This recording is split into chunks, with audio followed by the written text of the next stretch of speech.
Polytechnic of Switzerland, essentially. We have two. One is in Zurich, one is in Lausanne. I am here today to discuss with you about resilience, our views about resilience, and what we think how the science and the academia can contribute to the discourse on resilience. I would like to start, though, with some advertisement. If we have slides, I'm not sure. So these are the slides for the ETH Risk Center. If there are okay, otherwise I will just go and chat. So the ETH Risk Center is a consortium, is a collection of professorships. We have around 20, that doesn't seem to work. Yeah, no, then it's not, yeah. A collection of professorship with a mission of integrative risk research. Yeah, no, integrative risk research. So we collect expertise in academia from technical, so infrastructure, finance, insurance, economy. So we collect around 20 professorship around this mission to push for integrative risk research, outreach, education. We do have projects with our partners. Usually partners are insurance companies, but also medium and large enterprises, which have needs in the domain of integrated risk. So if you're a company that is interested in having an interaction with the Swiss academia, the ETH Risk Center is really a place where you can find this connection here.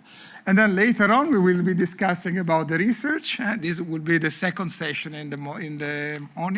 And then there we can go a bit deeper into quantification and into uncertainty and so on. But for the time being, a very warm welcome and to you later.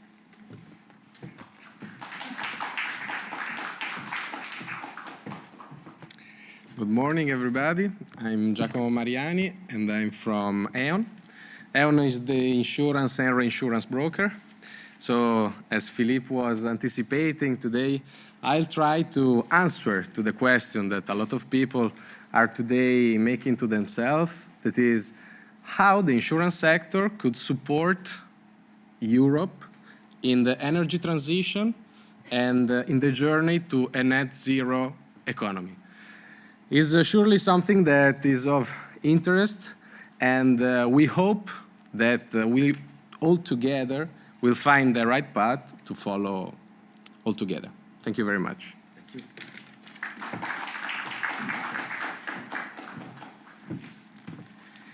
Good morning, everybody. Those of you who are here in the room and those of you who are in the e-audience. I want to welcome you on behalf of the, call it, practical physical organizers. And this is Dr. Elaine Schoenberg from ETH in Zurich, and myself, Sasha Jovanovic, Alexander Jovanovic, who were, so to say, moving the things toward this event. So if I may ask for the slides, that would be a good thing if I can have them. No, it's the wrong stack, it's the other one. I want to say a word before we start with the slides, and the word is very simple. This community, which we see here, it's a large community. It's a community involving very many people actively working in this area of resilience, disaster management, improving societal resilience in general. Yes, that's the right stack of slides. And this group has, I would say, a remarkable and unique record. I wouldn't like to name the people who have moved the whole thing towards this successful collaboration between researchers and practitioners, because there are certainly many to be named. But this is an hard to imagine record in the area which is related to preparedness. And as you all know, in the resilience cycle, we usually deal with several phases. I mean, preparedness, response, and at the end, there is, for all of us, a recovery. There is this famous model in insurance which says 6 plus 54, which refers to months, and it says in the first 6 months there is the first response and the second response maybe, and that's primarily a public business. And then when this time is over, what happens? You are supposed to go to a phase where the society recovers from inside, so to say. And organizing this is much more difficult than maybe organizing the first 6 months. And that's the place where we have to work a little bit, and maybe leaning on the tremendous success of the collaboration between European Union and first responders and second responders, go towards the similar type of link with the people, with the stakeholders who are involved in the other phases. So today, as I would very often say at the lectures, I would remind you first that you are on the workshop which is devoted to, that's actually wrong, go to another set of slides, please. No, that's the wrong set of slides. I'm going to remind you that you are here on the session. Yeah, that's the one. That you are at the session which is devoted generally to disaster resilience and insurance, which means that it's devoted to the stakeholders who are involved in the, so to say, continuation phases after the first response. And today, next slide, please. We are going to talk about a couple of main topics. The first main topic which we are going to look at is the one which sets the priorities in the area which are related to that what insurance and what the other stakeholders have on their list. And that's the session which is going to come and immediately after this talk.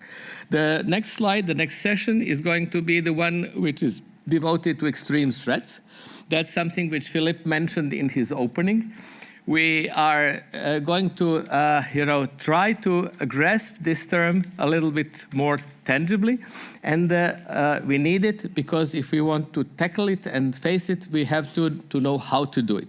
In the third session, next slide, please.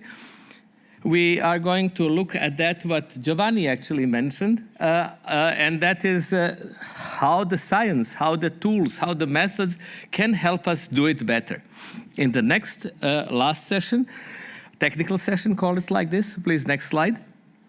We will be looking at the alignment of the interests and the actions of the involved stakeholders. And that, at the end, will be so to say, linked directly to the regulatory work which is undertaken and is going on, or has been done already on the Commission side. So we will be having two very distinct speakers from the Commission at the end of the session, hopefully leading to a very intensive and good discussion.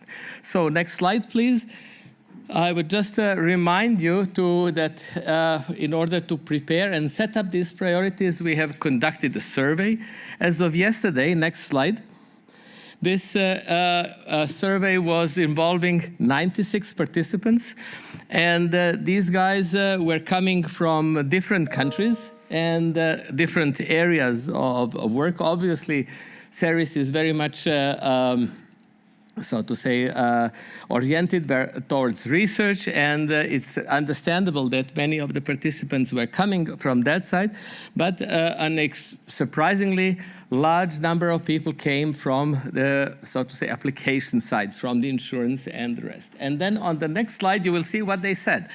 So they have said, that on the side of priorities in insurance, we actually should be considering and appreciating, I would say, users' efforts and stakeholders' efforts to prepare better, actually assess resilience with the people. We should be better prepared and ensure that these are the two lower red lines, which are saying and talking about multiple and extreme threats, so that we need to prepare for these. So when next year, a 100-year event comes again and again and again, that we are better prepared for it.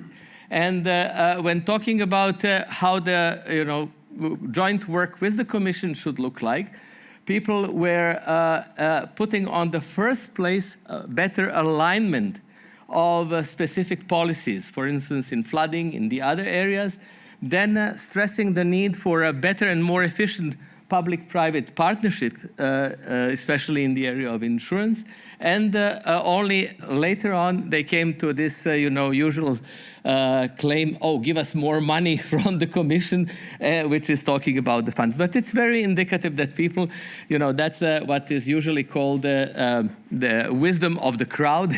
I don't want to talk about our participants as a crowd, but still we see that a large number of participants actually bring sort of a common sense into the foreground. So in the last slide, you will see, and you are probably not going to be able to read, that our participants were really dedicated to responding to this. So many people were providing very extensive and indicative answers what they would like to see there.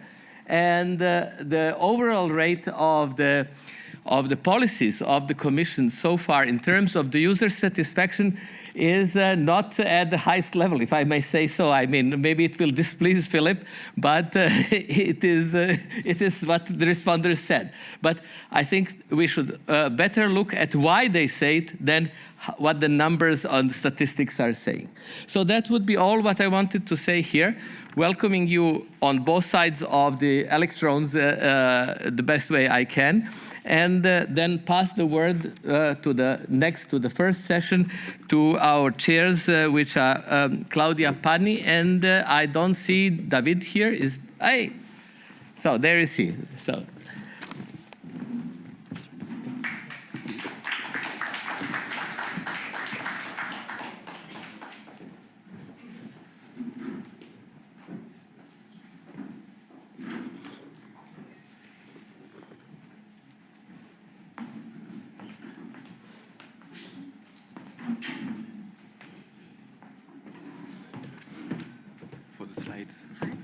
Okay. I can give maybe this one to the first present speakers, right? Okay. So good morning, everyone. Thank you very much for the introduction. I'm Claudia Pani from E.ON. And I would like to welcome you to the first session. So as already anticipated by Sasha, the first session is about current priorities and options in the insurance and reinsurance disaster management policies. I don't know if we have a slide here. It's not the right slide. No. Okay, yes, current priorities and options in the insurance and reinsurance disaster management policies. So according to the agenda, the session will last 1 hour and 5 minutes, and we have 4 main speakers, along with then 15 minutes of Q&A and open discussion.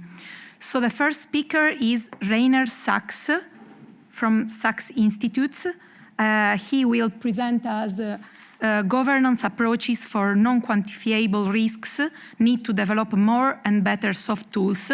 I don't know if Mr. Sachs is here or is online. Okay, so I leave the floors to Mr. Sachs, and for this presentation, we'll expect around 20 minutes time slot. Thank you very much. No? That's not the slide.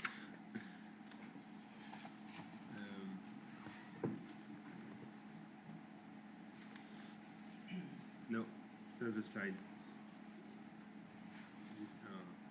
I don't know if it's Slacks. That's our slides. Okay, these are not the right slides. I don't know if Rainer has a set of slides. Did he send it to you? Yes, here you go.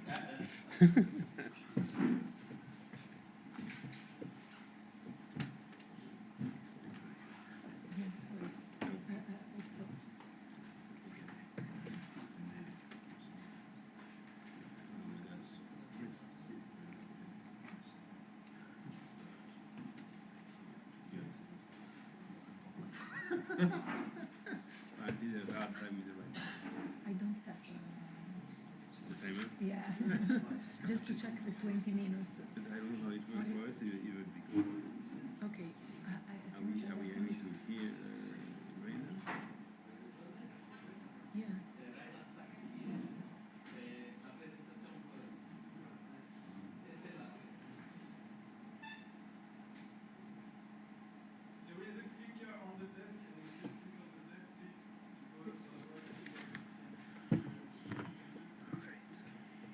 Can we hear radar speaking?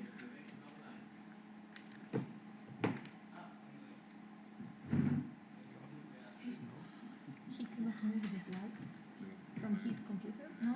Apparently, I'll do it for him. Here. Oh, here I am. Okay. He's here. Now I see myself. Good morning, everybody. Thank you for the invitation and the introduction. I'm part of the Insure Extreme Threats Consortium, working with Sasha and Ellen from the ETH Risk Center on insuring the extreme threats. And formerly, I've been working with Munich Re on emerging risks mainly. So I was heading the team dealing with future risks and trying to make them insurable. But for the past 4 years, I've been doing that within my own organization, focusing mainly on the non-quantifiable risk parts. So the introduction, I understand, is very much about making risks insurable, which needs some quantification. So we start with non-quantifiable risks. And in my presentation, I'll go a bit beyond insurance and highlight a few instruments that should be considered on a longer term horizon, also for the non-quantifiable or hard to quantifiable risks. So can I have the next slide, please?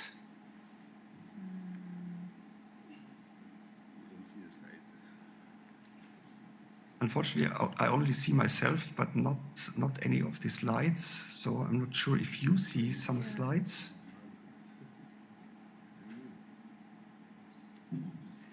Is there a way we can see slides as well? Yes, but nobody. No, I only see myself as a full profile picture, but not the slides. I mean, I do have my slides here, obviously, but I'm not sure if I can share them with you, or if I just keep talking and do it without the slides, which is a bit difficult. You need to share your screen, mister. You need to share your screen. I share my screen? Yes, with Okay. your presentation. Thank you. So I share my screen. Okay, so that's probably oops.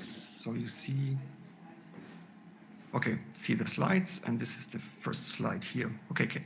Yep. Okay, obviously you can see it. I hope you can see it now. So why are we talking about non-quantifiable risks in the first place? Is that essentially they are quite a challenge to risk management and also a challenge for insurance companies as well, as you might understand.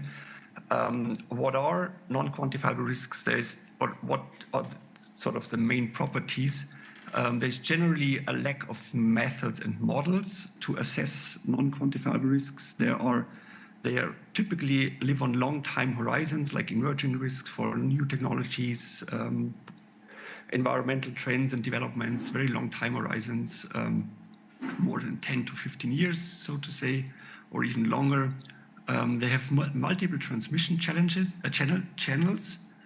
So the impact on societies, organizations, and corporations can be multiple, can be via different channels. It's not necessarily a direct impact, but can also be indirect. Overall, there's very high uncertainty, both in the probability for occurrence and also the impact. And generally, there's a lack of data and knowledge for these type of risks. Why are they here? Why are they non-quantifiable risks? They typically arise from either emerging technologies, digitalization, genetic engineering, and so on. Also from sustainability and ESG concerns. A lot of the ESG risks are really non-quantifiable, but there's a high demand for assessing them. And last example, they can be coming from what we call systemic transitions, typically climate change or also the deliberate change to a low carbon economy and society, are major transitions in the way we live and work. And these transitions come with risks, and they are typically non-quantifiable in the first step. So what do we need to assess those risks? And it helps to distinguish different levels of risk and also different levels of uncertainty. And in this figure, on the bottom line, what you see is on the left corner is certainty, and the right corner is complete ignorance. So we have certainty here. If everything would be certain, we would not need risk management or risk governance at all. If everything is completely unknown, we also wouldn't need it because it's typically useless. But in the area of going from certainty to complete ignorance, there are different steps, and it's not just all risk, but there's different levels.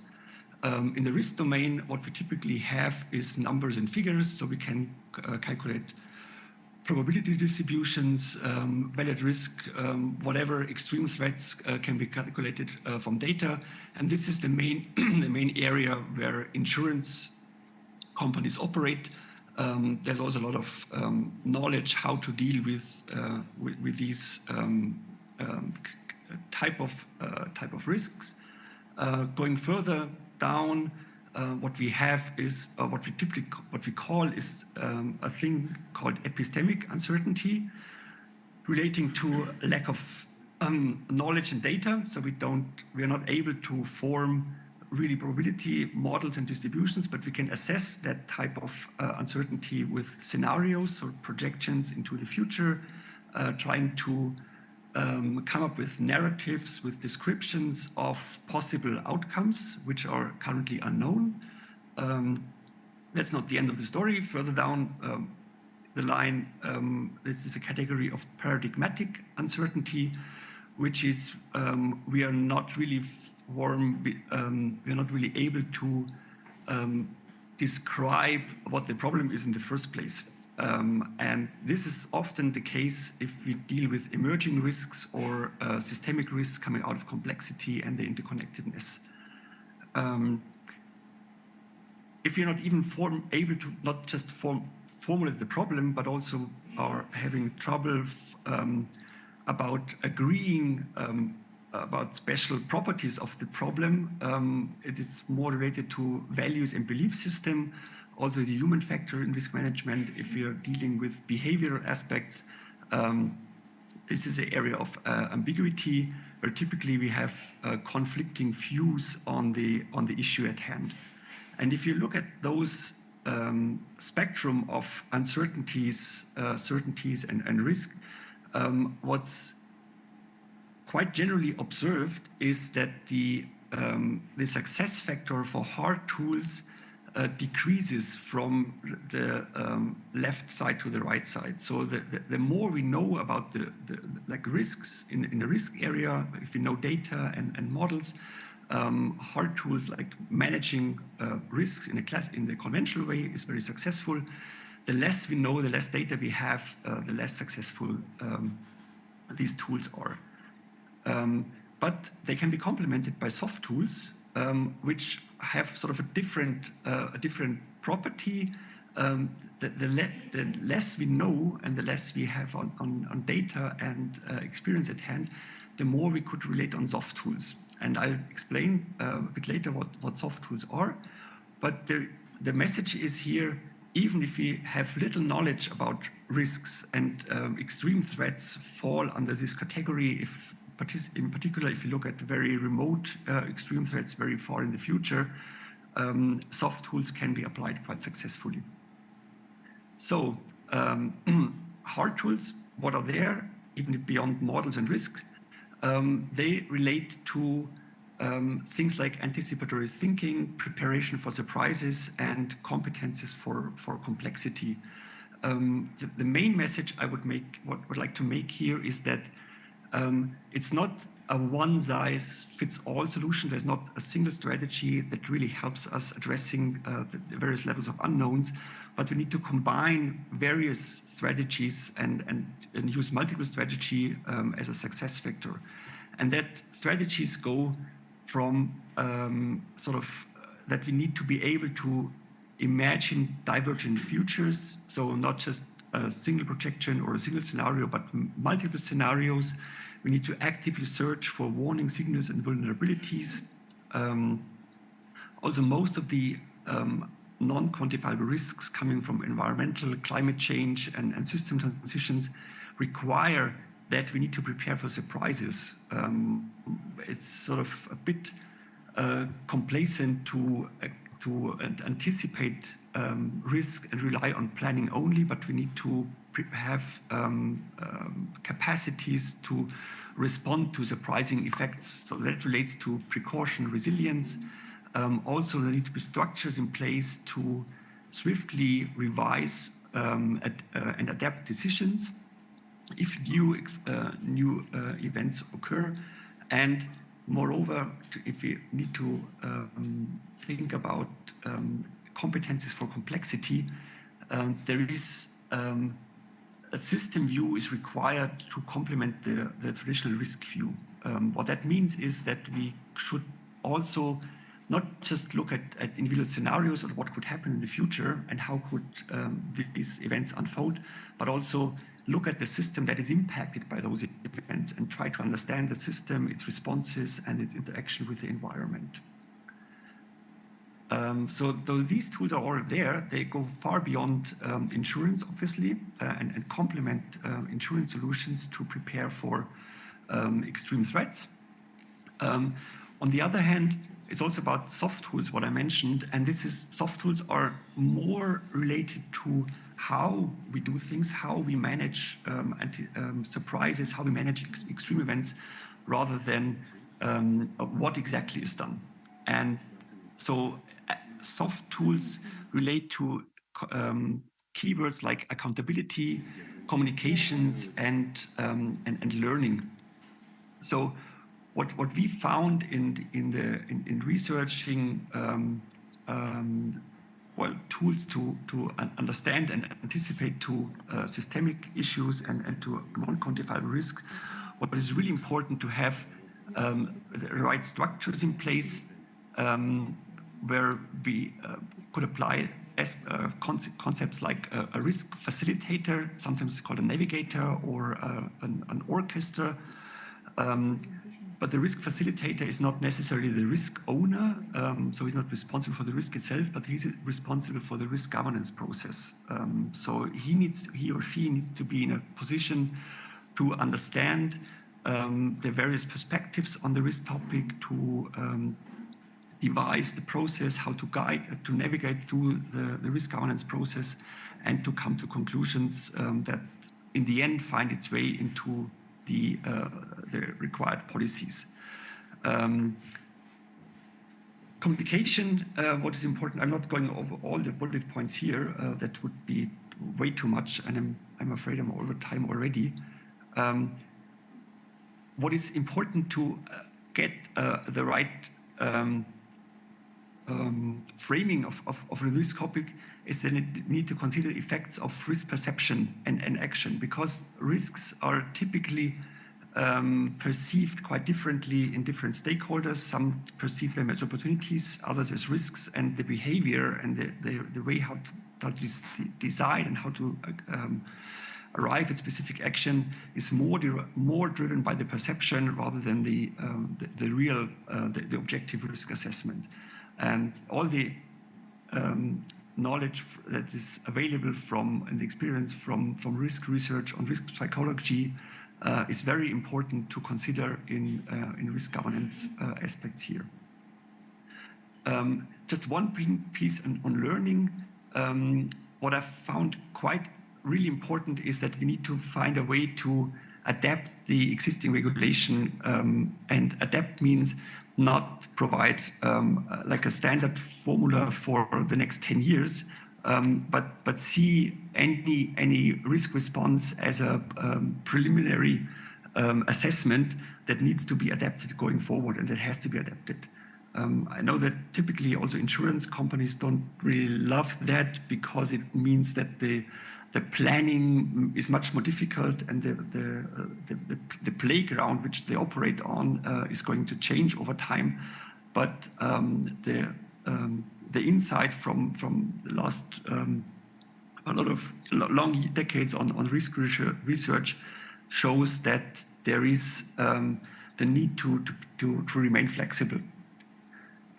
So very briefly, to come to what is the sort of the essence, what do we need for uncertainty governance in the end? Quite very important is that we need to be able to change perspectives instead of applying more of the same. Like if we want to prepare for extreme threats going forward and crisis, we shouldn't just focus on creating and collecting more data and apply the same sort of model in a more rigorous sense, but we also need to be able to change a perspective and apply different sets of models. Also maybe accepting that some of the models we have are not really helpful going forward anymore. There needs to be also, instead of dividing the world into the known and the unknown, and we apply risk concepts to the known, we need to have a more systematic approach to ambiguity and ignorance. Also, in a way, a constructive approach to ignorance, that it's not just to be avoided and to be filled with data, but ignorance itself has its properties and can be used as an opportunity space, for instance. In the previous two slides, I showed just a very brief overview on models that are available already.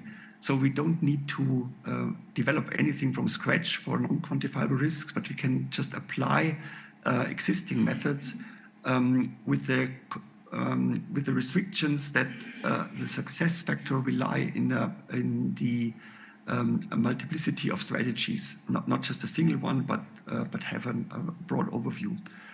And the final requirement for successful uncertainty governance is that it's not just the what that matters, but also the how we do things. And that is very much about developing mindsets and competencies. So we need to be able to adapt a learning position, be flexible going forward, and think about what do we actually need within our minds, within our organizations, to assess non-quantifiable risks. And this is more a very soft tool, but it's utterly important because the existing methods that have been successful in the past might not be successful in the future. So we need to develop new things, and that's just possible if we get input from different disciplines and try to integrate those into a framework that enables us to become flexible and remain learning. And I guess the last word is with the ensure extreme threat proposal.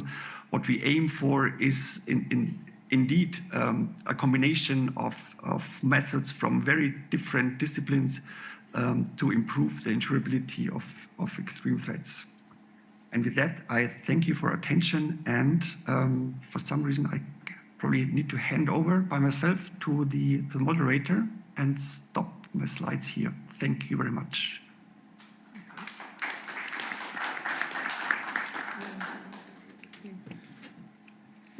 So thank you, Rainer. And I would like to introduce Ola Hogg. I don't know if she's in the audience or online. I'm online. Can you hear me? I'm online. Okay, all right, good. We cannot see you yet, but I'm sure it's coming. Welcome.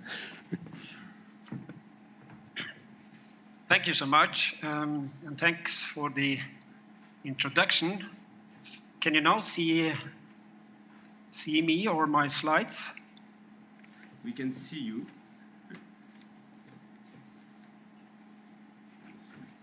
Can you now see my slides? Yet again. Can you Yes. now see my slides? We can see your slides. Good, and you can hear me as well. Yes.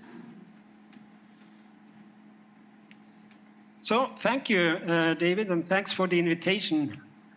Today I will tell you about work that me and colleagues at the Norwegian Computing Center in Oslo in Norway have done on water damage to buildings together with Gjensidige. Gjensidige is one of the largest non-life insurance companies in Norway.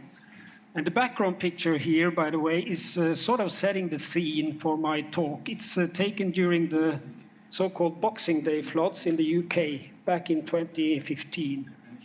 And now there are clear signs that extreme rainfalls are increasing in many areas around Europe.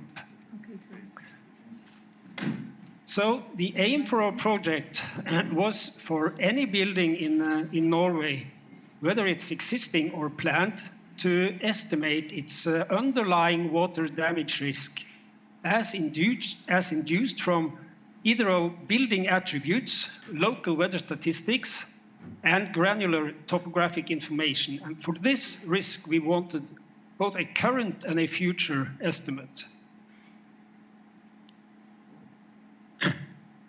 Now, water damage generally comes from three types of flooding. First, there is the fluvial flooding, where bodies of water, it could be a river or a lake, overflow their banks. And along the coast, storm surges may happen as a result of windstorms combined with high tides. Such incidents may cover land areas with seawater and thus cause damage to structures on shore. And finally, there is the pluvial flooding, which is caused by heavy or long-lasting rainfall, so that rainwater intrudes into buildings, either directly from the ground or via sewer line backups. And in this project that we did together with Gjensidige, the focus was solely on the latter category. And now, in assessing current and future pluvial flooding risk, detailed knowledge about vulnerabilities and exposure is crucial. So in our model, we thus incorporate following explanatory variables. First, we have the building-specific attributes. That is, whether your house has a cellar or not, the age of the building, and so on. For external influence, we consider, first of all, the local weather as seen over time. This is what is often denoted as climatology by meteorologists, by the way. Further, we have local topography, which essentially tells whether you're on top of a hill or at the bottom of a slope where water tends to accumulate more easily. And finally, there is the local infrastructure. For instance, whether your house is in a city with a lot of impermeable surfaces and also maybe an undermined or undersized drainage system. And this is opposed to rural areas where water usually drains away more easily. So to extract all this information, we merge data from the following sources. First, we have 12 years of insurance data that amounts to 1.7 million contracts and roughly 30,000 water damage claims. And these are all localized contracts so that we know the exact coordinates of every building or every contract in the data. And for the topography data, we start out from a digital elevation map covering all of Norway on a 20-meter resolution. And from that, we derived local indices as relevant for the hydrological processes. Coming to weather data, we derived climatological indices for precipitation and surface temperature. And this is available then on a 1 by 1 square kilometer resolution. And finally, to quantify future risk, we use projections from 12 different regional climate models, each of them forced with two different emission scenarios. First, the moderate RCP 4.5 scenario and the more severe RCP 8.5. And the use of those 12 different regional climate models sort of makes us able to span the uncertainty or span the outcomes of the future, which is important when we want to say something or assess the future risks. One comment maybe about the climatological indices, because intuitively one would think of water damages as caused by climate extremes, cloudbursts and so on. However, averages are a far more robust feature, and that is particularly important when it comes to assessing future damages from climate projections. And what we find is that there are actually very high correlations between average precipitation and precipitation extremes locally. And this is seen from this, the upper left corner of this correlation matrix, where we have included, along with the precipitation mean, a range of high-order quantiles of precipitations. And we see they are all in pretty dark blue color, which means the correlation is high and close to 1 for many of them.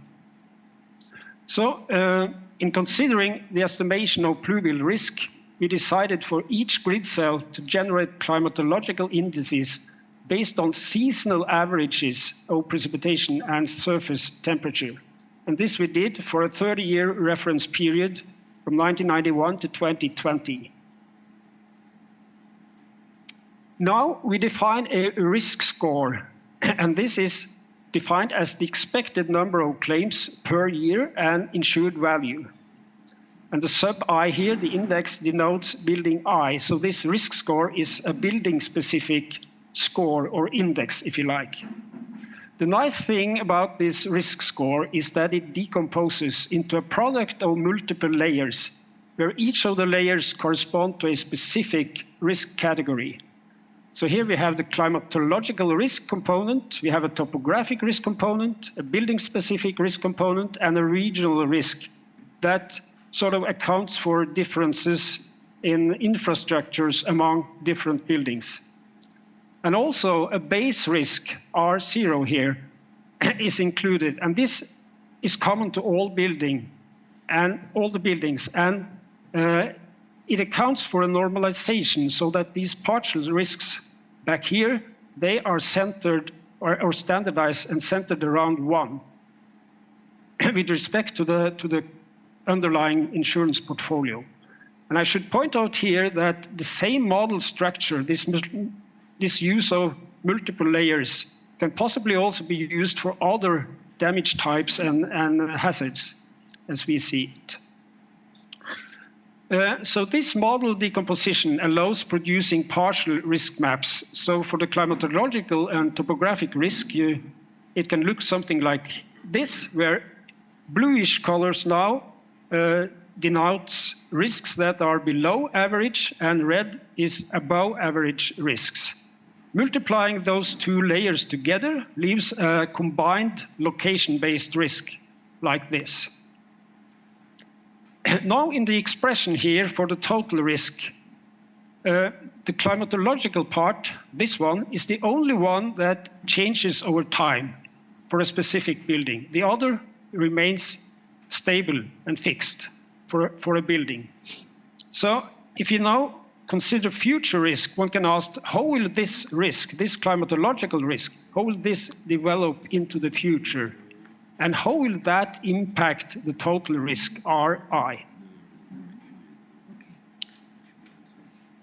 So first then, these are maps of southern Norway showing changes in precipitation and temperature from a reference period to 2 different periods into the future, and under 2 different emission scenarios, RCP 4.5 in the top row and RCP 8.5 at the bottom. Changes are shown here as point-wise medians.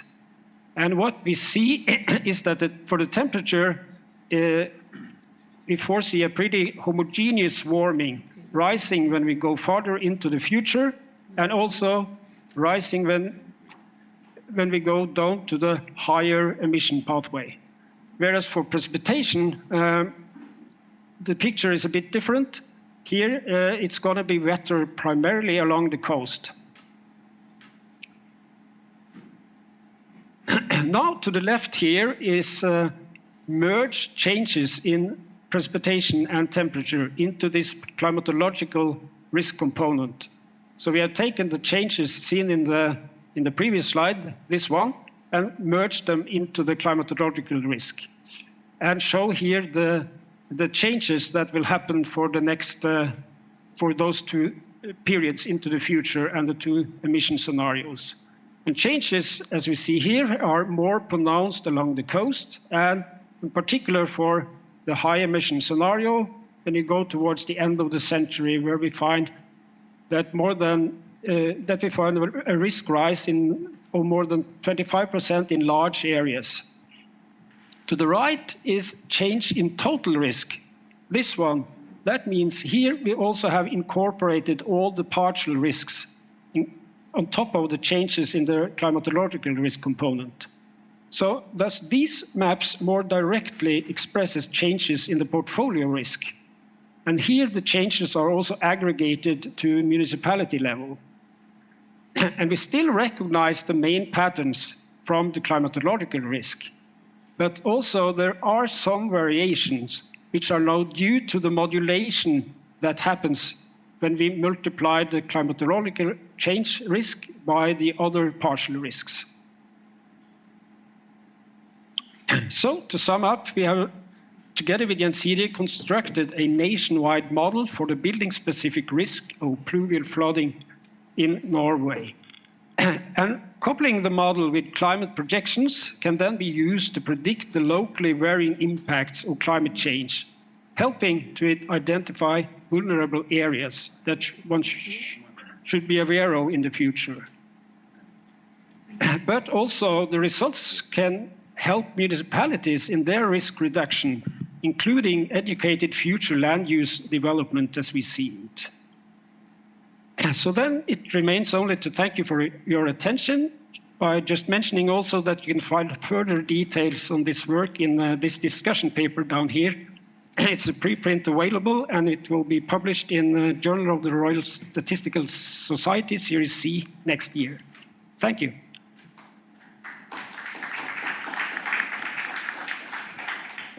Okay, thank you, Ola, for a very interesting presentation. Now we have Mr. Martin Mullins from University of Limerick, and the presentation is about insurance in an emergency risk complex socio-ethical observation. Yeah. Okay, so I'm going to talk about, I'm going to zoom out big time. This is like a thought piece.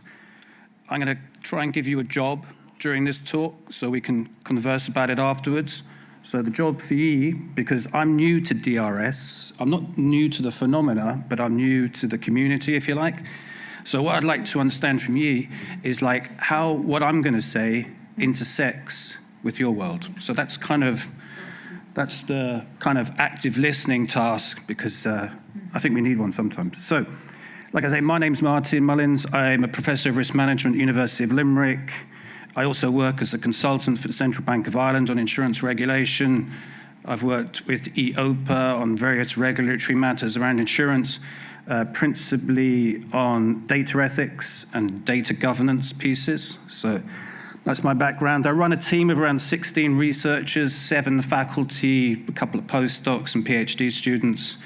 And the kind of ethos of the team is interdisciplinarity. So we have lawyers, we have financial mathematicians, we have insurance specialists, and recently we've taken on some philosophers. So just to try and widen the ambit, if you like, and one of the kind of goals of my talk is, if you like, to situate insurance in a kind of socio-political way, and that might speak to how it might reside, because I think there is a question of where, well, the first question in my head is where DRS resides in a kind of larger configuration.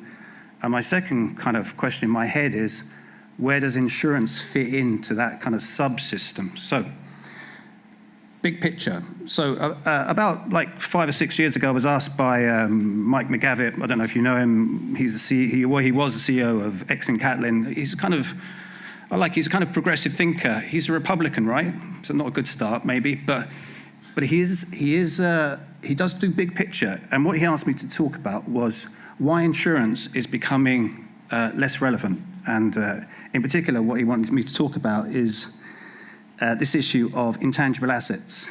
And I think we can make a connection to this all the way through to DRS world. So here we go, we'll try and do this. So insurance as a paradigm is built upon, what's that? Oh yeah, don't worry, I won't bother with the slides because it's just too messy, right? So insurance as a paradigm is built on concreteness, if you like.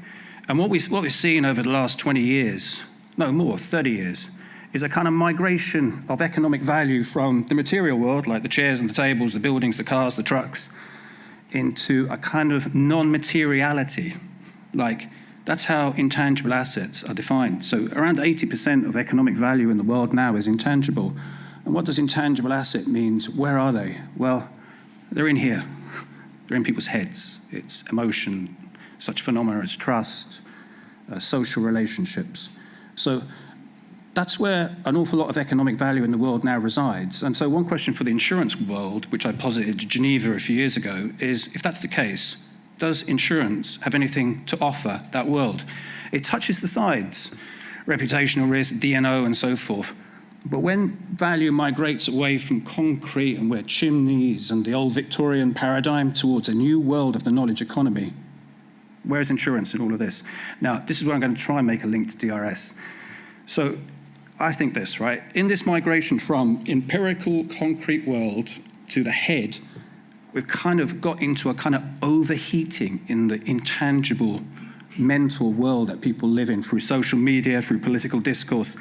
So I was talking to, give me your name again? Yeah?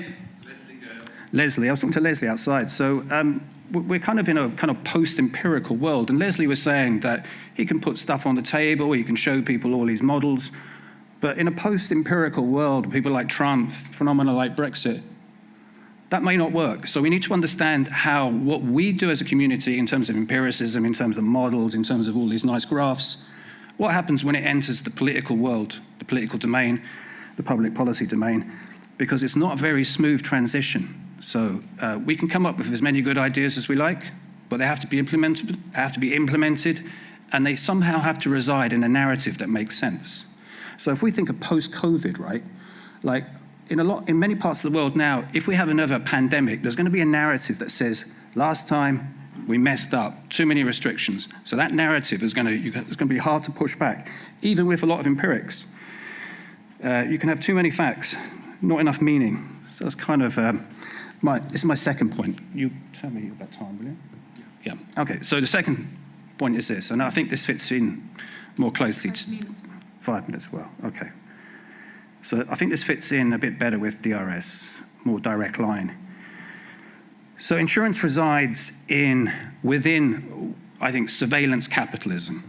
So that's where insurance is right now. We see a kind of datafication. That's what we did in EIOPA, looking at some of the socio-political issues around datafication.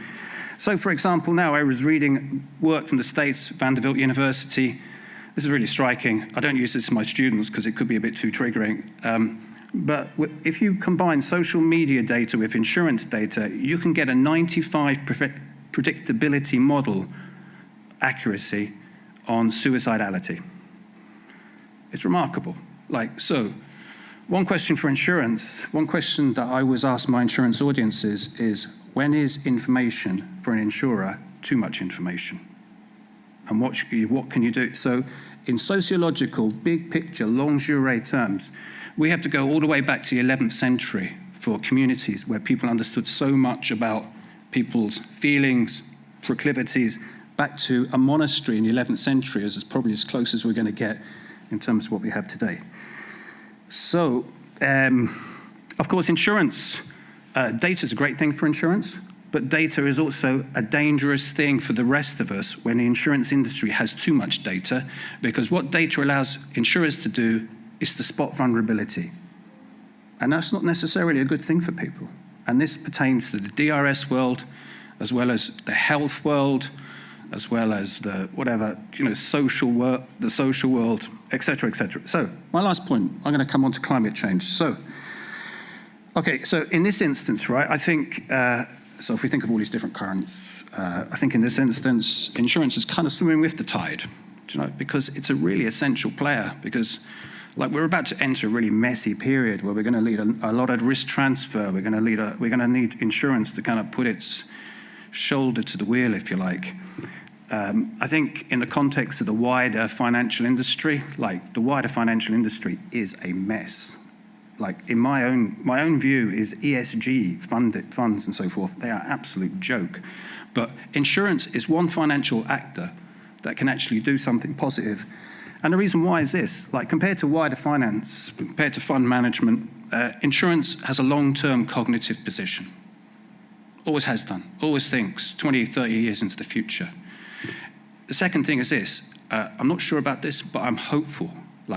Insurance has a professional ethic. Do you think so, Sasha? You do. I'm not 100% on that one anymore, right? But I do think insurance has a professional ethic. Sometimes it drifts away, right? Because the cookie jar of data is too tempting. So I'll give you an example. Price walking is a very good example of how the cookie jar of data becomes too tempting. So essentially, insurance uses big data. They spot vulnerabilities in terms of how people understand insurance, and they charge you more non-risk price for doing that. It's absolutely scandalous, right? But they did it. And now they're not allowed to do it anymore because of all the regulatory work that we did within them. So, final points. So I think in terms, so my world is insurance, kind of risk, a bit of philosophy, a bit of public policy. I think insurance has something to offer the DRS world or the disaster risk management world, but only if we think of trust as a kind of headline. We think about vulnerability not as a kind of business model, but as a kind of social phenomena. And the aforementioned professional ethic. I think we need to kind of recover, find it, re-find it. Insurance should have a professional ethic, like doctors, lawyers, because that's how important insurance is. That's how important it is in terms of welfare. So it should have a commensurate professional ethic. Grant, so have a think about how that affects your world, and then we can chat about it in the questions. Grant, thank you. Thank you very much to Professor Mullins. So now we have Mr. Giacomo Mariani from Aon Insurance and Reinsurance Brokers, and here he will present priorities and strategy for insurance related to extreme threats.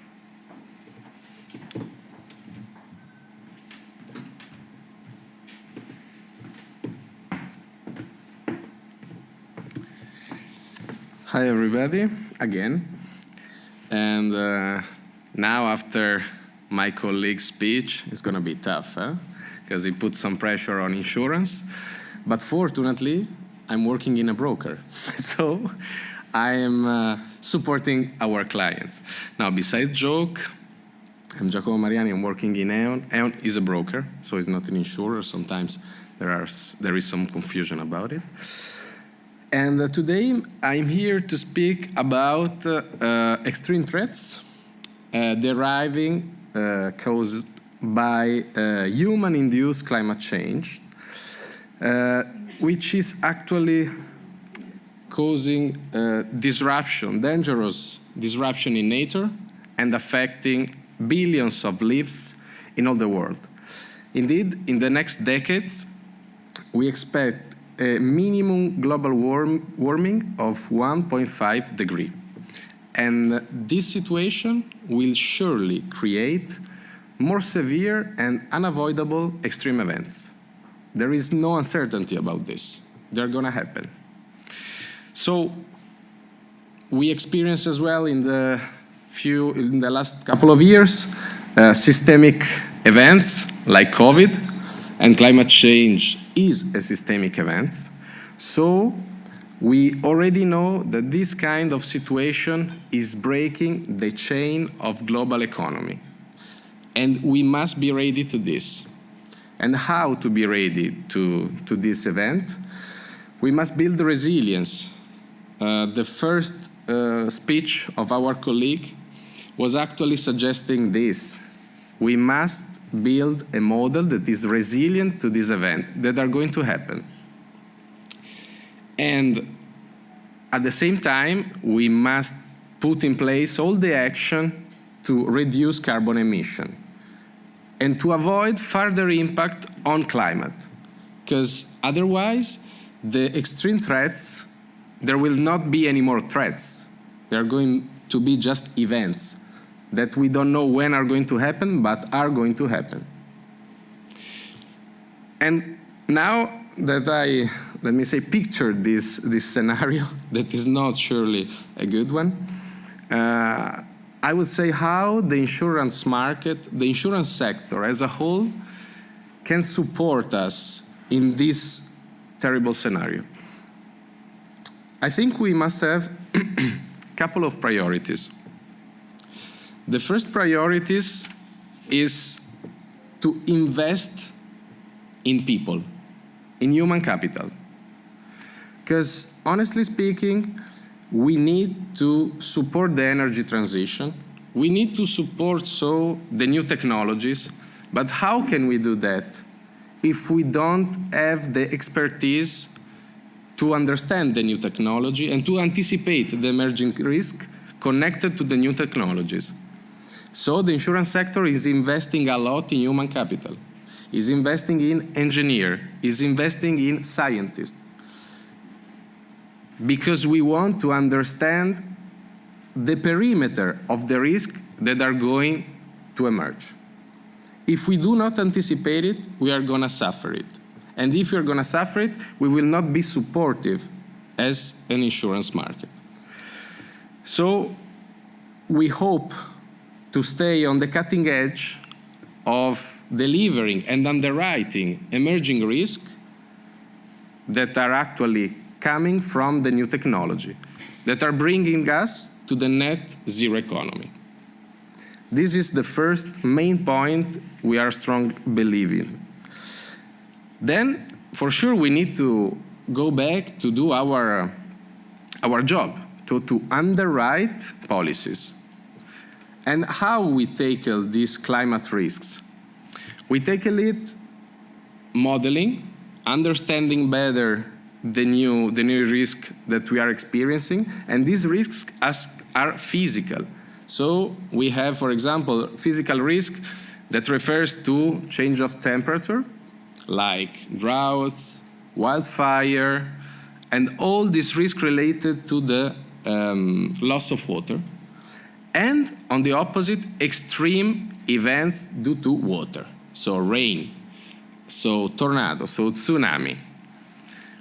On these kind of extreme threats, we are ready. I mean, we can have a solution to provide financial capabilities to our clients. And then there are as well transitional risk. Transitional risk coming from government, coming from the effort that government are doing to reduce the physical risks, and so to mitigate climate change. For example, laws on carbon emission reduction. Both of these two risks are already affecting the P&L of the insurer. And the insurer are worried mainly about the first risk, so the physical one, the one that are in the short term already affecting their margin. But nevertheless, we want, as an insurance sector, to still find solutions and to underwrite policies to provide coverages to government, to region, and to client. So both private and public sector. And as a last main point that we would like to believe and to fund is investment. Indeed, the financial power of insurer is important. We had huge investment that we do every year, and we must remember every time the environmental impact that our investment have on all the climate change theme. And we need to shift every day more significant portion of our portfolio of investment toward companies that are actually supporting ESG, high ESG standard, and that are helping us to the energy transition, and that are bringing us to the net zero economy. So just to close, and then I hope that we'll have time for discussion, the insurance sector is ready and must and want to play a key role in the journey to the net zero economy. And E.ON, as a broker, would like to walk close to our client and to insurer along this path. And this is important to do it now, because otherwise, other additional and more severe extreme threats are coming. Thank you very much.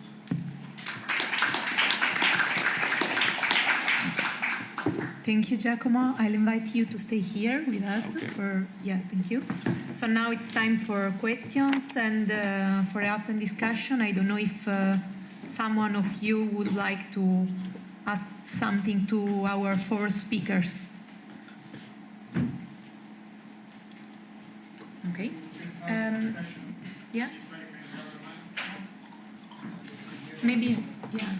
We have another microphone here. Okay.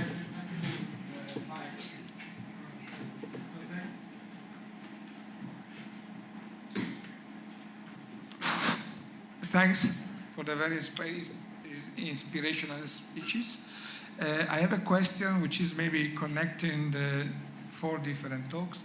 So the question would be, if you see the insurance being that sensor, this early warning mechanism for urgent society, that society needs to enable a change towards a more sustainable future, towards a more sustainable energy system, practices and so on. But do you see insurance as playing this role? And this is a question for all the speakers and the moderators. Is that good? Can you hear me? Yeah? Okay, so yeah, I think that's a good question. And my answer comes from our work in looking at how insurance interacts with advanced materials. Because like around 10 years ago, maybe slightly longer, we were working with nanotechnology, trying to put together a kind of risk governance framework, if you like. And then all of a sudden, some large insurance companies started to write exclusions around nano. I don't know if you remember that. Like it's gone away now, right? But that was a serious panic moment for an industry that's largely populated by SMEs that can't self-insure, that need venture capital. So if insurance at that stage around 10 years ago had actually kind of walked back from insuring nanotechnology, the industry, multi-billion industry, would have been destroyed. So I think insurance around these issues, and similarly around DRS, is like the canary in the coal mine. Like now insurers are walking back from the Florida risk, they're walking back from US, from different types of weather phenomena. And again, in DRS terms, that's the canary in the coal mine. That's a signal to public policymakers that they need to get their act together. Can you hear me? Yeah. That's a really good question that deserves a really good answer, but I don't know if I have it now. I do believe that insurance must be part of the solution, but cannot do, let me say, the work alone. Meaning that, as one saying Martin, right? As one saying Martin, we surely need, let me say, the public, the government support, the government, let me say, guidelines. Because let me make an example. Martin's example was perfect. Insurance was actually excluding completely nanotechnology. And after COVID-19, insurance are excluding all pandemic. So the answer is pretty straight. No support from insurer. On the other side, nowadays, insurers are actually covering cyber attack. So cyber is the future of insurance. And this was actually unexpected, like 20 years ago. Actually, insurer is providing support on IPR, intellectual property rights. So let me say, I agree with Martin that insurance alone is not the solution, but insurance can bring the private financial capabilities. So I don't know if I answered your question, but yes, insurance must have a role in this moment, in this path that we are walking to, but must be complementary to a good, let me say, public guidelines, public model. Thank you.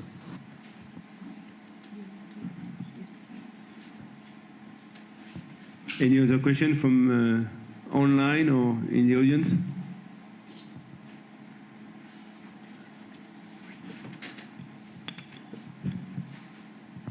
Yeah, I have a question to Professor Mullins. You talked about valuation of intangibles, and somehow it's actually exceeding valuation of tangibles. What kind of models or what kind of parameters do you usually take into account to value intangibles? I suppose, I come from an accounting faculty. So there's all sorts of technical ways you can do this. You can look at the gap between share price, book value. You can look at the goodwill on the balance sheet. There's different ways to do this. You can look at projected future earnings to try and capture this kind of bubble effect of intangible assets. So there are models, right? But the fact is that insurance, the point I'm making is, physical component of value, insurance really struggles to come to terms with. That's my overall point. But listen, it's beyond my kind of world to kind of come up with a model for measuring intangible assets. You have to use multiple data sources to do it, right?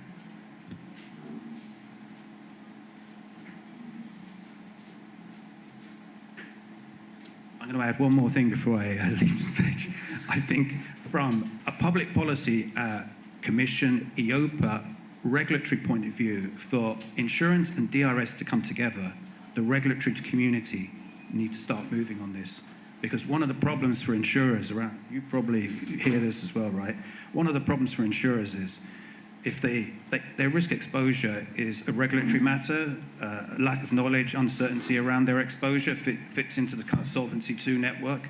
So if we want insurance to play a really kind of strategic role going forward, I think the regulators are going to have to be brought into this conversation. Yeah, fully agree with you, Martin. Actually, as I was saying, for insurer, transitional risk are a big point, because regulatory framework that are going to change in order to mitigate physical risks, for them could be harmful. So yeah, fully agree with you. There must be, let me say, a joint cooperation with public policy and insurer. Thank you, John Hall from CMINE here. We're monitoring the chat, and there's a lot of people watching. You'll be pleased to know. So you're not only talking to a hall in Brussels. There's about 120 people watching at the moment.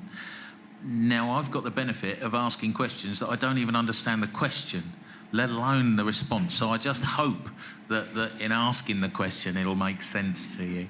The first one is, what do you do if one or more elements, maybe regional risk or topographical risk, isn't available, or the data is very low quality?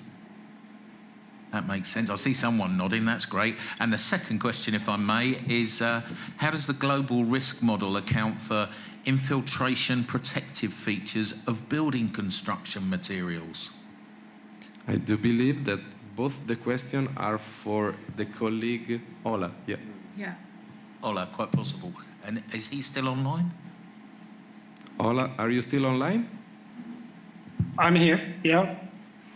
So, of course, when it comes to data, results are always better if data are high quality. So, but in our experience from this work, at least, is that topographic data starts to become really good. So that makes sense to use them. Yeah, and the other question was with that. Can you repeat, please? Certainly, it was how global risk models account for infiltration of protective features of building construction materials.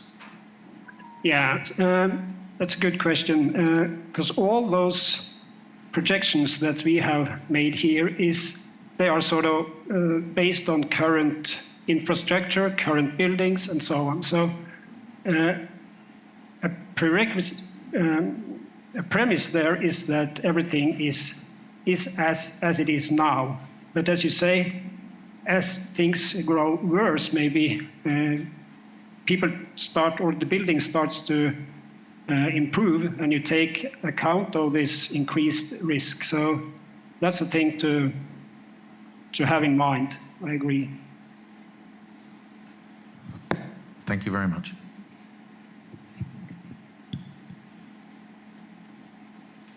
Well, thank you everyone for this first session. I think we're done with the questions, and I think it's time for a little break. Thank you again.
can I move the slides like this?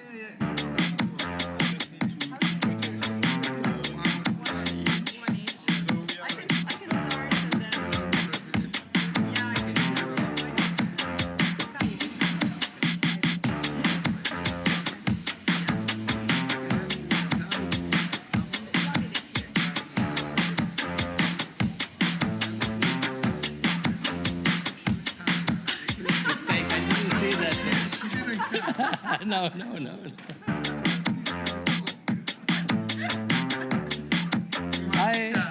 Yeah, no problem.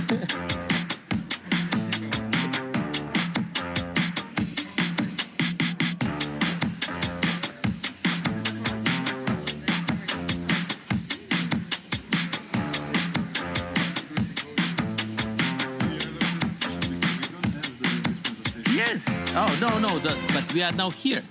Ah, yeah, sorry. Okay. But this is not Zoom, huh? No, it's on your...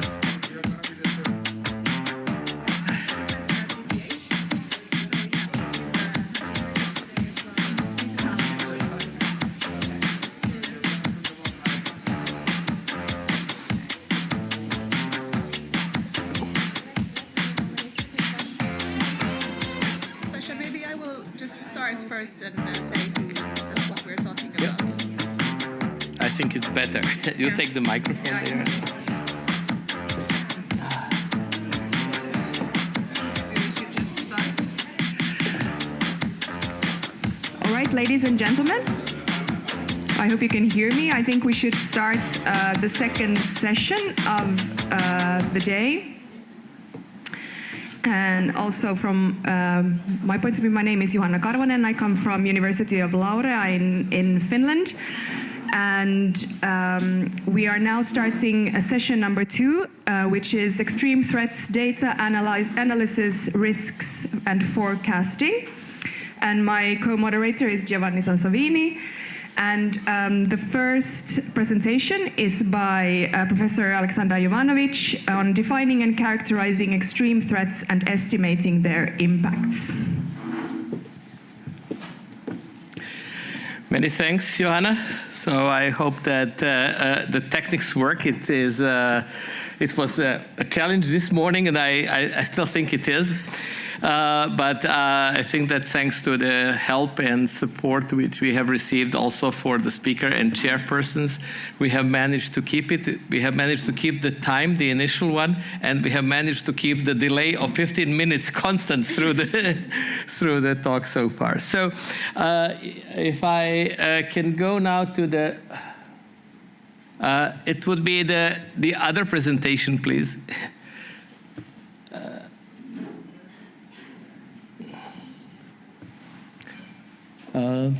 Okay, so I could try to present David's presentation, but I think I will better do, no, that's the third one. You need just the first one.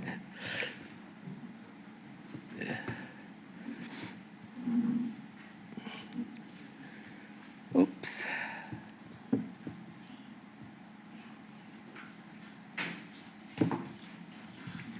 I think it was the presentation that you tried to show when we started this event in the morning.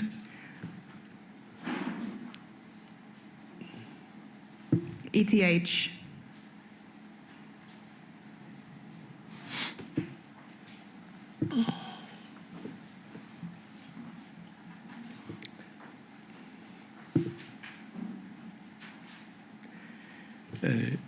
Okay, I will start speaking, hoping that the presentation will pop up sooner or later. So the idea of the whole story is, and you have heard it today, a lot about ensuring intangible. You have heard about the things which were uninsurable, and still we actually have to do something and have to, as engineers or as insurer partners or as the people managing these things, have to have something in our hands. So even if we are talking about uninsurable, we have to check, are they really uninsurable or we can insure? If we are talking about untangible, yes, they can have different aspects which are making the life difficult, but we still have to see how are we going to proceed practically. And the presentation which I was, that would be not the one. Maybe give it another try. And that's the right one. So that's, we are here, yes. Sound of joy in the audience. Thank you. So yes, we are talking about these all things which are in our heads, which is great. We are talking about untangible, uninsurable. But at the end of the day, we really want to know what are we talking about. And that's what I would try to highlight in my talk. And I think I have 2 minutes left according to the initial schedule.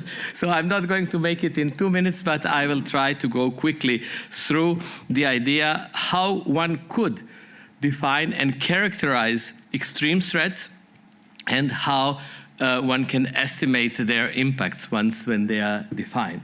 So all this is to remind you here that in the, so to say, conventional insurance business or analysis of extreme threats, as it used to be the case, we were using different statistical models to try to predict tangible numbers related to these events. And so if you take an example here, 1953, long time ago, a big flood in Netherlands, it was really an extreme event. We had some more of that recently, but this one was very nicely analyzed also at ETH and by Professor Embrechts. And if you look at this diagram here, which is from one of his papers, you will see a nice point or a nice evidence for deriving the curve in this part of the curve here. Obviously, you are talking about the probability of such an event, so small events happening often are giving a lot of points, but having obviously smaller impact.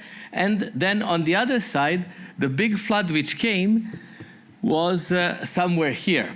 This is the point which was here. And the curve which was pointing out that it would be there was obviously, as statistics always does, showing a range.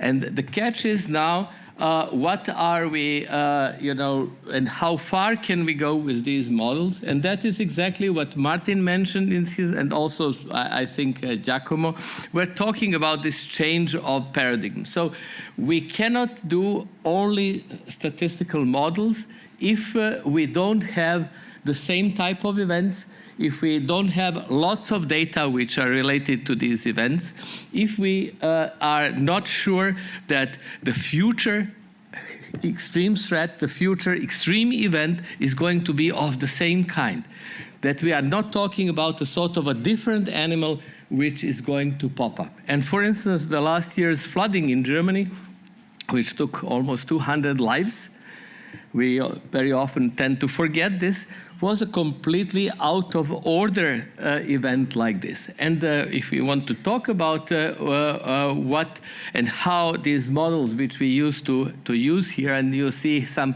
sort of a mathematical stuff behind it, new theories like extreme value distribution, like use of copulas and all other tools which insurance industry is regularly using, you see that we have a nice possibility to identify things like protection, like lack of protection or problems with the insurance, if the assumptions are fulfilled. But if the assumptions are not fulfilled, then we might have a problem.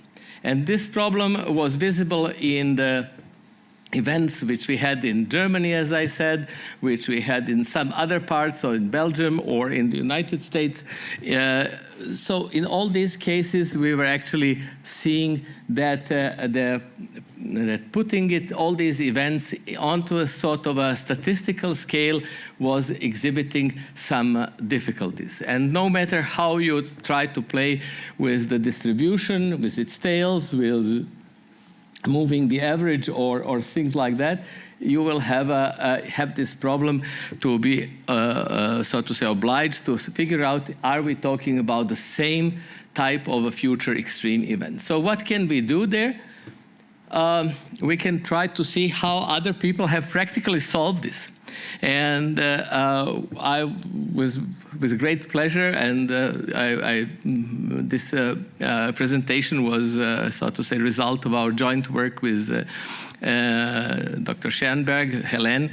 And I was very glad to refer to some of the work done in Switzerland. And for instance, there is a nice report classifying the extreme events, which you see here, in the area of earthquakes or disease outbreaks or similar. And this is all nicely put together in the risk strategy, which Switzerland has as an official document authored primarily by Dr. Stefan Brain. So, and apart from this, you can, technique is not really,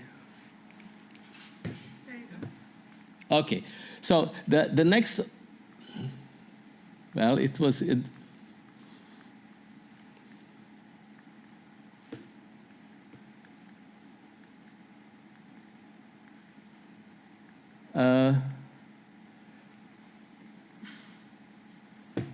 oops, can you bring me back to my presentation?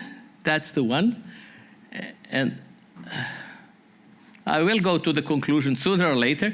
But before we come to the conclusion, I will just remind you what are our other options. The first one was to put classes, to define what is an extreme event in a qualitative term. And that's what the report was doing. The other interesting effort is what I called here risk zoo.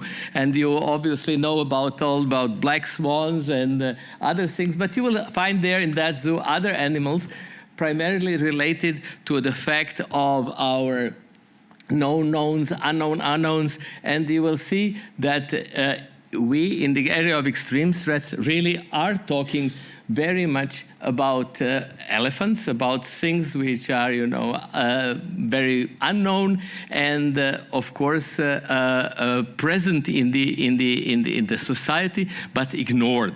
And that is probably something which is going to be of a great potential for the insurers. Why? Because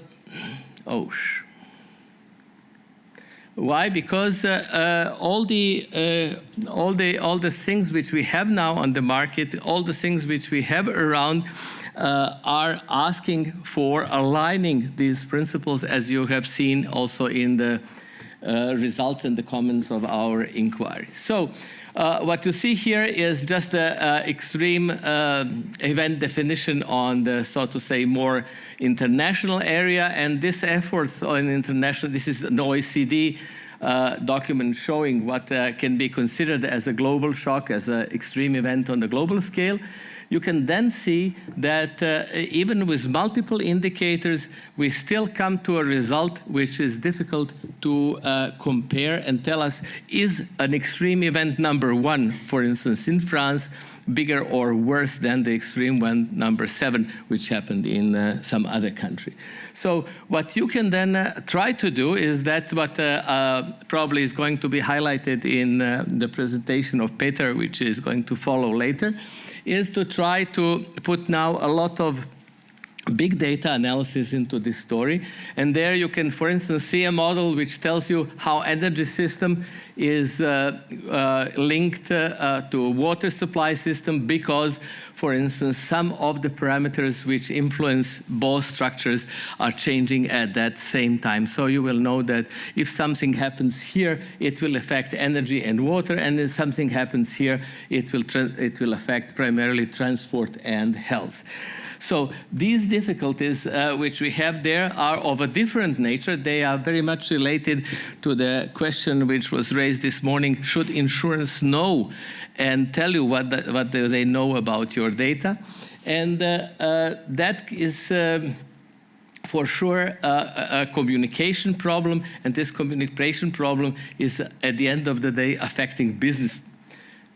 I'm still having a problem here with the...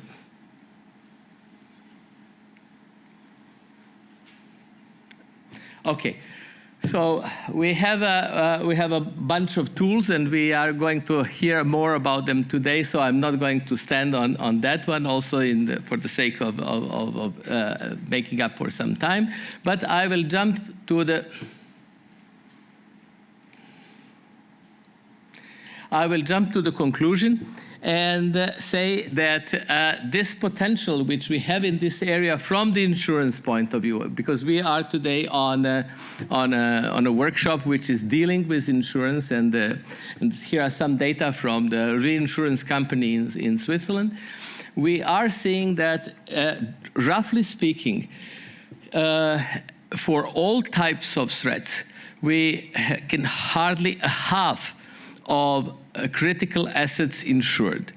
And that is sort of an average. In some countries it's better, in some countries it's worse, but it is on one side a big problem for the society, because half of the stuff is not insured. And then it's a big opportunity for the insurance companies. And apart from all the things which we are going to look at as technical issues and similar, we should see this as a sort of a chance for everybody, especially when we start talking, as probably Giovanni will be telling us later, about the cascading effects. Because if you want to find three characteristics of extreme events, they are complex, they are happening more than before. They are always happening more often, and so on. And they have cascading effects. On this diagram, you see it here in this term of secondary perils, which are, after all, becoming more important than the primary ones in many cases. So, to conclude, the question which one from the insurance side has to answer is insure or not insure. It's not a sort of a Shakespearean, question. It's a very practical daily question, because if you have an insured extreme threat and you have done it properly, and you have provided adequate insurance for that one, you have used a big and good business opportunity. If, on the other hand, you insure something which is poorly managed, which is so to say not really manageable and not really well assessed, you are running a risk for the insurer. So, don't forget, one half of the things not insured and should be insured because of the society and because of the opportunity for insurers. But on the other hand, we are facing a dilemma which is having only one answer, and this answer can come through better modeling, better understanding, and so to say, providing a better, big and complete picture of the whole story. So I will stop here, and I hope that during the discussion we will come back to some of these issues. And I just want to tell you, okay, that was something which was from the other presentation. We definitely struggle with the technical issues today, but I'm saying that we have to really have these big pictures while dealing with the practical issues of everyday life, be it modeling of climate change, be it modeling of impacts, being modeling of human understanding of this. In each of these cases, whenever we do it, we should try to keep this big picture in front of us and find a solution which is compatible as a part of this picture. Thank you very much. Thank you, Sasha. So we have the next speaker now. It's Avi Shapira from Data for Risk, and he was talking about D for home and D for weather solutions for insurance.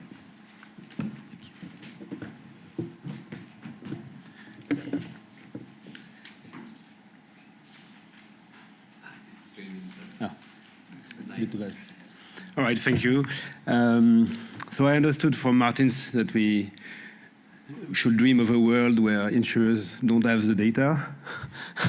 And I understood as well from Giacomo that data are essentials to their business. We are sitting in the middle where we're trying to make the best out of the existing data, helping insurance and all other partners to better understand what's happening next. We have focused on two aspects, climate and home. They are both related, as we understood this morning from other presentations as well. If you think of people who live in countries where you have hurricanes that have been happening years after years, you don't build yourself a very nice house. And I've met people who live there who actually know that their house is going to go away and they will rebuild it. And again, they don't want to build very advanced features houses in those countries. If we look at the far future, as we have seen this morning, there are risks that we may face hurricanes as well in Europe. But for now, we are trying to deal with what's changing. I think that everybody understood that what's difficult is that it's changing faster than we expected, or at least stronger, and we don't know when it's going to hit, how strong will it be, and therefore we need better solutions to reinforce our ability to forecast and understand the risk. So I'm not going to go into detail, but basically we've built a solution that's going to use data and AI to forecast short-term, long-term climate risk. And this will help insurance companies build prevention mechanisms, pricing, portfolio analysis, and this all over the type of climate risk. Well, we have a platform to overview and analyze all of that.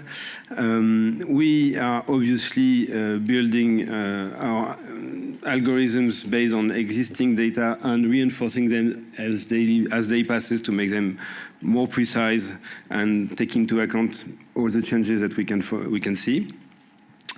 We've been working, for instance, specifically for the past 3 years on a hail size machine. So we're trying to not only say there is a risk of hail, but how big will be the hail size, and help the people get prepared. And as you may have heard recently in France, there was a major hailstorm that hit in the center of France that we forecasted with our tools. We also work on advanced models so that we are able to make a forecast at a lower resolution than 1 kilometer, and this can be helpful in certain cases for certain scenarios for our customers. And for instance, this is a hurricane in La Réunion that happened last year, or the windstorm in Germany as well in February this year. So based on that, we can also do what's been seen this morning that Ola presented is a long-term impact on this is a more French approach than Norwegian, but this is the same idea, is to see where are going to be the major impact in the future for, in that case, specifically max wind gusts. We've been working on the correlation between specific events and claims. So that's the same idea. So our customers will give us their claim data, and we're able to manipulate and make correlation between certain type of storms, certain type of climate events, and the peak, as you can see, of claims. We've been working with customers such as Allianz for their prevention, startup companies doing on-demand trip pricing. We've also built a solution that's more focused on the building and home insurance aspect, covering with computer vision issues such as do you have cracks in your walls or risk of cracks, do you have wall windows in the area, what are the number of floors, and all of the information that can help insurance company build their pricing models and help their customers know what's happening next. That's a vision of what we can do. And that's it for my side.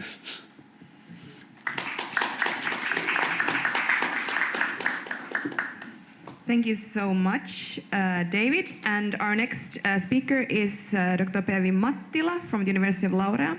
And she will talk about hybrid threats as possible trigger and amplifier of extreme threats. And she's the coordinator of the EU-Hybnet project. Thank you a lot, Johanna, on the introduction. Yes, the presentation is there. Let me see if this works. Yes, it does. Perfect. So, ladies and gentlemen, it's my great pleasure to be here. As Johanna kindly mentioned, I'm Päivi Mattila. I'm the coordinator of EU-Hybnet project that stands for Empowering a Pan-European Network to Counter Hybrid Threats. Today, I will provide a presentation that focuses on hybrid threats as a possible trigger and amplifier of extreme threats. So my goal is to underline why we also need to pay attention to hybrid threats when we talk about extreme threats and societal response to these threats in order to make our society more secure for these extreme threats.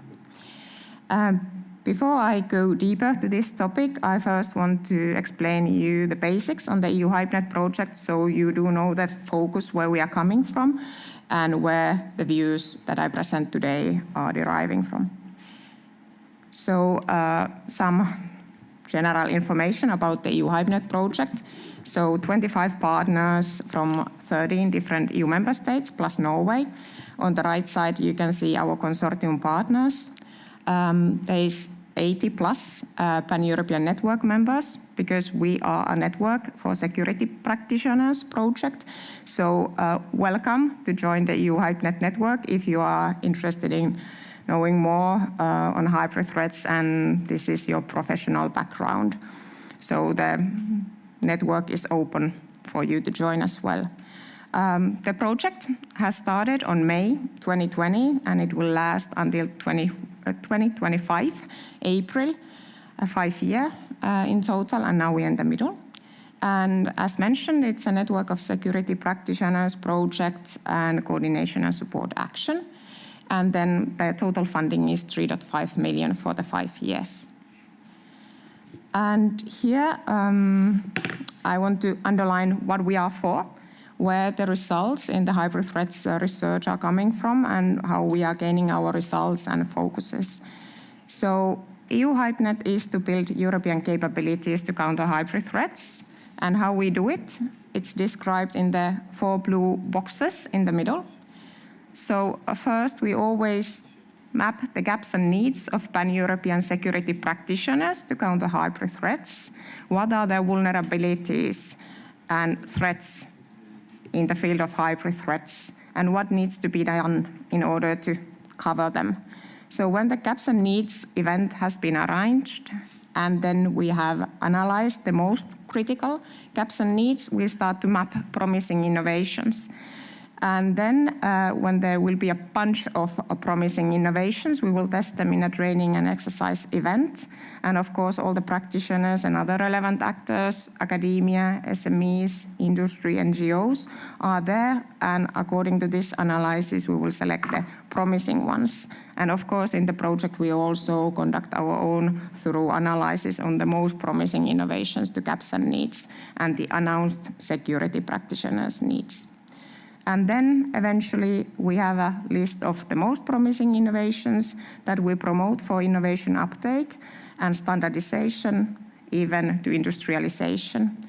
And of course, this all is to feed for EU security landscape and procurement and investment processes. What are the new technological or non-technological solutions that should be seen and put under further research in order to make pan-European security practitioners prepared for hybrid attacks and threats in the future. And last but not least, I want to highlight this EU-Hybnet network. So we are a network building project. So we are not doing this research activity and innovation mapping alone, but with our network members. And they join, of course, to the gaps and needs mapping and the training and exercise events where the innovations are tested. And as said, if you represent security practitioner organization, industry, academia, NGOs, please join this network. And then you will be engaged with the hybrid threats research. In this slide, I just want to highlight that we work in cycles. We deliver results from the just mentioned activities 4 times in the project cycle. So at the moment, we are in the project cycle number 2 that you can see in these gray arrows. So we are in the middle of the project at the moment. And in this slide, I want to tell about our approach, how we define hybrid threats, what is our methodological background when we talk about hybrid threats. So in EU-Hybnet, we use the conceptual model to characterize hybrid threats. On the right side, you can see the document. It is written by Joint Research Centre, JRC, and the European Centre of Excellence for Countering Hybrid Threats. And both of them are key partners in the consortium, in the EU-Hybnet consortium. So we have the privilege to work with this model with the authors of the model. And of course, because this is Commission approach, so definitely it suits for the pan-European network research activities. And I want to touch this model a little bit. I want to go it through now before I go to the extreme threats, how the hybrid threats need to be seen. So first of all, the key point is that when we talk about hybrid threats and hybrid attacks, there's always an actor behind.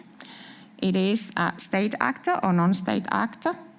They use many tools like disinformation campaign, spying, hacking, riots, in order to affect a certain domain where they want to cause harm or use this domain in order to go to their final goal. So the domains have been identified to be 13 in the landscape of hybrid threats, and the activities that are done with the tools in these domains are interference, influencing, operational campaigns, and even warfare. And this all is to lead to harm the democratic states, their normal actions, in order to create more vulnerabilities in democratic states and member states especially, and harm the policy making and the daily business of that certain state or even whole European Union. So next, let's go to the extreme threats and also insurances and how we can see the hybrid threats taking place there. How the hybrid threats are like an amplifier of extreme threats, and we really should not leave them out when we are talking about how to make Europe more prepared to XTs and what is needed also in the policy-making side. So I introduce you a scenario. There's a country A, and it has a region B. And the region B has faced many days lasting heavy storm that has included extreme wind, heavy rain. And this has led to large-scale flooding, cut off electricity lines, houses are without electricity, roads are closed due to fallen trees and flooding. And of course, then this causes big challenges for emergency first responders because they have to operate with many obstacles everywhere. They need to prioritize heavily what will be done next, etc. So due to the climate change, it is expected that similar cases will occur more often in the future, that this will be the reality in 10, 5, 20 years and so on. So what happens is that in region B, the land prices, especially in these vulnerable areas, for example, next to riverbanks, the land price decreases, the price of houses decreases due to the expectation of new similar cases of extreme weather. And the properties, prices of houses become less attractive and cheap to buy, but at the same time, insurances increase due to the many risks. So what happens is that this leaves room for the adversaries, hybrid attackers to play around.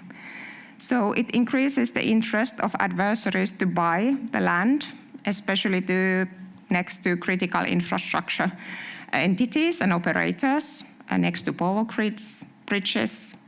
Also, there's a room now to invest companies of critical suppliers in the areas because they're also seen vulnerable, and perhaps the other investors don't want to then invest to this.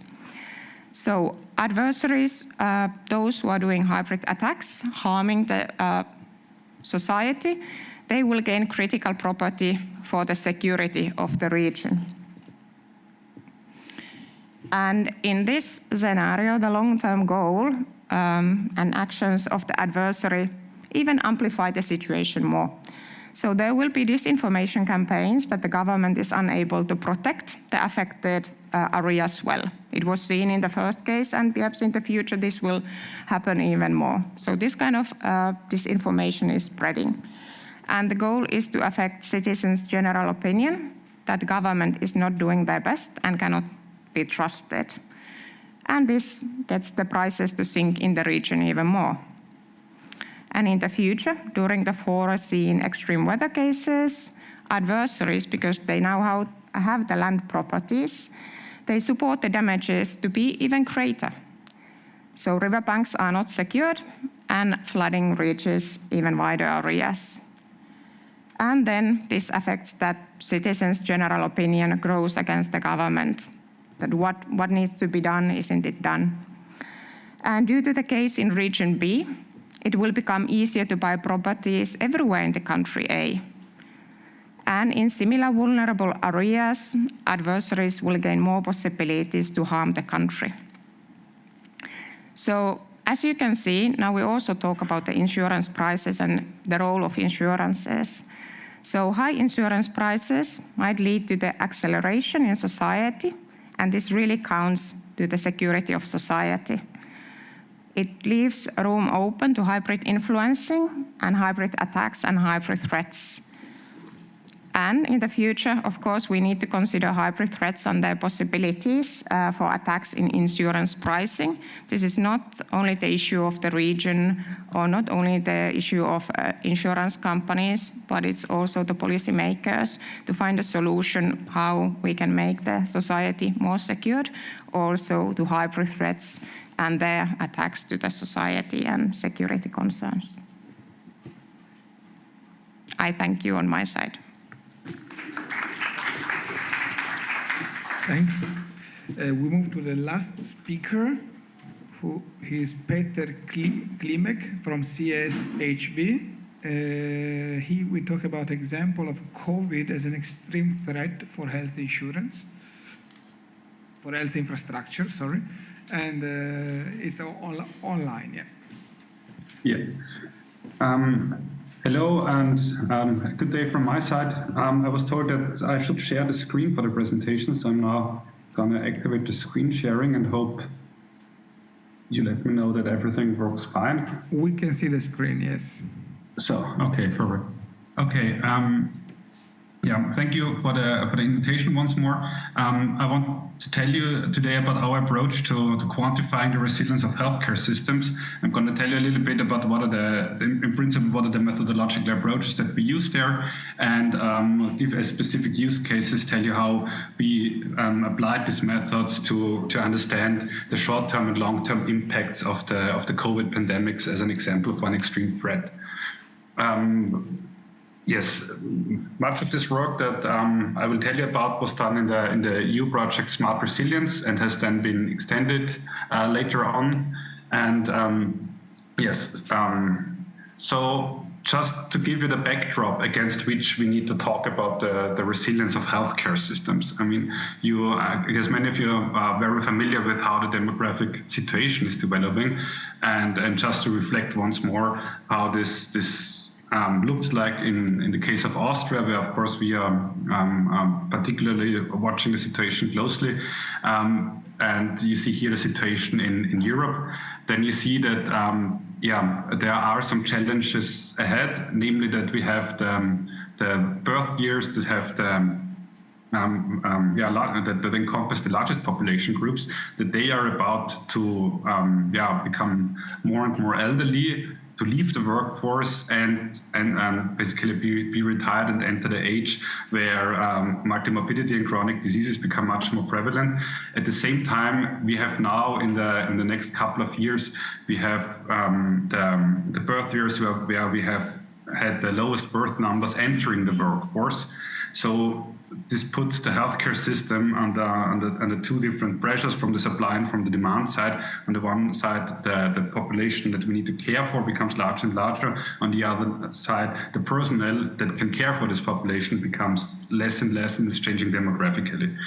And against this backdrop, we have now a healthcare system that in many countries is already under stress due to these developments. And on top of this, we have now added external and additive stressors, for instance, like the COVID pandemics, and this is what I want to understand.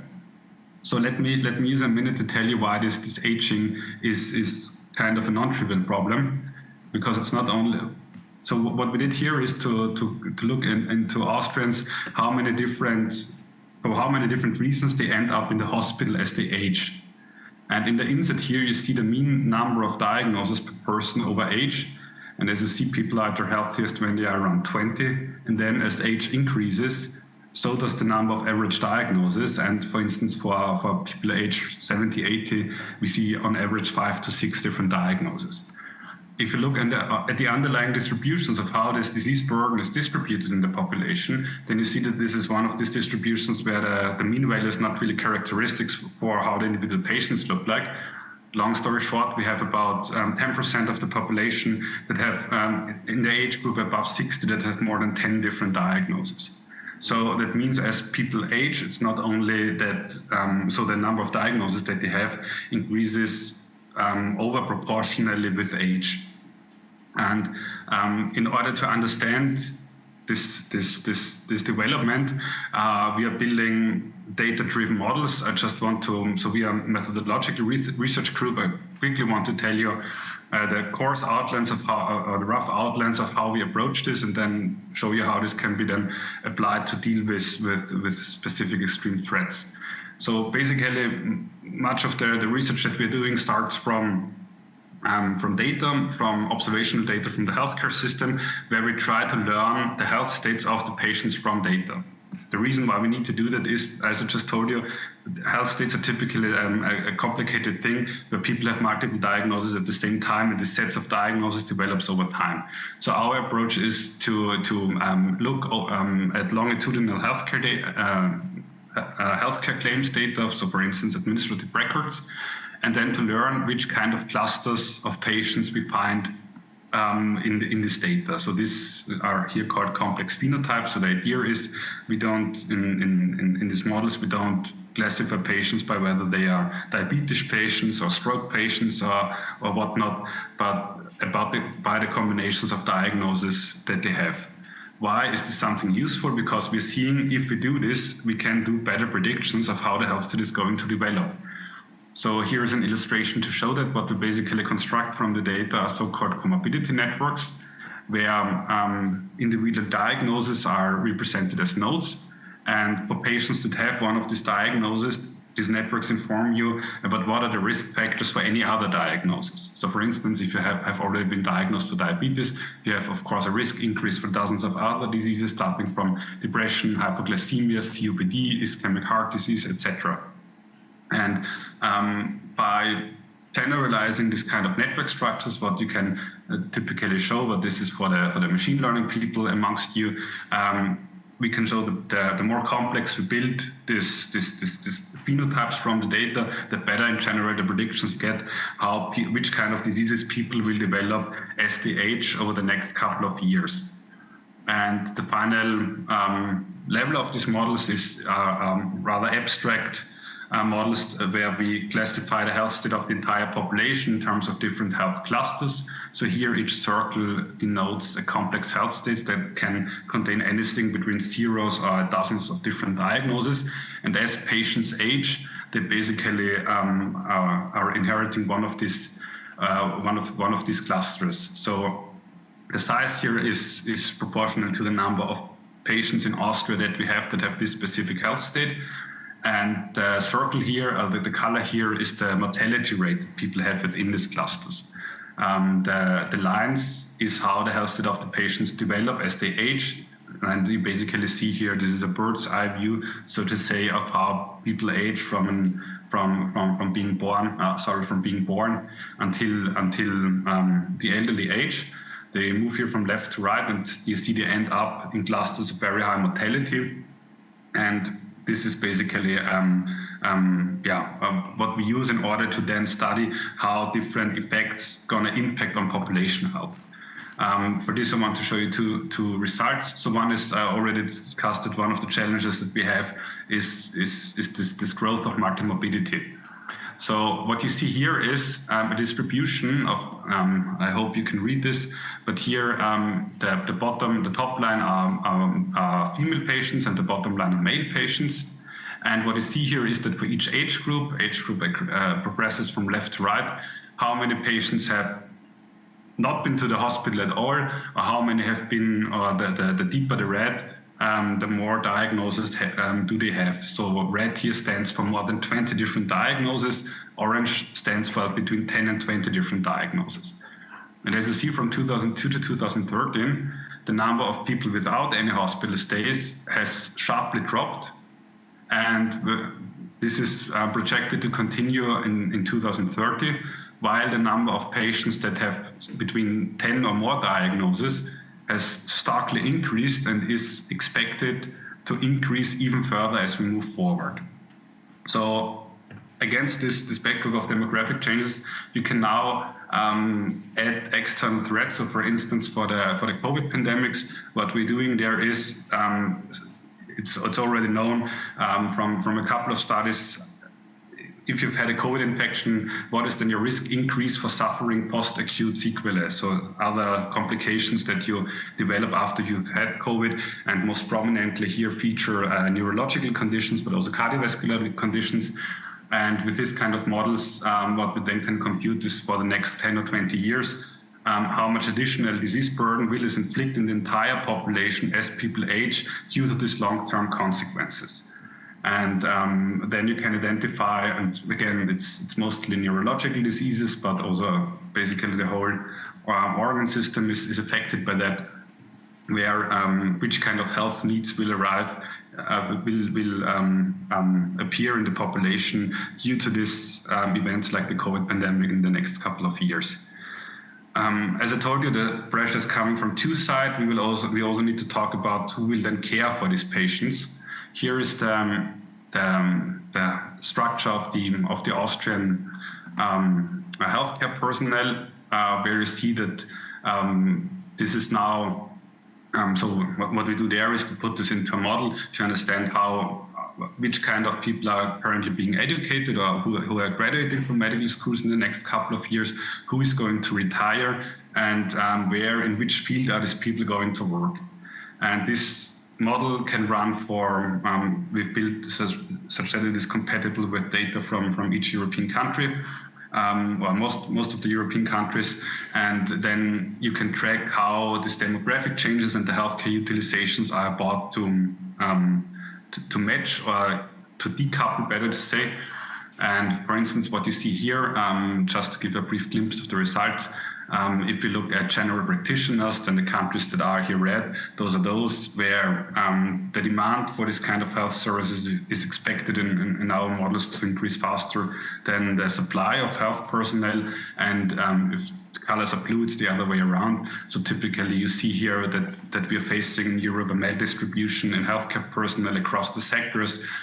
We would need more GPs and less specialists, to keep the long story short.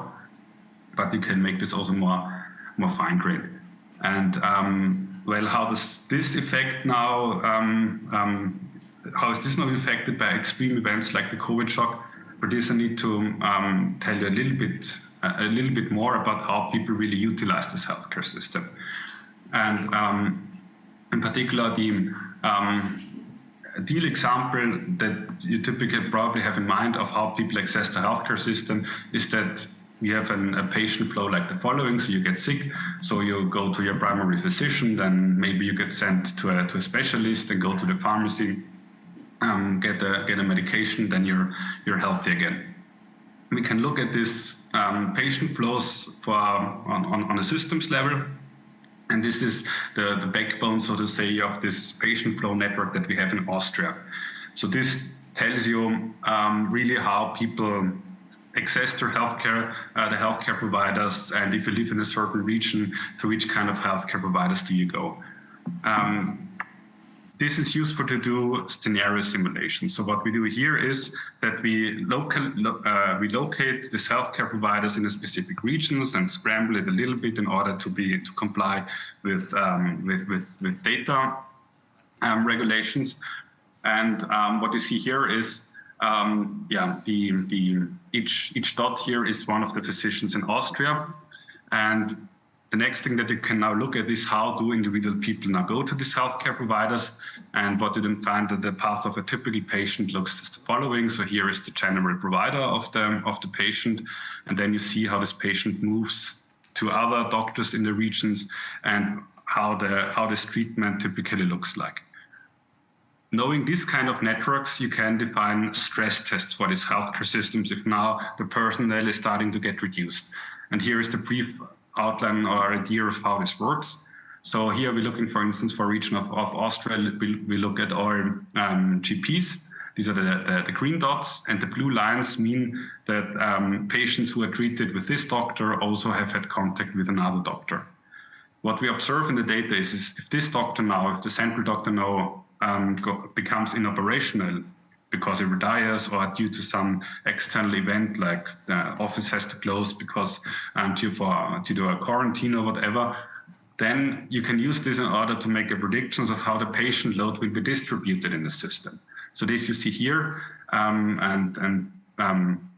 what you see then, what you can compute then is what is the load that other physicians have to absorb, given that other doctors will retire. What you can then observe is the following. So if here we look at the specific region in Austria, and more healthcare providers become inoperational for whatever reasons. And here we look at whether people are able to still find a healthcare provider who can provide a service to them within a reasonable amount of time.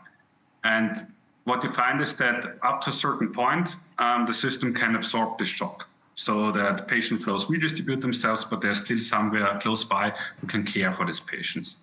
And then, depending on the sequence of who leaves the system earlier, at one point this breaks, and then people start to lose access to the healthcare providers. So here, this is a sign for a clear tipping point between a resilient and a non-resilient system. So up to a specific point, the system can absorb the shock and redistribute the patient flows and adapt to this new situation. And then at one point, the system doesn't fulfill its function anymore to deliver care to all people in the population. You can use this to derive regional indicators. So this is how this then looks like for Austria, where you then can measure how close is each of the region to this tipping point that I just described. By the way, you can break this down now to individual healthcare providers and measure the systemic risk or the systemic benefit of a healthcare provider. Systemic risk meaning how many other, so what is the kind of shock that they induce in the system if they become inoperational, and this benefit parameter here tells you how much of the shock they can absorb. And what the plots here should show you is that these properties are not really related to each other. So there's certain providers in the system who make the system resilient, and then there are certain who exert, then there are providers that pose disproportionately high systemic risk to the system. And let me also briefly state that this kind of resilience that we're talking about here is something different than the provider density that people usually look at in order to find out how well structured the healthcare system is, so to say. And this is because if you just look at how many doctors do you have in a specific region, you don't really take into account the way in which they access the healthcare system. For this, you need to look at these underlying networks. Okay, now what we did in this study is to break down these results for different regions and for different types of medical services. I'm not going into that, and just want to tell you how this resilience curves typically look like. So these are for different regions in Austria and for different different healthcare professions, how the systems are able to absorb a shock in this model. So you see it, so these are the typical resilience point where you see, okay, then some event happens, people become operational, and then with so people become inaccessible, and then the system recovers at different rates. And so in this way, you can quantify the resilience in there. The shock here that this show actually was chosen such that it matches what we have observed during the pandemic.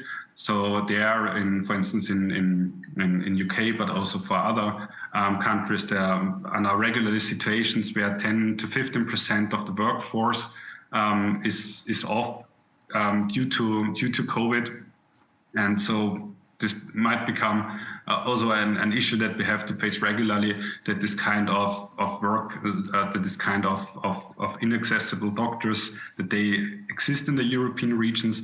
And with this methods, we try to quantify how good the system will be able to deal with this kind of shock, and where are, so to say, leverage points such that the system can that you can make the system more resilient, and which are the doctors that you can identify that confer the highest level of systemic risk to the system. Okay, so we've built a dashboard where you can then access this. We're also now collaborating with social insurances in order to deploy such kind of monitoring systems. And with this, thank you for the attention, and also thanks to all the co-workers who actually did this work. So yeah, thanks for having me, and looking forward to any questions if there are.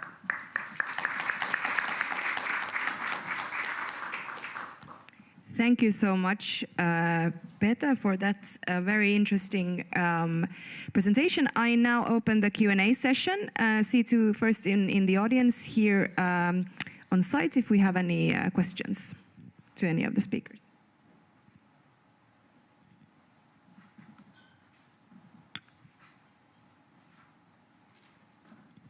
Sasha, please. I'm not sure if this one works. Yeah. I think that Peter's presentation, and actually my question is related to this presentation, shows very nicely one, I wouldn't call it syndrome, but at least phenomenon, which we have in the area of resilience of the society against extreme threats today. And this syndrome or phenomenon is that we all start with a simple question. Are we going to be okay with this one, or are we going to survive that one, and so on. And at the end of the process, we expect to have a direct advice. Put a mask on or not put a mask on, or do, the lockdown or not a lockdown, or other things. And this we don't have only in the area of health. So you can just replace doctors with firefighters. You can replace the specialist in the health area with the specialist in the financial area or in computer science. And you will have the same construct. Simple question, asking for simple answer. And what you see now from Peter is that in between the simple question and the simple answer, you actually have to have a very complex modeling. And for this complex modeling, you actually don't have so many buyers, you don't have patience in the society, you don't even have the awareness that this complex science in this chunk between point number 1 and point number 3 is needed. So that all the decisions, simple decisions made at the end, which we want to have, starting from a simple questions, absolutely need this second step of complex modeling, for which you need time, you need people, you need money, you need qualified and, so to say, focused research. So the question, finally, to Peter. So how much do you think, Peter, that this type of modeling, which you have so nicely presented for the critical health infrastructure in a case of an extreme threat, can or should be applied to the other areas. So I would just say, there is a lot of analogies to be made, but how is our preparedness to do the same type of modeling in the other areas, not only health, and how much understanding do we have on the side of the policymakers, politics, government, and so on, assuming that in Austria, for the research which you have done, you had it. So first of all, how we can transpose it, and second, how is with the buyers or with the users of that type of analysis. Thank you. Yes. So I start with the second question. So how can decision makers and use this? So I think particularly in the health sector, we've had there was a steep learning curve now during the COVID pandemics, where a lot of them learned to incorporate such kind of modeling results into decision-making processes. So I think this was maybe one of the long-lasting changes that the pandemic has inflicted. And at the end of the day, what for us as methodologists and technologists, this boils down to is that we develop easily understandable indicators. So, of course, we don't expect the policymakers to interface with this kind of models, but what we're typically doing is, and I've shown a couple of screenshots on that, is to give them, for instance, dashboards, or to make them to develop them some kind of communication materials that they know how to interpret this. These indicators, and also to link this to concrete action. So, for instance, based on the results that they've shown you, they shouldn't be interested or are not interested in understanding the network structure of how the doctors look like. But what this can help them is if they now see, okay, there is an event where we have doctors becoming inaccessible for what reasons, whatever, in that regions, whom do we need to call? Who will feel the consequences of these shocks first and strongest? And this decision-making process to know, okay, where are the pain points that this kind of event will inflict? I think there the time to identify this can be starkly reduced. But of course, we also should be so honest and say this is not a one-size-fits-all approaches. This kind of models are, of course, have to be then tailor-made to specific questions. But I think they are, we are getting there. So this is one thing. The other thing is now going beyond healthcare. For us, healthcare is one of many application areas where we're using this kind of models. I think another big issue where this comes about is our supply chain risks. There are many of the systemic dependencies that I just told you can be transferred also to this sector. So, for instance, there you have companies that depend on each other due to supply or other types of business relations, and you have systemic risk then due to that in the system. So, if one of the critical suppliers, if one of the ports in China shuts down due to the zero COVID policy or whatever, how this then ripples through these networks. And I think there we also had now over the last couple of years learned that these are systems that we don't really understand and cannot really anticipate. And this is, I think, a call to action that we need more of this kind of works and quantitative understanding in order to understand where are the bottlenecks and where are the systemic pain points that the systems have. And very much, and this, Sasha, you already answered when you asked the question, but very often it turns out things are complicated if you look at them. Things are always embedded in networks of formal and informal relationships. And if you want to understand how the system will respond to stress, you need to know these networks. Otherwise, you're just guessing. But if you know the networks, then you know how certain shocks will percolate through the system. And I think this logic not only applies in the healthcare system, as I just showed you, certainly also applies to supply chains, and it certainly also applies to other types of critical infrastructure dependencies. And the first question? the first question about I mean, how to transpose this, because in a way, what you said is confirming, yes, we can do it.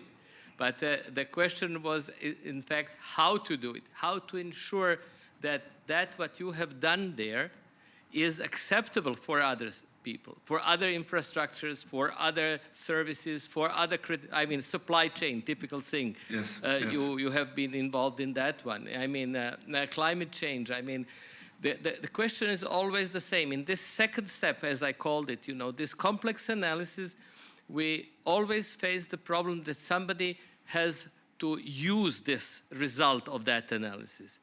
And very often, this use has to be based on trust. And the trust normally decreases with the complexity of the analysis and the explanation. The more complex the explanation is, the least trust or less trust you have. So this is obviously a sort of a circle. And I think that it would be extremely good to have these successful examples like health in Austria promoted as a model for other sectors and maybe other countries.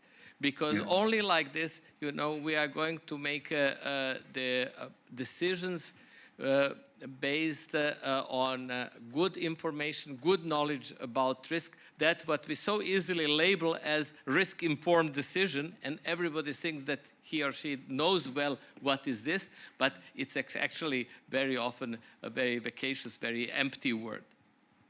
Yeah. So two aspects. First, transparency. And these kind of models that I've shown you here, one of the advantages of them is that they are very easily explainable. And I think this is one of the issues that we have with other more complex modeling approaches, machine learning, AI, etc.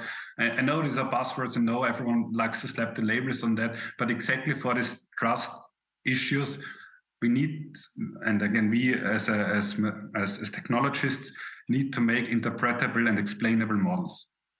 And this is one of the advantages of these networks. Of course, we try to, of these network models, of course, we build them in a way that you don't need to understand all these underlying dependencies in order to understand why a certain indicator has a certain value.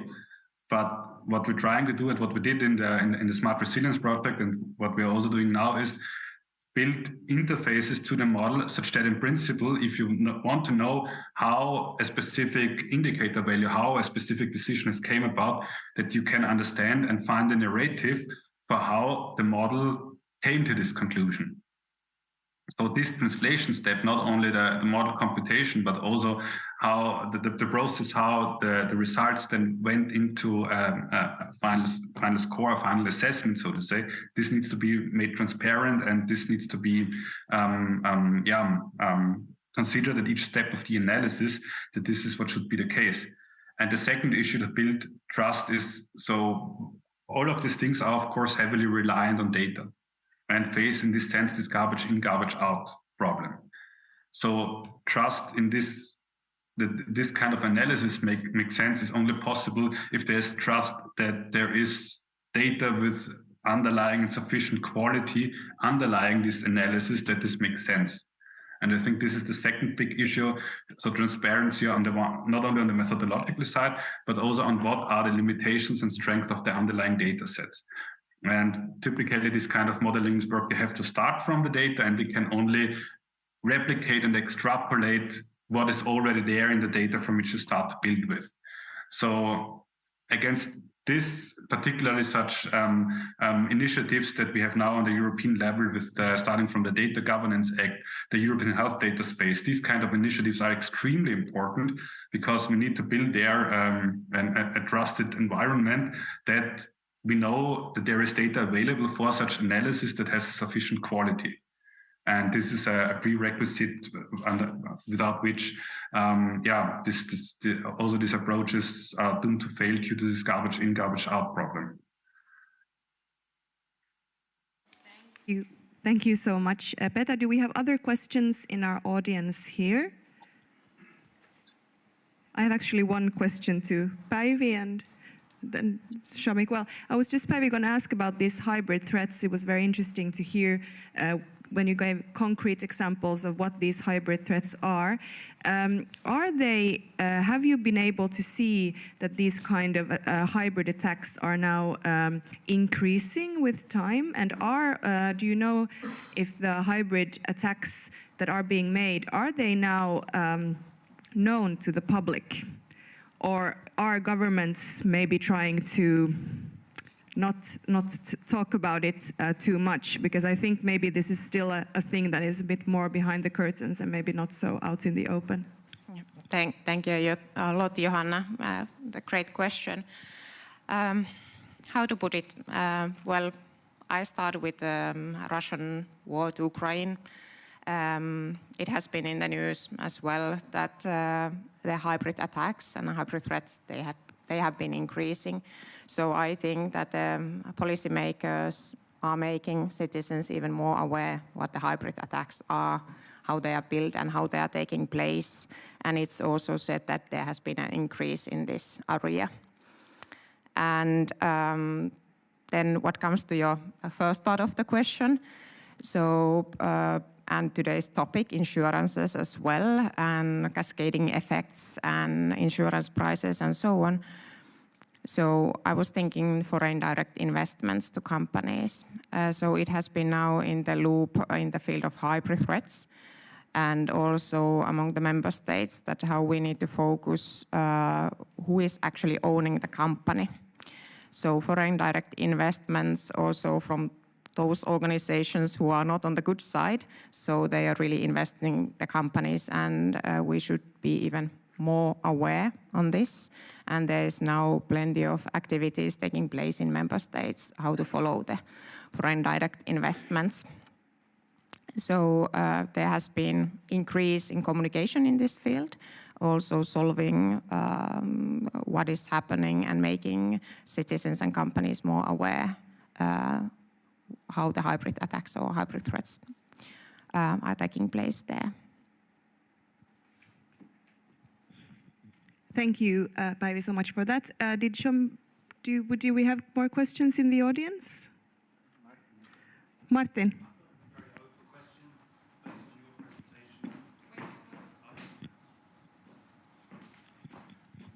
So this is a very open question based on Professor Matilja's so my question is this, the relationship between disaster, democracy, and insurance. I just wanted the panel to speculate and just interrogate those relationships.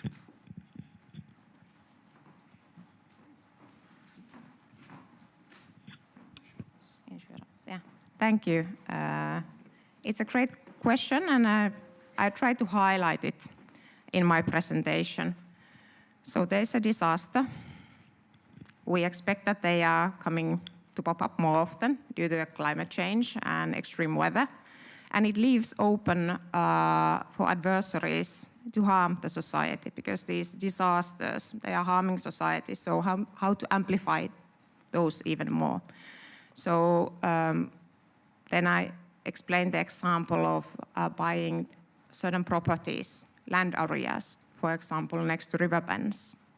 So if you own an land property next to river bend, and you do know that it's quite often flooding, what you normally do is that you secure the river bank, and you make the best for your property. But if you want to escalate the disaster, the flooding, you are not going to do it.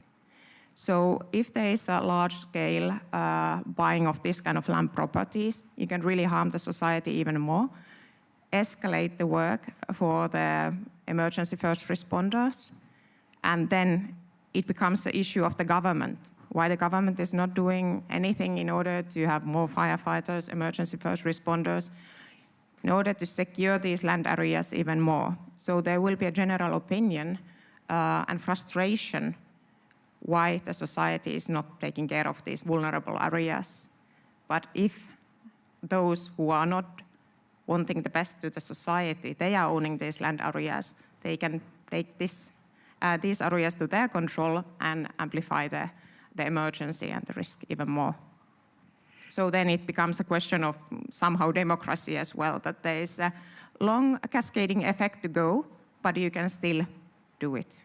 And if I can just comment this, what I started just thinking about, we know that Russia is very good at these kind of hybrid attacks and cyber wars and everything. And if you think, for instance, now there is a huge risk of a dam exploding in the Ukraine, and I can just imagine that this could be a way of kind of working your way in if you have Russians owning property, for instance, around the dam, not securing it, and then you can do like major, well, this is of course connected to the war there now and war activities, but this is also a way of, I think also, I mean, they're not stupid how you can, in long term, think about how to harm societies and how to harm countries or places that you then have some other interest for, or maybe to then gain your own interest. Just a small comment on this. We are, and that's again related to Ivy's presentation. We are talking very often separating climate-related and man-made. Like these two things were not, so to say, connected. And examples of this you have in some of the opening messages of the meeting in Sharm el-Sheikh, which is just about to start and starting their work and so on. And you suddenly have the core of the message, which is saying climate or climate change is man-made.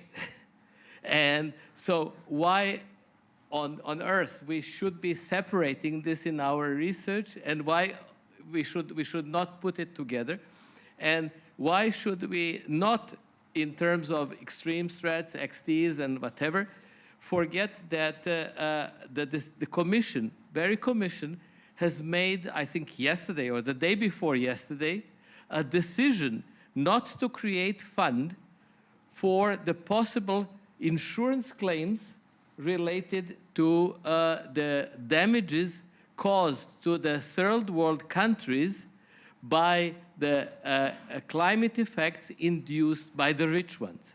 Because these claims will not be in millions of euros. These claims, as now, are in the order of magnitude of billions. That's the unit which they start talking about. So the comment is, we should go out of silo thinking in this area. Of course, we cannot put everything in one big, pot and cook the whole soup at the same time for all the things together. But that was a little bit the core of, so to say, my message about XTs. We have to look at these XTs always in a sort of a global context and possible interconnectedness with other things. So that was what would bring us to the lunch. Yes. Do we have any additional questions? I can't see, unfortunately. Just Salvo has? Yeah? There's a microphone on the table in front of you. So then, yeah, people online can hear. Thank you.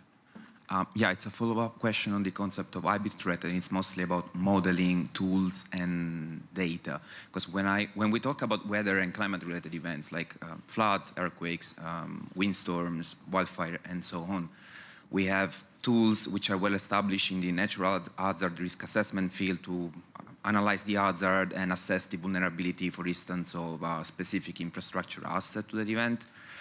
When we talk about hybrid and we talk about man-made action, deliberate action, like the example you reported on the speculation on land use, but there is also cyber attack or sabotage, like people shooting at transformers, which is something which happens, for instance, a lot in the States, I've heard.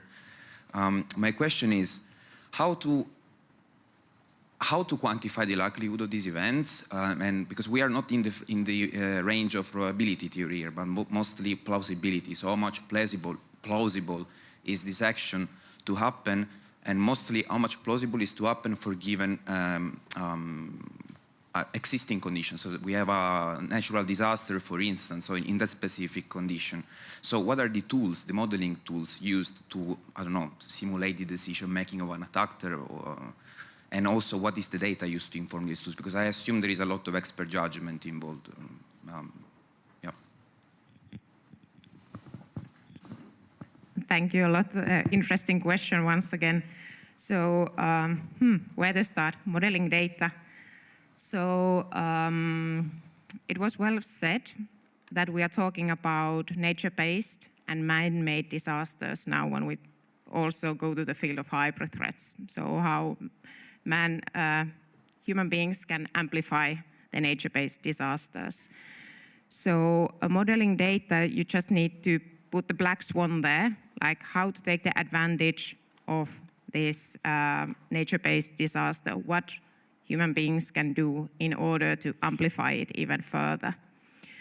And then I go to the foreign direct investment. So as mentioned, it has been under the focus of member states quite a lot lately. So if we do know how the foreign direct investments, what type of companies they are done, so we can also see like what kind of harm effects there could be if the company is totally run by the adversaries. So there you can get the black swan and consider like if this company doesn't deliver something anymore, what does it cause? And then we had a good example of the channel in Egypt. How do you call it? Suez, yeah, Suez channel. So supply chain, it was cut. So these kind of cases you can take from the history and then put to the future and analyze with this black swan element, what would happen, where it would lead.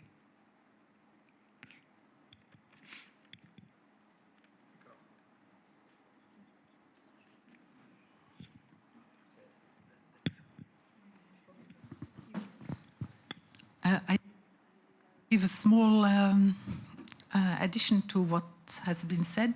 I think if you want to evaluate the likelihood of an attack, you have to look at the actor, non-actor and non-state actor and state actor. And you look at his intentions, capabilities, what kind of instruments does he have, how far is his technology, etc. And also at his organization. For example, as state actors, you have China, Russia, and Iran, and they have different kind of capabilities, and the intentions are also quite different. Sorry, I have a cold. And Iran is again different. And then and for non-state actors, you have, for example, the Wagner Group or terrorists, etc., etc., and they are less organized, but they have a different type of organizations and also not that much capabilities. I think what is really important is to look at the consequences of the attacks in the population. And for example, distrust in governments and the effect also of disinformation, etc. And then you have the public disorders. Public disorders is, in my opinion, a very big emergent threat to the democracies. And in fact, you have to reinvent a model and reinvent and take into account that we are facing a new paradigm with different aspects. So that's my answer to uncertainty. So how likely are the attacks? We had different attacks in last November against satellite system, and it generated a lot of debris. So the intention was really to disrupt the operations of satellite operators. We had also an attack now on the gas pipeline in Sweden, etc., etc. So the whole intention is really to disrupt our systems, our critical infrastructure systems. That's one point.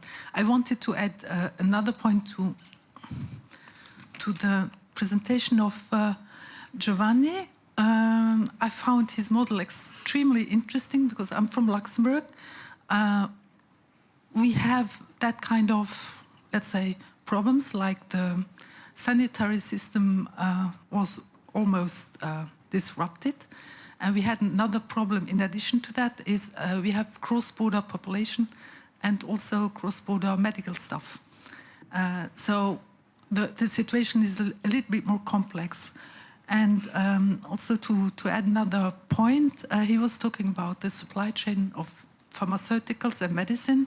And Luxembourg developed an observatory of medical supply chains during the COVID time. And I think I will conduct both projects because it's run by the university. And I think that the projects are complementary and they could really achieve quite interesting products. And thanks. And thank you for the presentation. It's really very thought-provoking.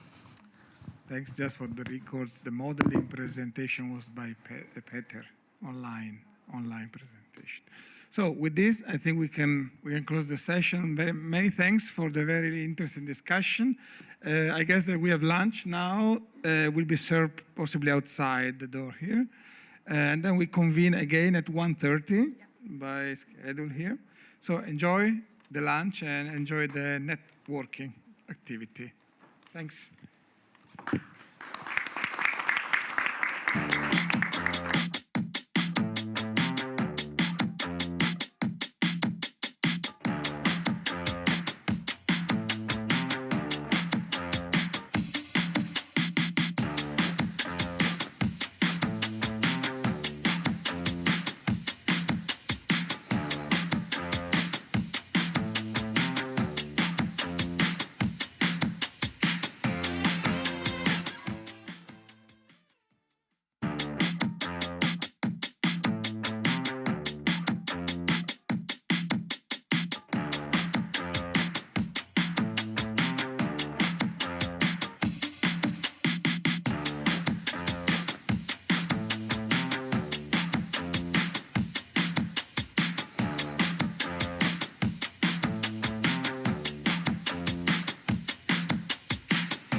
Where is Christian?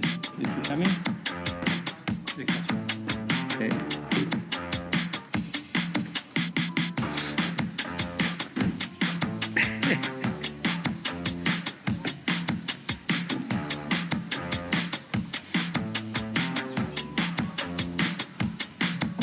Tu viens, Christian?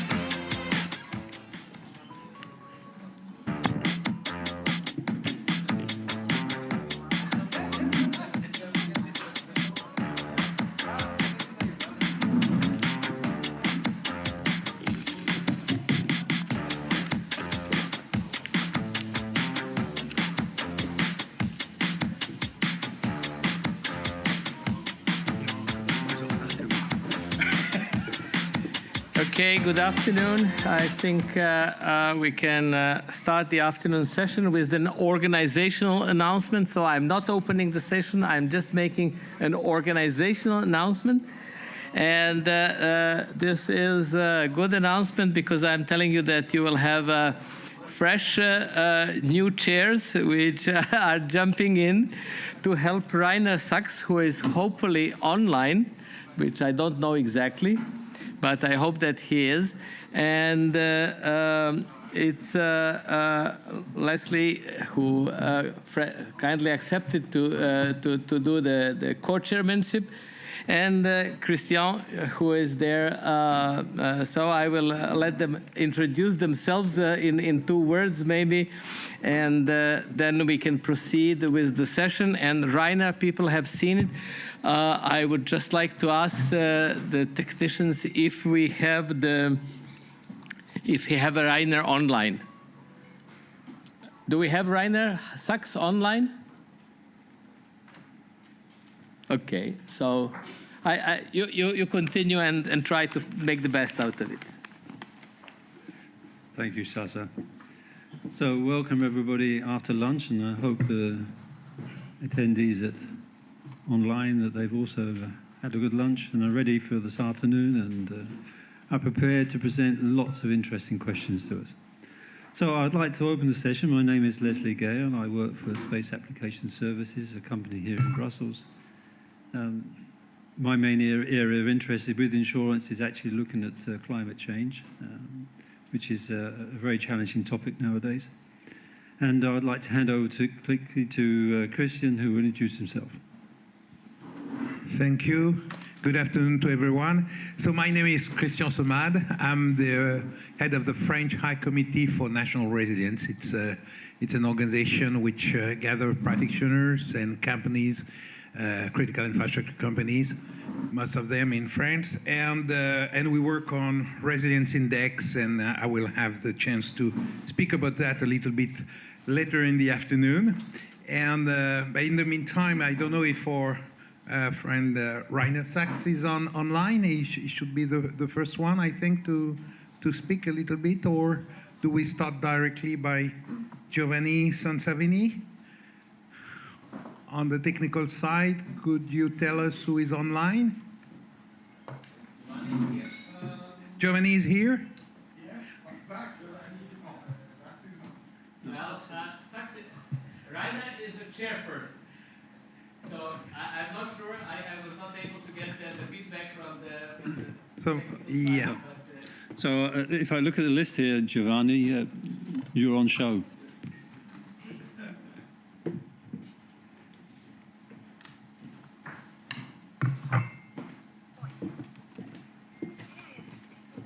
Hello again, also after lunch. So I have the honor to open this digestion session. And really, I hope that I will have the capability to keep you a bit active and lively. We focus on sustainability also in the group. So what you see here, what you should have seen here is Switzerland, Zurich, behind those 2 pictures of renewable energy production and energy transmission system. There is Zurich, there is the lake, which you see a bit there. So this is where our offices are actually located. What I want to talk a bit about today is resilience in connection to X threats, critical infrastructure. And I want to open a bit about talking about the activity of the research group. So the research group is called Resilience and Risk Engineering. What we do is we engineer resilience in infrastructure. So we develop models, mostly computer-based, with some input from real-world data, and we want to make decisions on these systems. And what we look at, for example, is the energy system transition. So this is quite a big topic that motivates, animates the spirit of our research. And here how we are looking at this angle is with indicators that talk about security of supply, safety of supply, and also reliability of supply. And the tools that we apply are physics-based modeling, so of these infrastructure flows and connections and of physical properties like pressure, voltages.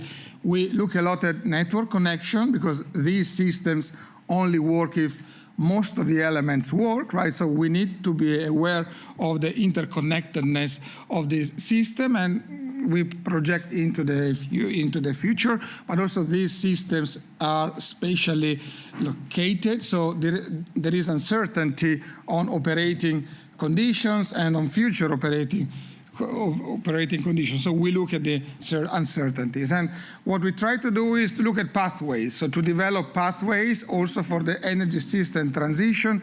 Here what you see is energy strategy to 2050, which is the goal of Switzerland. This is a much focused Swiss picture here. And type of decisions, type of assessment that we look at are design of multi-energy system where several energy carriers are connected maybe to enable seasonal energy storage. We look at interdependent energy infrastructure, what you can think as support of the gas flow to convert into electricity, and then back support of electricity to move gas into the gas pipeline, so a typical interdependency issue. And we look at systemic risks in the context of energy and infrastructure networks, for example, faults that don't remain local, but they have the potential to spread, so as you know, systemic risk. So we look in a technical way, right? So these are technical systems for electrical network, for example. And these systems are, as we have heard in the first two sections, they are complex.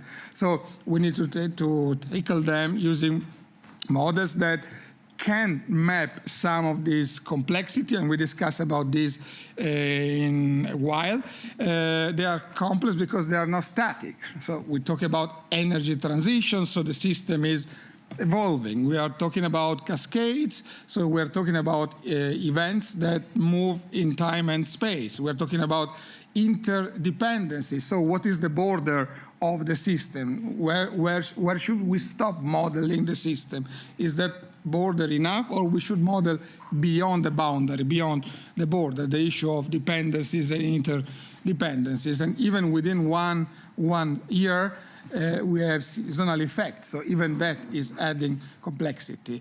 And these are systems that are not designed just using one KPI, not just by a cost, but they're also designed talking about sustainability, so talking about global warming potential, or they're also designed considering safety or resilience. So we do have to embrace this multi-dimensional, multi-criteria approach.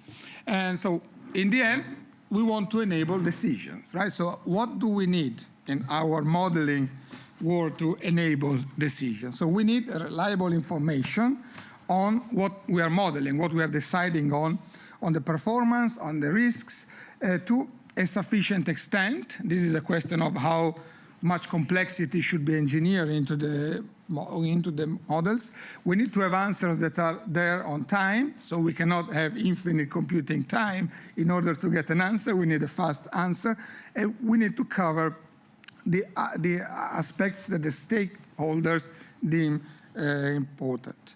So what is the approach? The approach is to focus on the key features of the system that are connected on real data. So I come from the modeling side. We can attack modeling from many different angles. The question is, how do we make our models more trustworthy?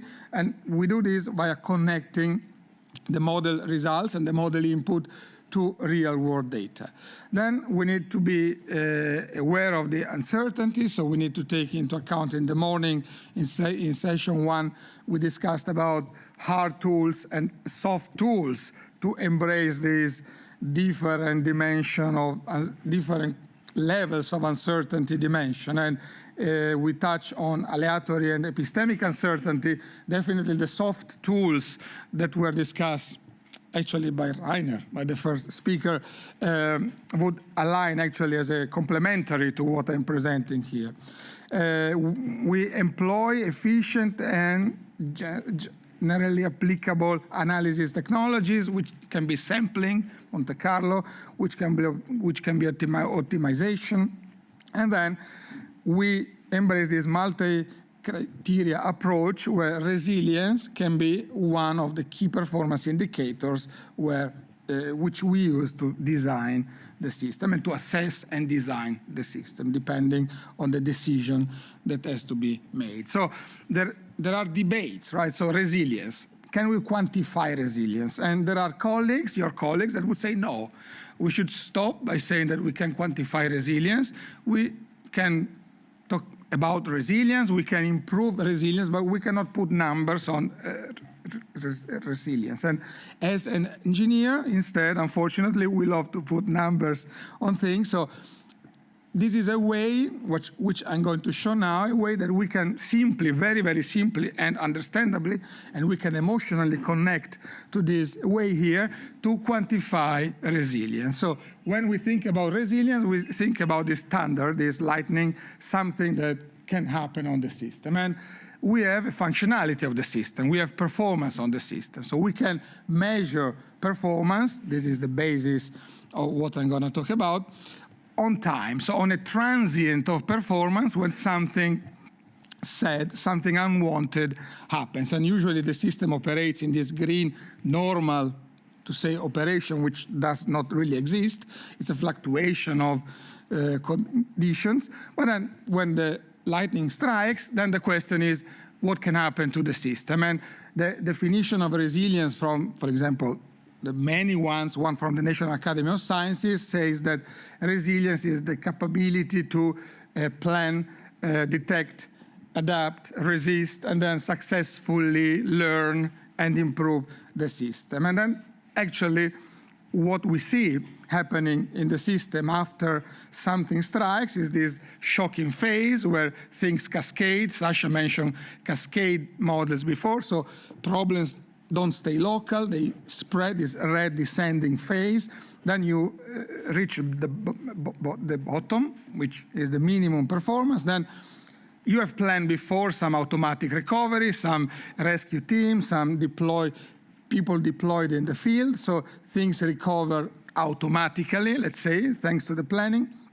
And then things might break, so then you have this dashed blue line. It can take time to repair damaged components, especially if they are not in the warehouse, so especially if you have to buy new after something broke. So, and then you have time for restoration, and then in the end you hope to have achieved a higher level of performance. This is depending on the system. And really what we focus when we want to engineer then resilience into the system is to focus on which phase does make most sense to engineer resilience in. And we can look at planning, we can look at detection, so having sensors, whatever type of sensors that can measure the conditions of the system and enable some quick decision to be made before the shock spread. We can prevent the shock, so we can stop the propagation of the cascade. We can recover quickly, we can restore and then adapt, having this learning phase. And actually, the point is, based on this curve, we can use very, very simple quantitative indicators depending on what you care about, what is important for your system. So is it important, what is the minimum level of service that I can guarantee at any time? Then we should be able to measure this dip of the curve. What is important is how fast the service degrades. So I need to give my people some grace period because before everything collapses. Then it's important this descending phase of rapidity of performance. Is it important that the service recovers quickly? Well, then I need to take care instead of the rapidity of the service recovery in the recovery phase. Is it important how much the customer is dissatisfied in time? So what is the integrated loss of my service? Then you need to look at the area of the curve, right? Everything presumes that this curve exists, right? For a modeler, might be there for the real world. And the question is how to produce this curve for the real world. And then we can look at the recovery ability, so the ability to perform after you went through this transient. And actually, the point is really that none of these measures alone probably is very much significant. Maybe a combination of the measure, maybe additional measures that are not there, that have not been discussed here, can be useful. But really looking at important features of this transient curve that I shown. And you can already imagine that this curve can happen in the computer, but it can also happen, for example, in real life. And then you have a sort of adaptive cycle, right? Because in real life, you can have many different of these lightnings. So your system has gone in the past through this disruption and recovery phase. Then you can enact a resilience cycle. You can do the same in the computer or in a simulation or in an exercise. And then we think that is really the same, very, very similar thing.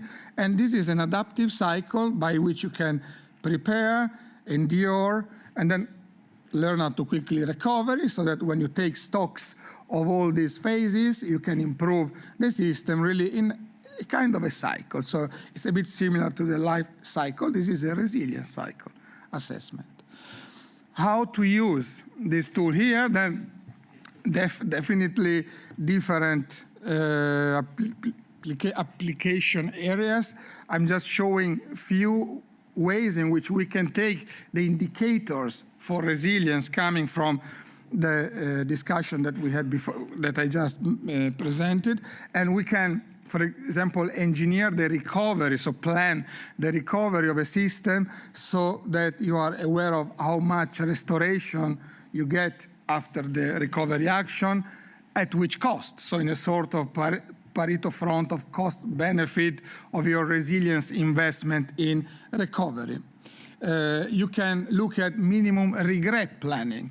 For example, you can look at different scenarios. In the morning, we saw that scenario-based analysis can be a tool for counteracting some of the uncertainty that we have when we don't have probability numbers, for example. And you can see, based on the different scenarios that you can plan your system, what's the scenario that makes more sense based on the resources that you have, this minimum regret planning. And you can also look, for example, if you are interested in improving resilience, given the metric that you care about, what is the investment, if it is in human performance or if it is, for example, in recovery efficiency, the investment that gives you the most added value in terms of resilience. And obviously, system boundaries, so what is the system that you're trying to make more resilient, and the available resources are going to affect this engineering of resilience. And just a last word also, we think that resilience is very much interesting for the issues that we have been discussing in session 1 about this uncertainty and paradigmatic uncertainty. So the point where you don't really have, here it's called deep uncertainty in a different community, but the point is that when you don't really have a model to have a proper risk quantification, then you might consider resilience as this approach to ensure that you take care of your KPIs in terms of recovery time or in terms of minimum performance, given the design choice that you have. So you surrender probability, and you are more on a cost-benefit analysis considering resilience. And some concluding remark with respect to strategies to engineer resilience to protect infrastructure against threats. So looking at safety margins, of course, noticing early warning, being able to reorganize the system as a response to external events. These are capabilities that in papers you can show that improve the resilience of the system. How much of them, how much percentage of them? Well, that's a question of for the stakeholders of the system. Considering uncertainty in the planning, obviously, designing for interdependency, so understanding where the boundaries of the system are and what is outside is an interdependency. So that interdependency needs to be there, especially when you design energy networks. This is very much, this sector coupling is a lot about energy network. Considering cascades, so considering that problems might not stay local but affect the entire system. So the network modeling is actually a very important part of it. We discussed also in session 1 these imaginable surprises, whatever that means, right? So to have in your design envelope also events that somebody might laugh when you discuss about them. Of course, everything in depending on resources. I mean, engineeristically, we cannot do without that. And all of that, to say that this resilience loop, resilience cycle, we see this as a design strategy also for system assessing and design strategy. With that, I thank you very much for your attention, and I will be open to questions later.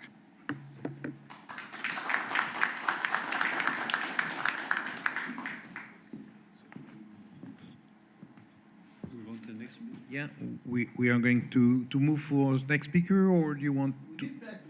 We did that before, and we left the question at the end. So the next speaker is? So our next speaker, if I put my glasses on, otherwise I can't read it, is Orvin Kachepski from Ortelius. I guess he's online because I don't see him here. Does everyone see me now and the screen? Yes, we can see the screen. I can hear you, Orvin. Thank you. Wonderful. I see that the screen on stage is different from the screen that I am presenting. I do not know what the difference is. There we go. Wonderful. Thank you. So good afternoon, everyone. Thank you for the invitation. My name is Orvin. I'm with Ortelius, a Swedish company that innovated a digital common point of reference platform about 20 years ago. And today it is known as digital twin technology. So, digital twin technology and resilience. But it's also about other subject matter expertise, isn't it? It's about XTs and disaster and insurance and infrastructure. And at the end of the day, what digital twin technology does and creates value is by digitalizing these types of assets of an organization, enabling digital replication, and creating a confluence of ideas and approaches. And I could not have hoped for a better preview and an introduction by Dr. Sachs earlier regarding hard and softwares, and Professor Murphy, who spoke about intangible assets. Digital twin is based on information, bits and blocks that are orchestrated. At the bottom of the screen, we can take a subject matter area of expertise. But where does that come from? It comes from the assets of the organization, which are the people, the processes, the relationships, technologies, even the hard assets. We replicate them as unit twins. They thereafter are used and aggregated and create the next steps of digital twins. So we enable many assets and their extraordinary tools to be in one place with several opportunities to view, manage, govern, and test different ideas that a given stakeholder, first responder, second responder, or the next tier of stakeholders and those involved require. Orvin, can you hear me? Yes? Can you maximize your screen, please? Yes. Because we're seeing the application shown in the PowerPoint presentation, so I'm not sure. Are you presenting your own screen or is it coming from here? I am presenting my own screen. So can you put on full screen display? Go to full screen in the PowerPoint. In your PowerPoint, at the bottom left, you are no, not this one. To the right. No. To the right. To the right. To the right. No. Yeah, one more. there, This one. that's it. Yeah, slideshow. Thank you. Thank you. Thank you. Apologies. But you are in presenter mode. And in display settings, you need to change that. At the bottom left, the top left, sorry.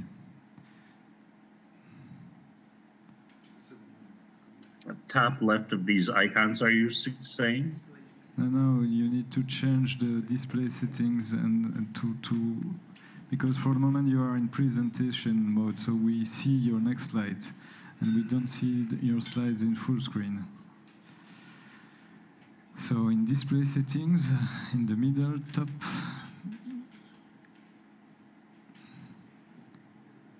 left. There is there is an arrow in the middle where there is written display settings.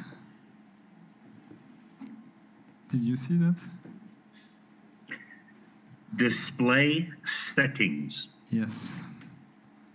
Just at the top, in the left middle. I see chat, participants, stop video, mute, you share. Tell him to go back to the previous button. Anyway, leave it like this. Tell him to forget what you said, because otherwise we're going to spend the afternoon. Orvin, what we see is your actual presenter screen, not the display screen. So I think the problem is that we can't switch. Can you go back to the original screen? So end slideshow and then start again.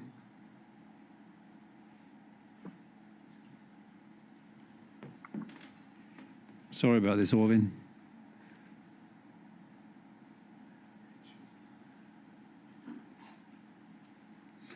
So the top, you need to go to end slideshow and then start the presentation.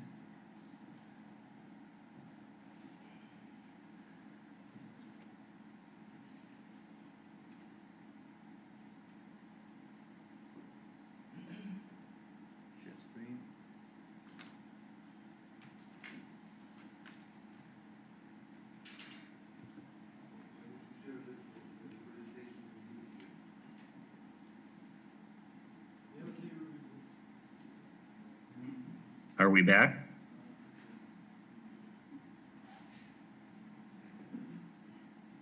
Actually, I see you on YouTube now, which is quite fascinating. Okay.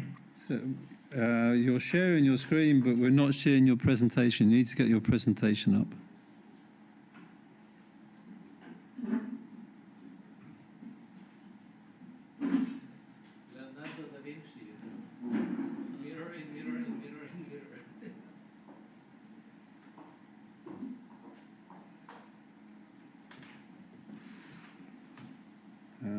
Tell him to come back to the as he did it, and that's because we cannot continue like this. Yeah. Okay, Orvin, carry on as you were before and just ignore the last 5 minutes. My apologies for the problems. Do you see the slides at all? I see now a slide saying DTT capability. Wonderful. Thank you. So to not prolong, the DTT twinning capability depends on our information modeling and universal language, which allows to prototype and test various scenarios. What I had mentioned earlier, and thanks to Dr. Sachs and Professor Murphy, there are many, and of course this is not an exhaustive list of extraordinary either processes, indices, information, and tools that provide different types of data and information. But going back to the intangible value, the context of intangible assets, there has been some research done which supports what Professor Murphy had been saying before, and that is one of the boosters of digital twin technology by adding this in value context to the hard data. So what we're talking about at the end of the day is a digital twin platform that can sit in the middle of all of these assets and create information and relational modeling, orchestrating a taxonomy and ontology for both structured and unstructured data and information, and taking the complexity of all of these items into one place, providing many views and many ways to govern the data, real-time management, navigate, and test hypotheses from the analysis and work product of the tools being used, which enables an uncommon way to share, communicate, and collaborate, which ostensibly is the sine qua non of improving resilience opportunities and opportunities within the DRS community. Additionally, we can align strategy, tactic, and operational objectives, and again, support real-time monitoring and communication for predictive analytics with simulation opportunities.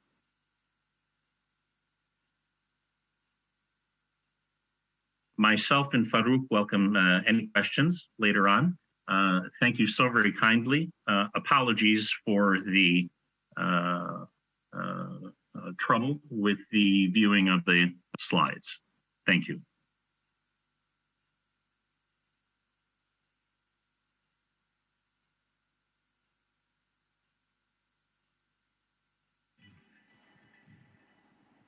Okay. So you stay with us online, and I think you will have probably a couple of questions later on. So the next speaker will be Samik Chakrabarty. And is he online? No, you are here. Sorry. Excuse me for the pronunciation. No problem. I'll clarify it. It's Chakrabarty. So use case in insurance sector. Yes, yes. I'll quickly check if this works. Yep. All right. Hi, everyone. A very good afternoon to all. My name is Samik Chakrabarty, and I'm from Steinbeiß UVRI, which is a small SME based in Stuttgart, and we work on technology transfer. We bridge the gap between, let's say, technologies and research in academia, and how can they be used in practical applications in industry. I'll be presenting our tool, Resilience tool, which was developed in Smart Resilience project. You might have already heard about it from Sasha's presentation, as well as Peter Klemek, who presented some of the results earlier this morning. So, what are the challenges in insurance industry? And is it business as usual, or has something changed? we see more and more of these extreme events, which we already had a session on in the first session. And we also see rapid urbanization and large-scale infrastructure, which is getting more and more complex, as well as intricate in nature. So how do you eliminate these systemic risks which are engendered because of these complexities which is involved in the system? How do you develop flexible insurance solutions to deal with them, especially insuring systems within infrastructure? Or how to meet the demand for end-to-end solutions, services other than the risk transfer? So let's say insurance industry has a lot of data. How can they use it, or how, if they want to use to improve resilience, how would they go about doing it? So there's a need for dynamic approaches, complementing existing risk management methods and technologies which are used. There's a need for also enabling assessment and benchmarking resilience. This can help in developing crisis management plans, procedures, and check them based on best standards available in industry and otherwise. Furthermore, offering support for building resilient business infrastructure, leveraging the knowledge and the data, the experience which the insurance industry has. This is actually the Smart Resilience tool. However, before starting from resilience as a service, we have to understand how does it come about. Smart Resilience introduced quantitative nature, or let's say numbers, into the equation. Otherwise, with a field which is very qualitative in terms of assessing resilience within smart critical infrastructure. And how did we go about doing that? Is we started with a method which can be incorporated in existing solution or systems which are currently in place. I will talk a bit more about the method in my next slide. Then we implemented that in a tool, and then we created some application use cases and generated standards based on our applications. And finally, as a way of offering this, we packaged it in a way of resilience as a service. The method relies on the exact figures which well, Giovanni was presenting and most of you are aware of. We have two different kinds of assessments. One is resilience level assessment and functionality level assessment. On the left, you see a resilience level assessment example of an asset. And what the levels which you see is based on a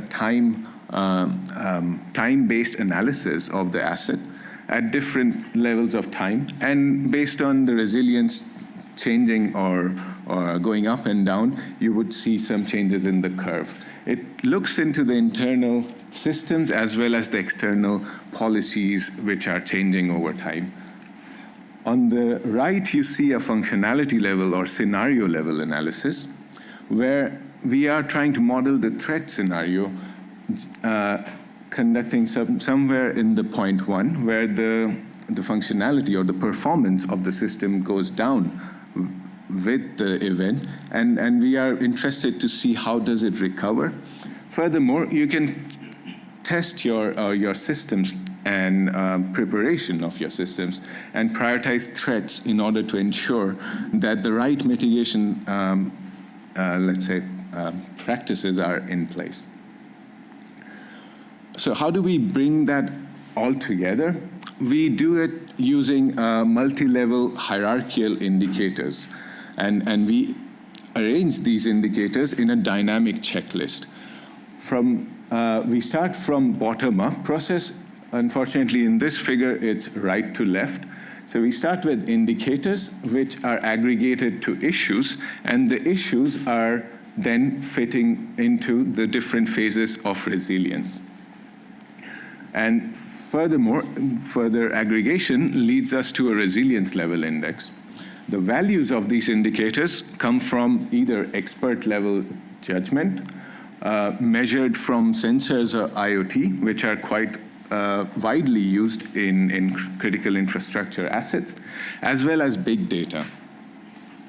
Furthermore, we associated weights in order to prioritize some indicators over the others, and which can be tailored based on the application as well as the end users.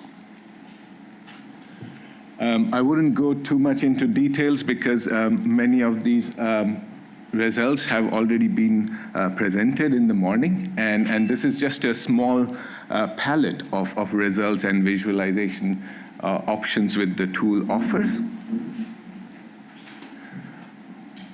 We also have implemented multi-criteria decision-making within the tool. And here, this is just in one example of multiple resilience level analysis being used to make optimized investment decisions. Don't you want to know which indicators are the most critical in order to improve resilience? This is one way of answering this question. It provides insights into the critical issues within the critical infrastructure system. It allows users to put relative importance into their based on their goals into the indicators, as well as compare and select investment options which can have the maximum impact in terms of improving resilience. For a use case, I would take an example where we are looking into the Switzerland case study based on resilience indicators developed through BABS, which is a federal civil protection agency in Switzerland. However, we can also extend the case into different granularity of levels. So while we are looking into the country or state level indicators, it can be, our tool allows different kinds of granularity in approaches where you can assess resilience for multiple critical infrastructures or even single critical infrastructure based on your application. On the left, you see a report, actually, which is called Disasters and Emergencies in Switzerland. This is a report which is published by BABS every couple of years. However, this is a static report based on a desk-based research and which is communicated, let's say, in a couple of years. This whole report can be incorporated into our resilience tool to make it more dynamic. It will allow also interactive measurement or let's say visualization of the results and with checking out the indicators at or resilience profile of a canton in Switzerland more dynamically and give you more updated results. This is an overview of indicators which are looked into, which can also be incorporated in our tool very easily. And we use these indicators to put into a dynamic checklist. And currently, we have more than 5,000 plus indicators within the resilience tool. This is one of the example of indicators, and this is how it looks like in our tool, where you input the indicators and associate a quantitative score based on the different values of the indicator. At the moment, when you perform a resilience level analysis, you can make use of the Workflow Assistant tool, which allows you to set up a case study, creating a dynamic checklist where you can incorporate the indicators, connect these indicators to the values through an API integration module, select the region of assessment, automate or use an automated or semi-automated assessment, and finally visualize the results. So this is a very dynamic approach of performing a resilience level assessment. You can use the results from the resilience level assessment into our MCDM module, where resilience can be looked into in different categories or phases of resilience levels. So here I took, for example, 3 of the resilience levels and tried to check the scores of different cantons in terms of their preparedness, their absorption of an event, and how can they adapt or transform. This allows benchmarking of resilience level across the different phases, including preparedness. There's interactive charts which can allow you to, let's say, intuitively understand and communicate how good or bad the preparedness or the different levels of resilience are for each canton, and test and identify vulnerabilities, because you can drill down into the specific indicators, improving transparency and communication of risk. So furthermore, insurance solutions can be based on these dynamic assessment of results. In conclusion, I would point out that when we talk about services, it is actually fulfilling some of the requirements, and what can these requirements be? We need a service which can allow stress testing in order to identify risk associated with cascading effects. It should be modular in nature. That means our tool should not be as a standalone tool. However, it should be an integrative tool. It should allow digital data visualization, including GIS mapping. And it should be scalable in terms of how many users and how different kind of users can use it. Can support IoT or sensor data, and has support for AI or machine learning in terms of processing workflows or even generating insights from the data. Furthermore, it should be stakeholder-centered, which means it should be built around a community of practitioners and stakeholders, and even better if there's a standard which supports it. And lastly, it should be integrative, interactive, and have a learning management system in place in order to help use this and benefit the most out of it. With that, I thank you for your attention, and yeah, I'll wait for the questions. Thank you.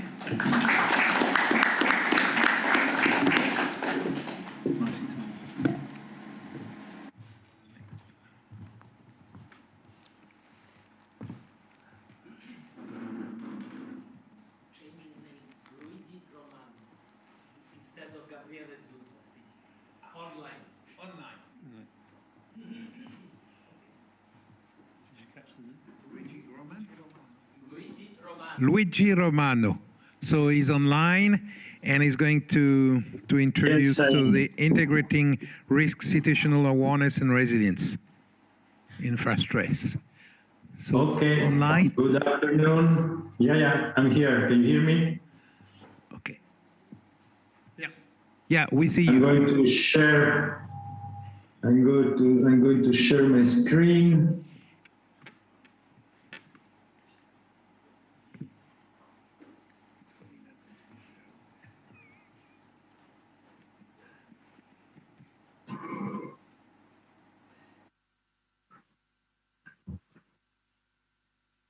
Do you see my screen? Yes, but we have the same problem we had with Orvin. You're showing. Okay, so I will share the other screen. I will share the other screen. I will share screen number 2. Okay, thanks, Luigi.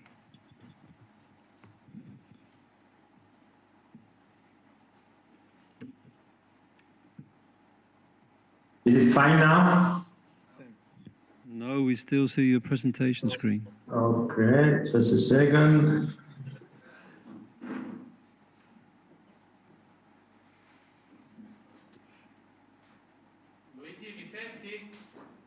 Two.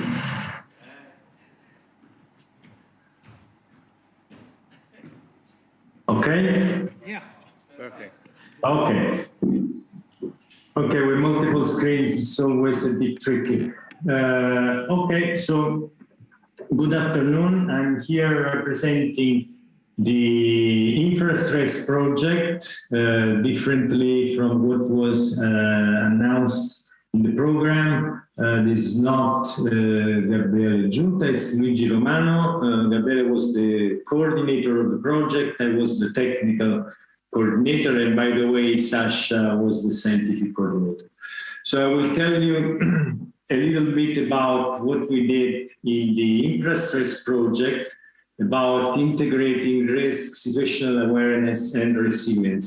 So I will just give you a bit of flavor of the approach that we took in the project. So project overview. This was an infra project. The project ended a few months ago. It was 27 partners from 11 countries, and the focus of the project was on sensitive industrial plants and sites. So we had to protect these sites, which are subject to the CERIS regulation, a very challenging regulations in terms of requirements for safety and security, mainly safety. And we addressed we developed a number of solutions for improving the prevention, detection, response, and mitigation of threats and attacks deriving from over the physical and cyber. So we focused on sensitive industrial plants and sites. We actually focused on these sites which are subject to the CERIS 3 directive, and we focused on what we called security-induced safety cases, meaning that in these sites, just like in the majority of critical infrastructures or critical systems in general, you have consequences in the safety domain which have their origins and causes in the security domain. So we looked at these threats and how they combine and propagate from the security plane to the safety plane, and how threats can combine across the two domains of cyber and physical. So our objective was to protect sensitive industrial plants and sites, possibly to a large scale, and we also investigated propagations among domains. We wanted to guarantee continuity of operations and to prevent damage of the assets, and we delivered an entire framework to help operators achieve these goals. So basically, we used a methodology which was based on a composite set of indicators. The methodology and the indicators allowed pilot systems, so actually system providers to take advantage of the features of the InfraStress platform. We started from TRL4 and we ended up with very mature technologies. In some cases, they exceeded TRL7. So the main technical and innovation results, just give you pointers to the key achievements, then I will be available for any further questions or further information that you might want to have. We also have publication out, and remarkably, we also contributed to a real standard, as I will tell you in a second. So all components of the platform were successfully integrated. It was more than 40 components developed by the project, plus we also provided the possibility of integrating commercial tools in our framework. And just a second. Forgot to mute this. Okay, and so we gave the infrastructure providers the possibility also to combine our solutions with solutions provided available on market. also to protect the previous investment that they had done in security products. The validation phase was substantial. We had 5 pilots, realistic pilots. In some cases, also the validation was done on the real infrastructure or on setups which closely mimicked the real infrastructure. There was a refinery provided by Motor Oil in Greece, medical manufacturing provided by DePuy, which is a company in the Johnson & Johnson group providing precision orthopedics. Then the chemical storage site, Carmagnani in Italy, a municipality also connected to rescue services in Barreiro, Portugal, and a cross-domain pilot, including a port and a storage site, which was in Slovenia.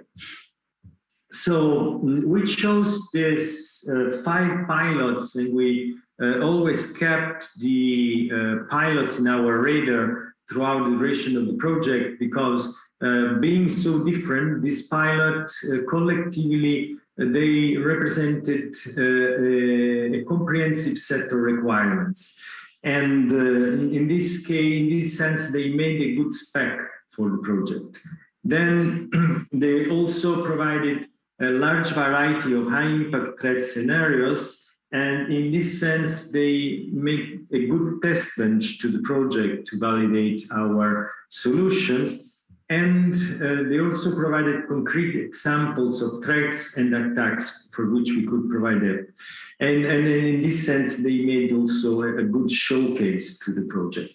So they had a very important role in the project. This project was very much, so to say, pilot-oriented or pilot-driven. Whatever you prefer.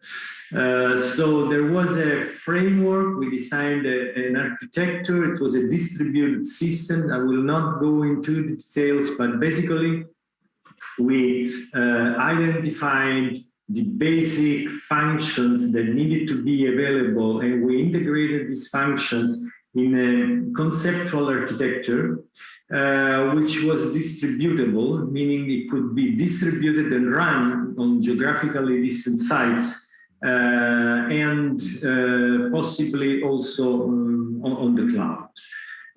So this is just to give you an idea of how close to a commercial product we got. So we got very close to a commercial product. We had a very high quality dashboard, which gave operators a global view right to the point of the entire infrastructure which they had to protect. We tried this and demonstrated this for 5 pilots. So again, pilot 1 was Motor Oil in Greece. And this is, during COVID time, and despite the COVID, we managed to conduct massive experimental and validation campaigns. Then there was the DePuy in Ireland. This was also related to an emerging technology, which was already mentioned in one of the previous talks. So DePuy was awarded the prize because they used legacy systems to build digital twins, which is very important because digital twins is an emerging technology. But one of the main challenges is to try to exploit and unleash the full potential of digital twin technologies without throwing away previous investment in traditional technology, such as SCADA systems, which are intrinsically exposed to attacks. So this was a very challenging use case, and we really had to engage with the end users to try to find solutions which allowed us to protect the systems while also preserving the investment done in traditional SCADA systems. So This was the dashboard for the DQA application. Then we had pilot 3, Carmagnani. So Carmagnani, here you have a map of the plant. So we have this oil and also chemical, hazardous chemical substances which are stocked, and then they have to be delivered to trains, and they actually come from ships. So this is subject to the Seveso directive, and we have been working in close contact with the operator also to match their requirements. And then there was the pilot 4, which was petrol and the port of Koper in Slovenia. So here our focus was also on cascading effects across domains.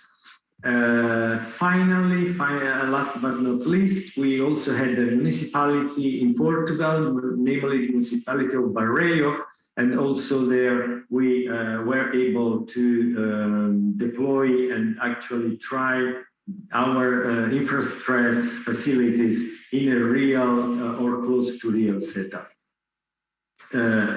We are quite proud of the achievements that we have done in this project. I will only mention, like the most relevant, but there's more. So there was a new methodology. We developed this new methodology related to resilience, to the combination and composite matrix, which combined resilience, situational awareness, and stress testing. This was more of a scientific achievement. Integrated tools. This can be classified more as a technical achievement. So, and this was the platform that I have already presented with respect in the context of the use cases. The dashboard also was a very useful tool, very much appreciated by the end users. There was a massive and exhaustive campaign for validation in 5 realistic pilots, plus also minor setups. There was a collective information sharing platform which was also used, and also use case provider found very useful, and also external stakeholders. We contributed to the DIN spec 91461. There's also a paper out on this if you want to have more details. So the contents of the paper and the contribution that we had made in the project, they actually made their way all the way down to the spec, which is not so common for scientific projects. And then there is a realistic exploitation plans and infrastructure. So we can claim that the impact was well beyond the project. It was bidirectional, meaning that not only we provided knowledge to the external world, but we also used the knowledge from the feedback from people who we interviewed and involved in the project. And then also a very useful feature was the platform that we set up for the project, which is still up and running and being used. So we also provided a sort of assessment as a service. So the system was made available, and users and also external experts could evaluate it by means of direct experience. Again, one important achievement was that we went all the way down to a real standard, which has been published. And we also contributed, and we had several interactions with the European Commission about the policies that could be used for, actually paving the way for cooperative handling of disasters in ships. So I think I've been in my time frame. These are the main contacts for the project. So again, Gabriele Giunta was the project coordinator, myself, Luigi Romano, I was the technical coordinator and the main contributor for the DIN-spec, and Sasha, who was the scientific coordinator and the main contributor for the methodology. So also based on what are your main interests, you are very welcome to follow up and contact people directly. We will be glad to provide you all the information and possibly also follow-ups to the activities that we've been doing in InfraStress. So if there are immediate questions, I will take them now. Otherwise, I will stop sharing my screen and I will still be with you for the rest of the session.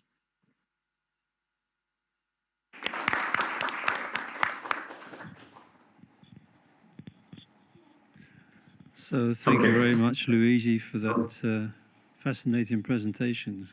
Great to see a lot of good work going on. I think it'd probably be best if we move on to the next speaker and reserve some time at the end for a discussion. So this presentation, or this session, seems to be an example of resilience. We changed the presenters, we changed the chair people, and we're still going strong, and I have another change for you.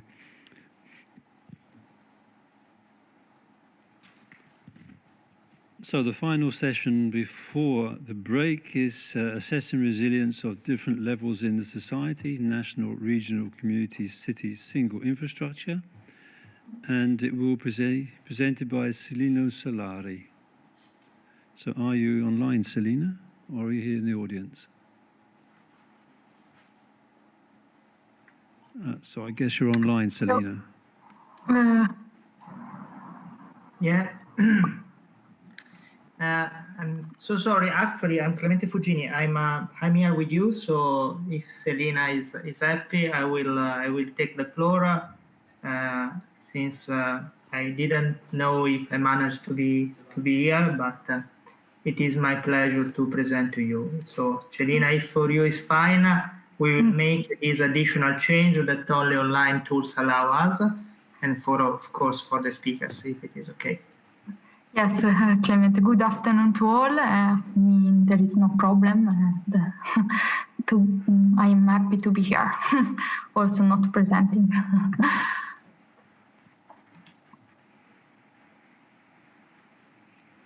Okay, can you see my screen, first of all?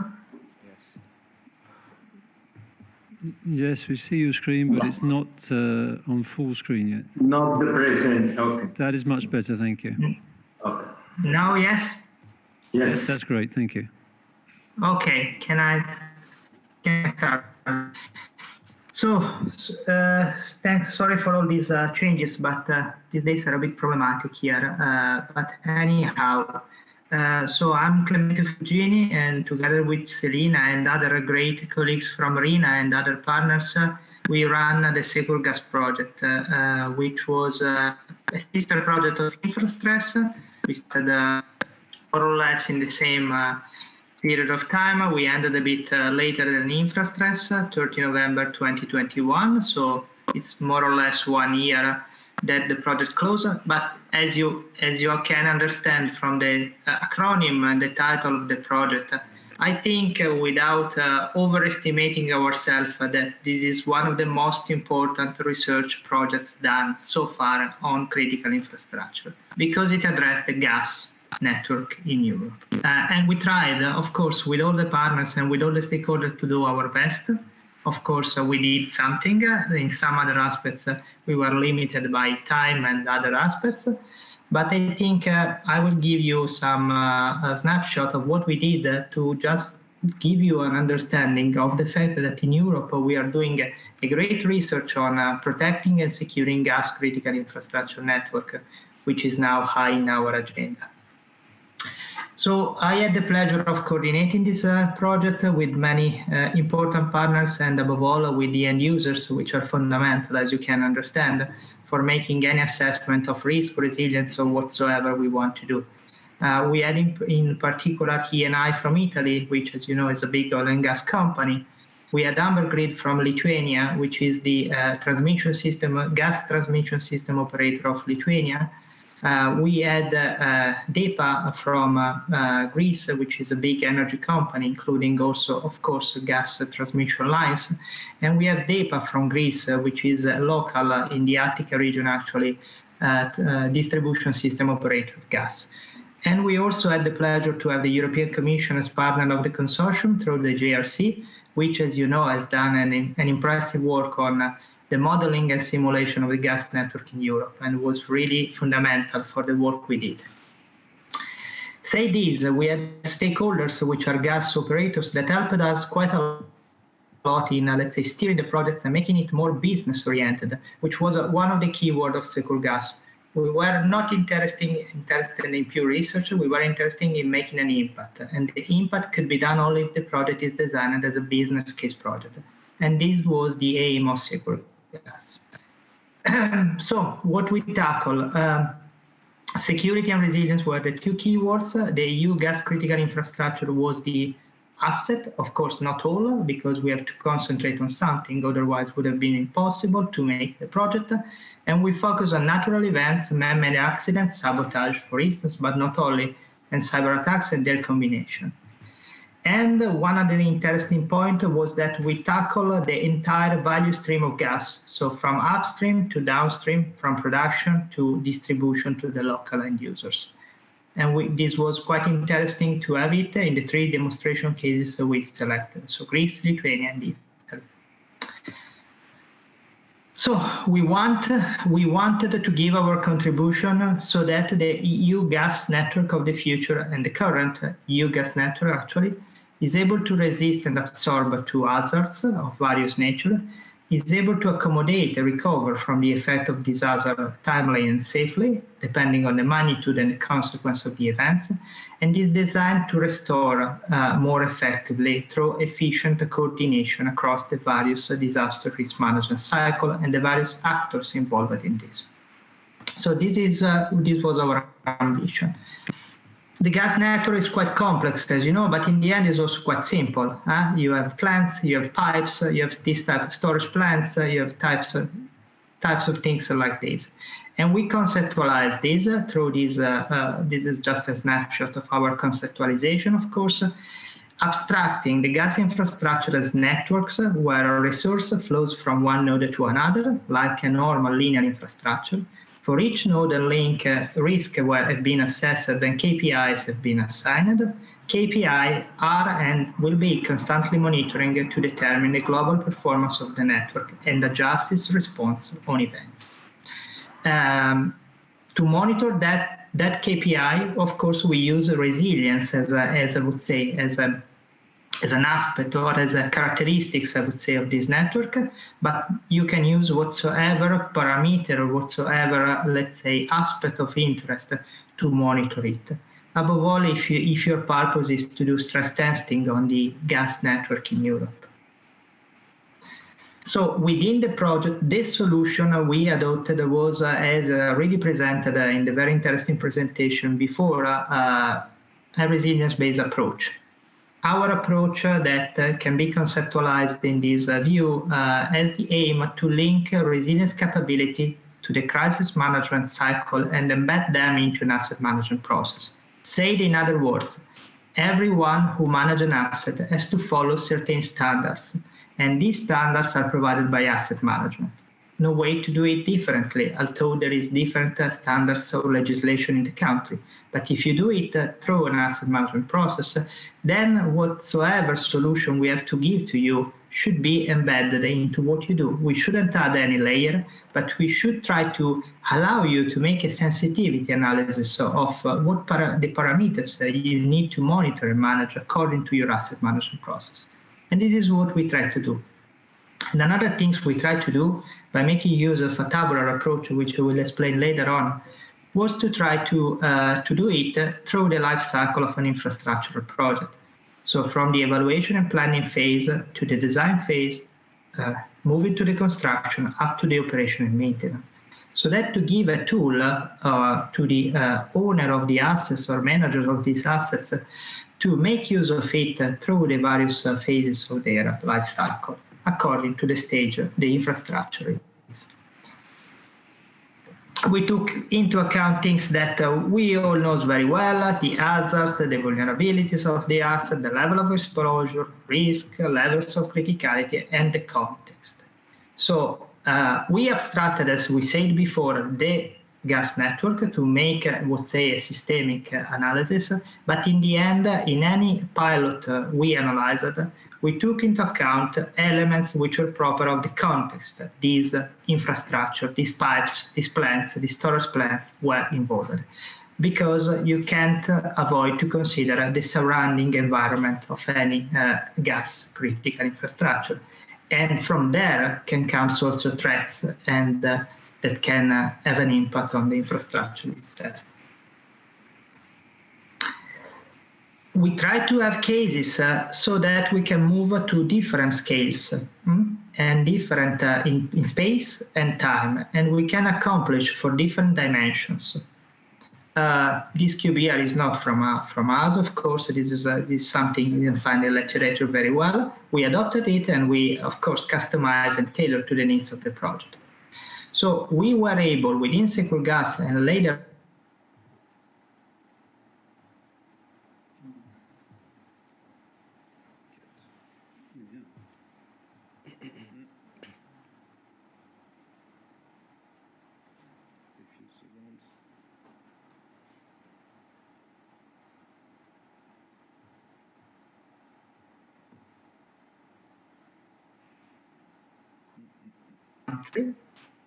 we were able to move from the scaling time of a short-term emergency response up to the scale of what could be planned in a long-term recovery phase.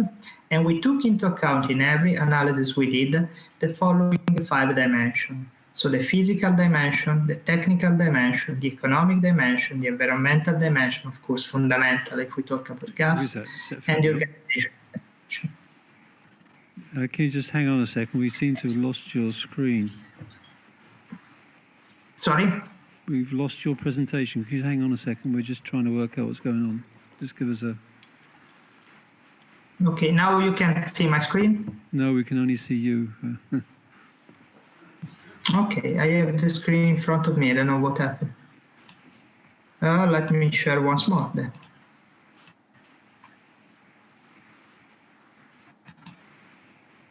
Okay, now you see? Yeah.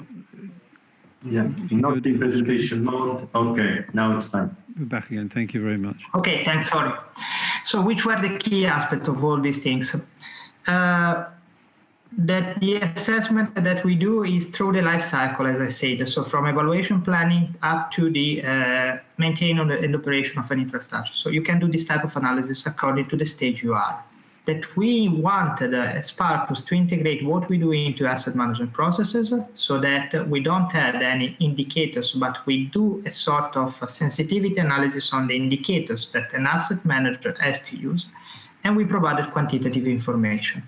The type of information we provided in the end of the day were information that, as I really said in a presentation before mine about insurers and the financial world, they can make use for making their own evaluation on risk residual reduction or whatsoever it is.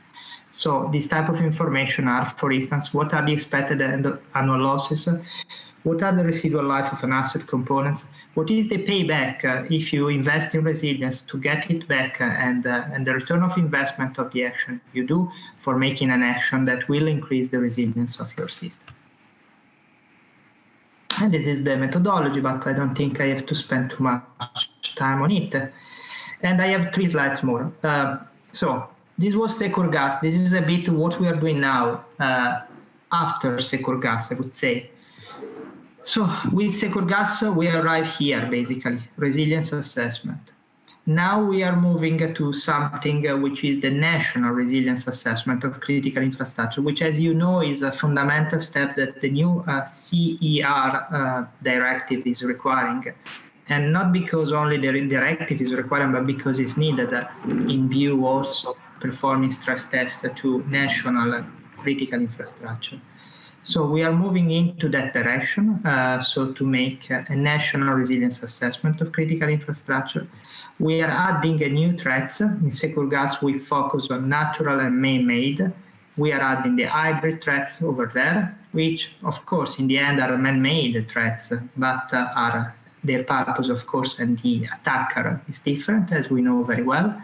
We incorporated the supply chain disruption effect and the interconnection of different critical supplies that can have an impact on the gas critical infrastructure. So we are moving further into this direction to make a comprehensive, if we can, if we are able, of course, understanding of what is the level of resilience, level of criticality, and level of, let's say, capacity to adapt, respond, or recover to threats of national gas critical infrastructure.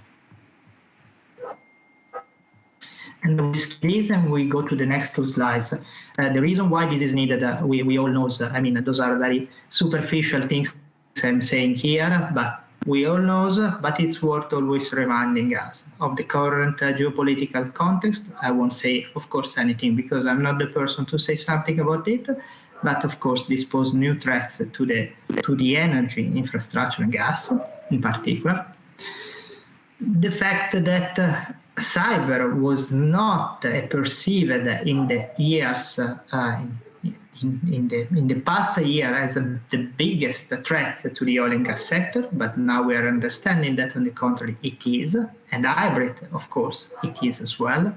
The fact that in the gas and energy market new things are entering, energy neutrality, decarbonization, new energy means hydrogen, for instance, just to make an example, are entering into play. And so this means that these same gas critical infrastructure or other gas infrastructure will become even more critical and even more strategic for the EU energy independence in the future. And then the policy landscape, of course, is helping us to go into the direction we want. So just to conclude, we have a long-term vision. Yes, we have. Of course, this should be sustained by investment, by R&D activities and so on, but we have it, and the consortium of SecureGas is fully committed to go ahead in any way into this, because we fully believe we are in the right direction, or we hope to be in the right direction to make an impact. And we are sure that in the coming years, the EU will be heavily dependent on non-EU critical supplies, and gas will clearly play a critical and strategic role in this. However, thanks to projects like SecureGas and the knowledge and tools and solution developed in projects like SecureGas, we think we can put in place forward-looking action to anticipate potential new risks and failures of our system. Thank you very much for your attention, and I hope you find the presentation at least of the quality that is expected by this event. Thank you so much.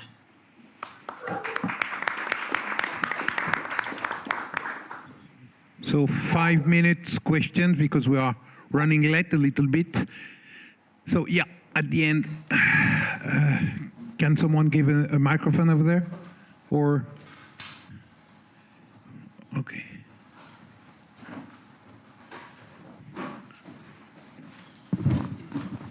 Okay, you get. Thank you. Do you hear me? Yes? Thank you very much, Mr. Chairman. Good evening, colleagues and citizens. My name is Angelos Karlaftis, Epafos Advisors. We represent here Urania and Helios Space and Defense Group, a group which was created in 2010. And we would love to have your support in our approach for creating the European defense community according to the Treaty of 1954, which will give another perspective to the European citizens and communities, because Ukraine, Finland, Norway, and UK will enter to another community apart from this union, which is an economic union, as the forefathers described it and planned it.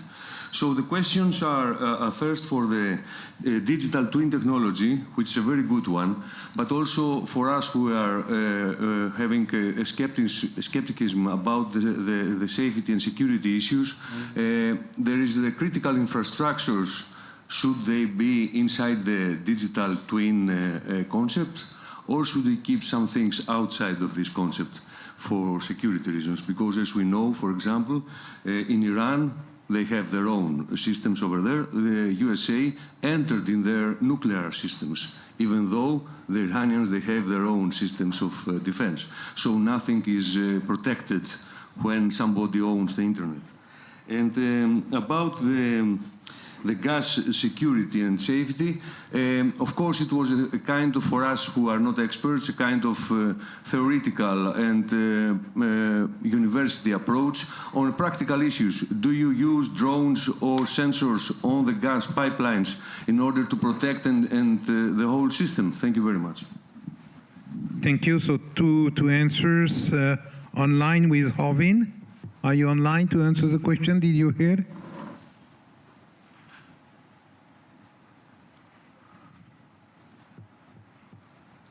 I don't know if he's still online. He's not online anymore, so I apologize. You will not have your answer. And our last speaker, maybe for the question of the gas and the drone. Last speaker online. Yeah, I'm here. Yeah. Can you hear me? Yeah, we hear you. Yeah, just one comment, and of course I will answer to the question. The comment is the following: SecureGas, as you can understand, is a security-sensitive project, so I can't. When I make my presentation, I stay very high because I can't go into details. Otherwise, we infringe the security requirements. Coming to drones, yes, we use it.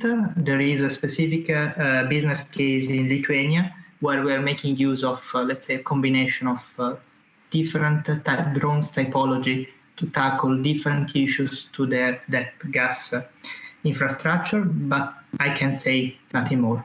Sorry. Thank you. Other question in the room, or Sasha through the chat? Take the mic. Take the mic. We did have some questions in the chat, but due to the time constraints, I would suggest to leave these questions for the general discussion at the end. And I will close this session by asking our chairpersons to accept our appreciation for the greatest flexibility today. They had, I think, only one presentation which was according to the schedule in all terms. Everything else was requiring a lot of flexibility. So special thanks for this. And I think, after COVID, after all the telcos which we have been experiencing last 2 years, it's now the time to readjust to the normal way of working, but we don't know what's the new normal, of course. Thank you. So I think we close here. You close here.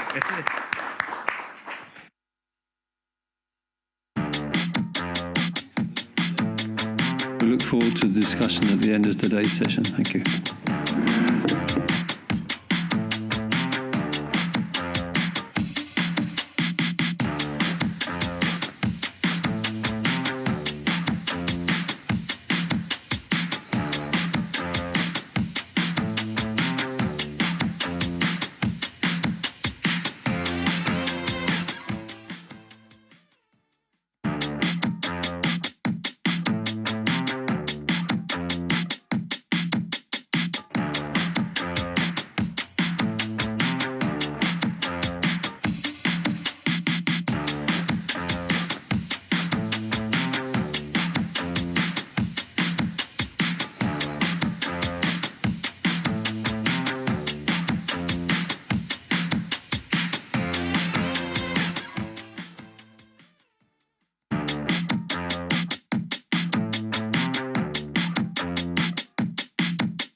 Christian veut on attend encore un peu.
Okay, welcome back.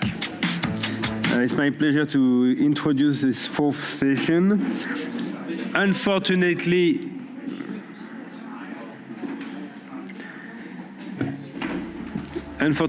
Eva Pelgen cannot make it, so it gives us a bit of more time for either longer presentation or more discussions at the end. And to start with, I would like you to welcome Christian Somad from HCFRN Resilience France. Thank you very much. So good afternoon again. So maybe I will ask to get my slides on, if it's possible. Yeah, I've called it useful resilience because what I listened today was very interesting, frankly speaking, because we had a lot of views from different engineers and trying to, at the same time, to understand complex systems and to bring an overview about resilience. But my feeling in all those presentations that the human factor was a little bit underestimated, meaning that resilience is based also on human. And I would like to take an example for the time being. As you know, we have in France, like in many other countries, problem for energy this winter. And of course, a government asks population to reduce their consumption. Is it part of resilience? I raise the questions. Probably yes. But it's not in the formula I've seen. Where the population is a part of the resilience, and I think it's a question that we can have. So maybe I'm going to have the next slide, please. When you take the definition first, most of the country have their own. I just put you the French one, which is described, you can read it, but the main point, it's the normal functioning, or at least under socially acceptable conditions, meaning that the life must be at least under socially acceptable conditions after an event.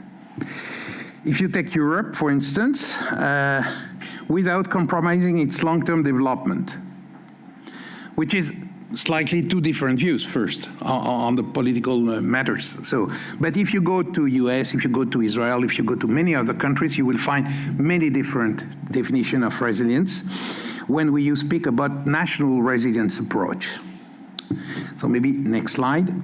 So to me, I tried to put the field of resilience first. You have the individual one, each man and woman, and also the close family. It's very important because we have seen, for instance, I've done some lesson learned from Katrina, for instance, or for Sandy. And the US were saying, you know, the first responder, if their family are involved, they don't come, they don't show up. So most of the time, you know that where a location has been hardly, I would say, knocked down, you cannot even count on the resilience of the people who are in charge, either police, fire, EMS, to the population, because they are always also victims. They are also involved. So the individual resilience, until you don't have it, I mean, you are not able to ensure basic, you have a problem ranging. So, and it's the same for critical infrastructure operators. If their family is involved, the guy will leave the plant. I don't speak about strike, which is not also in the, and which can happen anywhere, anytime. So, and after you get the collective resilience, and probably there we can have some leverage on, but you have the extended families, association, company, municipality, and of course all that is complementary to each other, but it's a work to make that a real asset. Next slide, please. The next slide, please. Yeah. But also we don't have to forget all the technical or sectorial resilience that we have spoke about today when we were speaking about the resilience of infrastructure networks, of information systems, of supply chain, but that are more technical sectorial resilience and more the big one, which is involving everything into a national resilience concept. Next, please. Of course, you have a couple of values of resilience. I will not go into details. You get that the intrinsic values on the left. But what I would like to add, it's really a positive and objective values. First, is reducing the human impact of disasters and the disaster cost reduction. We know that it costs more. So resilience is really to promote in this aspect of the positive and objective values. And reducing the stress on organization and population. Because if you are better prepared and you have a view on the worst case scenario, I would say it's always a better. But it has been very difficult and it's still sometimes difficult on political issue to speak about the worst case scenario. I mean, nobody wants to speak about the worst case scenario when you are a politician. It's not very attractive, you know. So we need to have some change. And I was very interesting this morning by the speech about the democracy and extreme threats and resilience, because all that is linked together. The way of we understand democracy, the way we can see those problems and how we can deal with that. So, and it's come with the hybrid threat, because of course hybrid threats are a way to counter to resilience. So it's quite interesting in this field to look at that. But if we have resilience, we have also a quite guarantee for the dynamic of progress in face of the complexity. People can better understand complexity if you speak about. And I think it's always very difficult. People think that they turn the tap, the water is coming, it's normal. No, it's a miracle. A lot of people work for that all the time. And if there is a problem in that, it's unacceptable. Unacceptable. What is the meaning of the critical? And all that must to be relearned through civism. And that it's a very big part of the resilience. Next slide, please. Alors, we have the two ways, what we call the organizational resilience, what we do all, risk analysis, planning, emergency, crisis management, business continuity, lesson learned, improvement, recovery, whatever. That organizational resilience, and we know, and we have the tools already for that, just to implement it maybe better. And we have the structural resilience. It's a long-term plan. Climate adaptation, the housing, reducing carbon emission, so all the measures which are more or less popular, and it's a time, it's a political variable of a constraint, I would say, and that is not very clear. What is structural resilience? When you speak structural resilience to people, they don't know really what is the meaning today.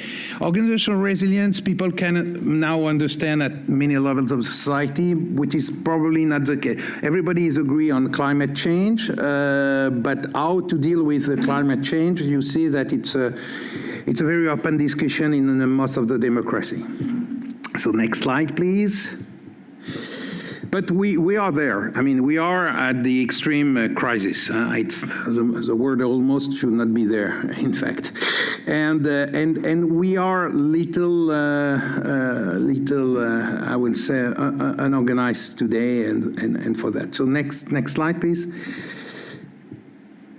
Alors, the basic problem that we have identified for all extreme scenarios, at least in France, the first is a major psychological under-preparation. I'm going to give you one example. Is a French president of Republic, Mr. Macron, landing at Saint-Martin after Irma disaster. First declaration, it was inconceivable. It was inconceivable. Okay, category 5 hurricane. How many do you get in the Caribbean? Is it really unforeseeable? No. But for him, it was. Meaning that the psychological act of God is very convenient.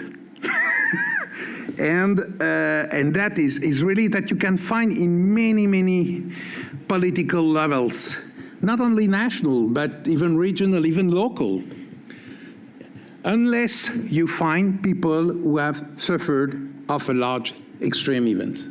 There they know.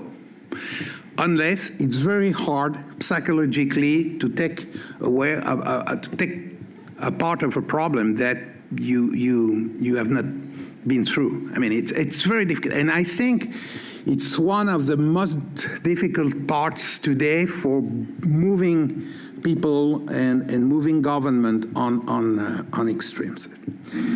The second part is a consequence. It's the happening of planning at the right level. And the impact of the scenario is so huge that nobody wants to work on it too much. If I say, do we have a plan for a nuclear explosion in France? No, at least not officially. But I'm sure that even if it's not officially, it's almost nothing. So, and I take the top, of course, of the threat, but there is no planning for this kind of things, and it's very difficult to do it for the previous reasons. The crisis emergency management infrastructure are totally undersized for extreme threat. I'm going to give you an example. We have made a study between Louisiana and the southeast region, PACA. You take all the places in emergency operation centers. You get 5 more in US than in France. Why?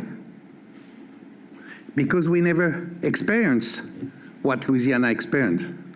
But if you go to Texas, you go to California, it's almost the same. We didn't had, or we had the chance not to have huge event in Europe. And so our crisis management infrastructure is dimensioned for small and medium event, not extreme events. We account on military, but there is no more military. They are somewhere else. They are on OPEX, external operation, and they are not designed for the national territory. We have couple in France, roughly a contract of 10,000 soldiers could be deployed on the national territory, but it's very, very small impact, in fact, regarding what the people think that the army will come and what will be the real impact. The impact of the army is 10 times less than all the firemen in France. So the military response is in the collective mental as an answer, but it's not. It's not at all. Internal security forces will be not enough in intensity or not enough in duration. So that's raised the problem of the reserve and the problem of the voluntary reserve and the organization of those reserve. We have, at least in France, small preparation for international aid, either the civil protection mechanism, which exists and which works. It has been working this summer, but we have seen that it came late in the crisis, and it's not always easy to ask for different reasons. But if you go for UN or NATO, it's not really planned. We should have also a problem in communication. People are very used to get communication at their fingers, but in case of major events, communication could likely either neutralize and the last resort communication systems are not very numerous. Another point is evacuation. You have to evacuate an area. There is no plan, almost. There is really no plan. And last, and I would say but not least, but the desire of reassure when little or nothing is known. And that is really typically the behavior of government. We have seen that in the COVID at the beginning, and so the extreme scenarios, until they are there, it's very hard to think in advance on that. So that's all the basic problems that you find when you are studying the problem in the governmental response, mainly. So next slide, please. So to me, new ingredients for success in emergency crisis management and resilience mean the will, money, trust, to get open to the nation. As I used to say, many governments work for the resilience of the state, not the resilience of the nation. And we must work on the resilience of the nation, meaning that it's a concept which must be much, much open. Of course, we need to base on the technology, and we need to share all the experiences between all the stakeholders, not only nationally, but at European level and internationally as well. And for me, resilience is before, during, and after. It's all together, because otherwise you cannot be resilient after and by doing nothing before. And that is very clear, but it's not clear to everyone in the society, I can tell you. A lot of people think that resilience, we will see later, we will become resilient. No, you don't become resilient. You are or you are not. And that's a big issue. Next slide, please. So I like a lot of discussion that we have regarding dynamic planning, because next slide, please. We need to think about the cascading effect, that we have spoke about that, but we have to think between the crisis dynamically. And you may have not only the I would say the natural disaster, technological disasters, man-made disasters, but you have still the human factors. The problem of riot, disorders, the problem of strikes, the problem of breakdowns or interruption of critical services, raise the problem of the resilience at which level. And I think that in the future, the basic resilience must be at the level of the citizen almost. It's a question of 72 hours, but maybe more in the future. Maybe more, maybe a week, maybe a month. I mean, or not a week for family, a week for a family, maybe a month for a community.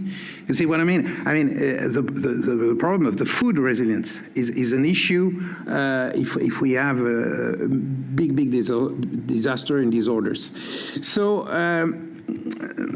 maybe we underestimate domino effect and cascading effect, because we see cascading effect in their technical dimensions, but we need to see on the social and political dimension as well, which is slightly different, and it can increase a lot the issue of the cascading effect. Next slide, please. And so we have to plan organizational resilience on the severe scenarios, but we have to take care about the by-the-book answers. We have to focus on the time scale, and we need to reassess every year or every 2 years what is resilience for the next 5 years, because it's moving at the speed of the light almost. Who could think about Ukraine war a year and a half ago? This has changed a lot of things in the hybrid threat concept. Up to when? What will be the next shock? And how we can think about that. So planning for structural resilience over time, objective and reflecting the impact of adaptation in the organizational planning is something we have to work on. I would say the organizational resilience and the structural resilience must be seen together. And it's very, very interesting what's happening in France, but maybe in other countries regarding the wildfire. We have invested 150 million in crash program there. We are going to buy Canadair, but Canadair, it's a promise. We don't have Canadair, we not have Canadair. It's fully booked already. So if we have Canada, it's within 7 years from now. So how we are going to do? So you see that the political is saying we are going to buy Canadair. We have ordered Canadair, but they will not be delivered. They will be delivered in 7, 8 years from now. So how we are going to work with that? So you see, it's very difficult between the political projection and the real. And that it's also an issue. So we have to mixing up all the finding inventive and functionally attractive ways. And sometimes it's not very complex or expensive. It's very basic. If you don't have Canada, you can buy a lot of Jeep and put people all around the forest and extinguish fire from the ground very fast, because you have one SUV every 2-3 square kilometers, and that's it. You replace the Canadair in the south. It's a lot of people, a lot of cars, but you have always simple solution if you don't have. But of course, this kind of solution is not always very attractive, I would say. But on many issues, you have simple solutions that people doesn't like to see it in details. Next slide, please.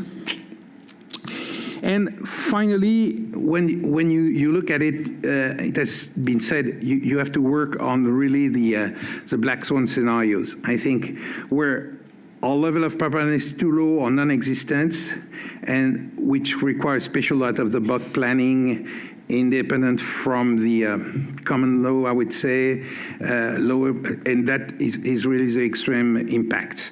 And we have the extreme threats, but we have to look to the impact. I think that the consequences are more a trigger of the threat itself.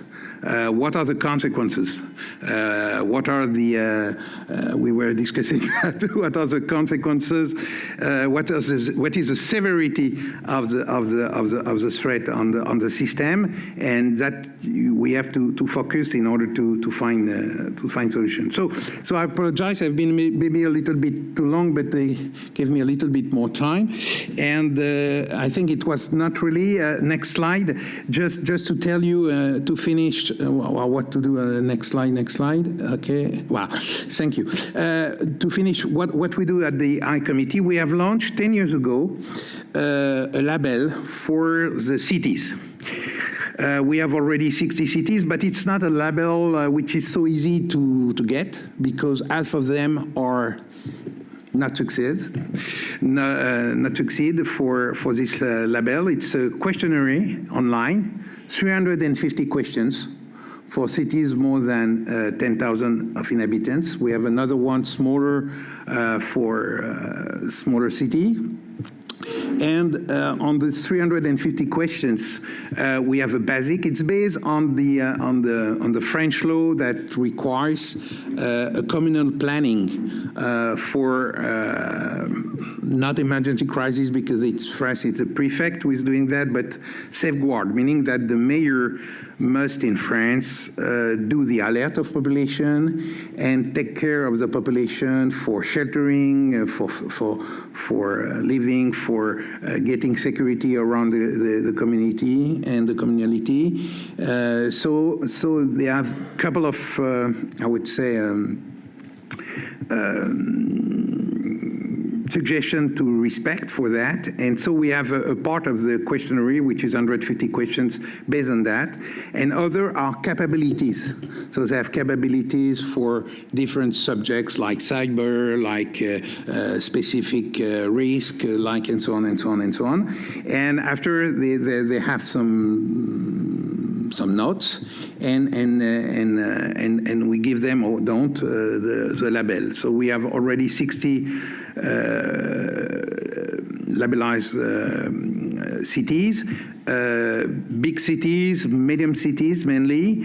The label has been recognized by the Ministry of the Ecological Transition last year, so we are happy because they funded this year to get 100 cities more. So we hope to get at the end of next year 100 cities more, because we have I would say a contract for that. And in the meantime, we have launched, next slide please, we have launched the same thing for the companies. So we have developed with the University of Compiègne a label for the companies. And it's quite interesting. We launch it. We are in our, I would say, testing period at the time with a few companies, and we will review it. And if it's good, we will launch it officially next year. And it's almost the same. It's around 100, 250, 300 questions for the different type of companies, and it takes really an overview of resilience, not only the technical part, the organizational, but also the financial, the sovereignty. A lot of issues are triggered on this level. Next slide, and I'm ending, and thank you very much.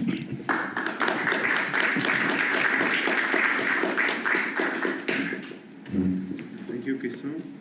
Thank you, Christian. Before the next presentation, I just want to inform you that all the slides and presentation will be sent to every participant with an email and a link besides the confidential slides potentially.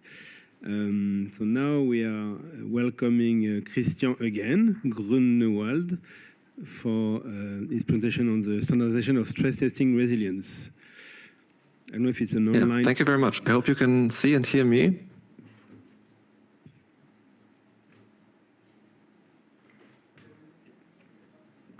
Okay. Can hear you well. Can you hear me? Yes. Ah, perfect. Okay. Yeah. So I'm Christian Grunewald, project manager at DIN, the German Institute for Standardization, and I will tell you today some insights about the DIN spec 91461, which we created in the InfraStress project with experts from InfraStress and from standardization. First, I would like to show you what is that DIN spec. So we have here a comparison of different standards.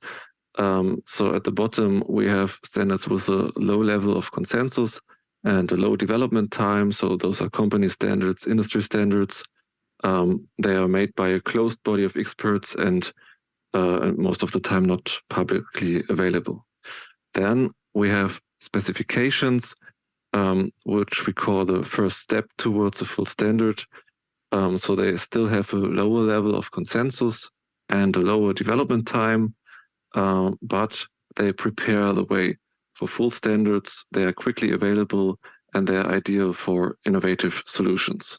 And here the participation is open to anyone.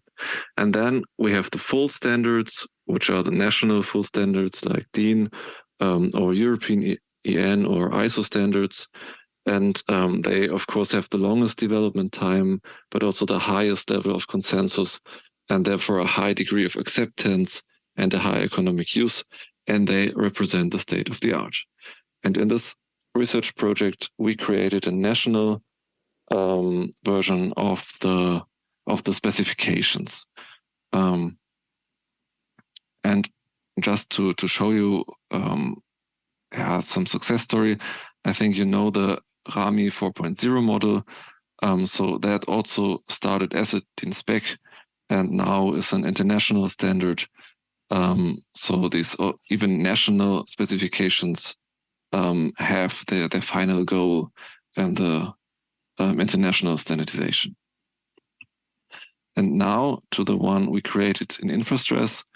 So the general idea of this DIN spec was to improve and enhance the capability to better anticipate and manage the unexpected challenges of the future, which is for the critical infrastructure called critical entities, and concerning cyber physical and other new threats called emerging risks.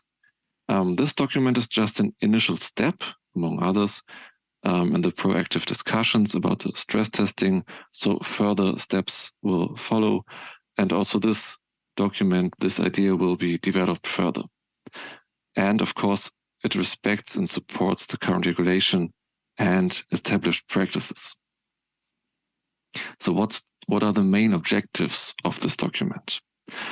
It is to support ensuring security in the case of critical entities in terms of enhanced cyber resilience, in terms of a harmonized way of how entities will perform stress tests, and thereby to improve the process of stress testing in entities and fostering mutual recognition of stress testing across the EU. Okay, so how is this in practice? The experts, so standards or specifications are done by experts, so we're just doing the process. And here this one was chaired by Sasha and all the InfraStress experts, and also many standardization experts took part. So here we took so parts from EU directive and from the Tiber EU framework. And here you can see the teams, for example, and these are an element of the stress test framework in this DIN spec. And now you can see the workflow, which was standardized in the specification. Just a small glimpse into this. So if you are interested, you can of course download a free version of this at our website. So here we can see the resilience recycle phases, stress testing phases, stress testing teams, as we saw in the slide above. Then the main activities, so here's a flow chart, and the results which result from the individual actions and some comments. And the phases are pre-testing phase, we have a preparation phase, then the testing phase and the closing phase, and finally the post-testing phase. And you can go through this workflow, which is, I would say, that the main element of the specification. So what else do you find there? The general principles of the stress testing framework, which contains the roles and responsibilities, as you already saw. Then stress testing methods and indicators, also a resilience assessment, then the stress testing process, which is a bit more detailed in 10 steps, and a guidance at the end for the stress testing results, acceptance, reporting, and communication. And that was the part from my side. I would encourage you to visit our website, to search for this DIN spec, and to register for free and then download it for free. And thank you very much, and give back to the chair.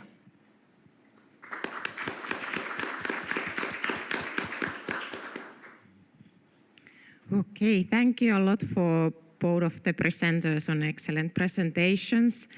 And I open the floor for questions. I think we have time of one question before we proceed in the program.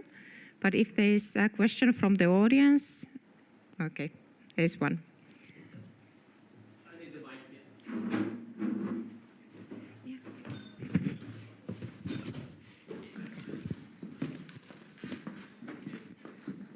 here. So first of all, apologies for all the people who were asking questions during the session. You are certainly all aware that, so to say, the technical side of the event was not always supporting us in the optimal way. So I will just quickly go through some of the questions which we have here, and they are extremely interesting. So I will start first with the last questions, and one of them is for you, Christian. So I'm reading what I have here. Really like the focus on human factor. How can it be improved? Is it bottom up, or can the government encourage personal resilience? I think both. I think it's a civic way to do the things. For people need to understand the time that we are going through, and I think they understand. So if you have the good support coming from their community, their village, their cities, their district, and by the government, if we encourage, public policy can work, but you have to invest in it on a long term. When COVID happens, you had a lot of things, and it came, at least for the protection. You had always a debate on the vaccine, which is not closed yet, but beside that, a lot of people understood the mask. But of course, if at the beginning you say the mask is useless, and it's a problem, you know. But if you explain the things, people understand. So the problem is just to make resilience as a policy. Okay, so I think that the next question is also related to that one, and it's actually confirming what Rainer said this morning. It's not about what, it's more about how. So the question is saying, how can we motivate population to address on extreme scenarios and black swans if we cannot convince the decision makers? It's a very good question. It's a very good question, because I think decision makers are always more reluctant than the population to speak about this. Because if you are in family or with friends and so on, people can be spoke about more freely, I think, that the government think. The government has a problem. It's come from the Middle Age. I mean, they are there for protecting the population. If you think that you have to take care yourself about a part of this protection, not all, but a part of the government thinks that is failing his mission. No. I mean, we are in a different aspect. It's a collective approach, but meaning that everybody's on board. And that is, for a couple of our democracy, something new or something more difficult, because that's not our traditional history. But we have to change mind, to change from the you are assisted. Okay, we are assisted, and that's true, especially in France, you know that. We are quite assisted, but on the same time, we need to do our part. I think it's a great thing that you manage a committee, because as I don't know how many native English speakers are here, but you know the definition of a camel. This is a horse designed by a committee, you know, so that's what you get. So the next question is for Christian, if he is still online. And this is saying, can input comments still be made to the Dean spec? Very interesting approach. That was a question in the audience. But I'm really not the right person to answer that. I think, Christian, if you can join in, it would be great. Yeah. So I just had the unmute voice in my head. So I think the question was if you can still comment on the Dean spec, right? Well, literally, it says, can inputs/comments still be made? Yeah. Okay. So there, yeah. So in I think in 3 years, there is a cycle where the DIN spec will be reviewed, and this is a good option to address comments. So if you send the comments to us, we will collect them, and if there's the review in 3 years, where we, the participants of the DIN spec decide if they will change something or not, then this is a perfect opportunity to address the comments. And as I said in the introduction, there's a really kind of call for comments, because it should be a discussion point. So it's very welcome to comment on that. Yeah. So if I may add on that what Christian said, we have finished the standard in November last year. And the Commission, actually the President of the Commission, about maybe 2 weeks ago, 3 weeks ago, emphasized the stress testing as one of the priorities in the current situation. So it is something which is really gaining importance, and the research projects and the work done in the research projects can obviously open the discussion and maybe pass the way. So the next thing which I have here is the one related to SecureGas. And it is at the same time a comment and the question. So the question is saying, what are the specific policy recommendations coming from the project? And I will immediately say the comment, excellent presentation and methodology. So congratulations to Clemente and the team. But please try to answer the question, which is saying, what specific policy recommendations came out of the projects, if any?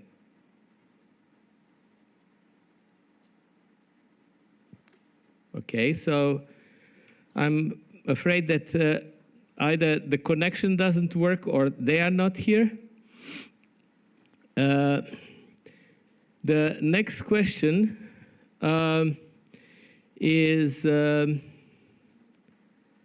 coming from the again related to the online speaker, and I'm not sure if Orvin is with us today. And yes, I'm back. Great. So the question is saying, could you give some specific examples, specific applications relating to DTT? Thanks. That's what stands here in the. But is the question about commercial applications? I cannot comment the question. I can only read it. So, and as I say, the question was simply saying, could you give some specific examples, applications related to the DTT? Yes.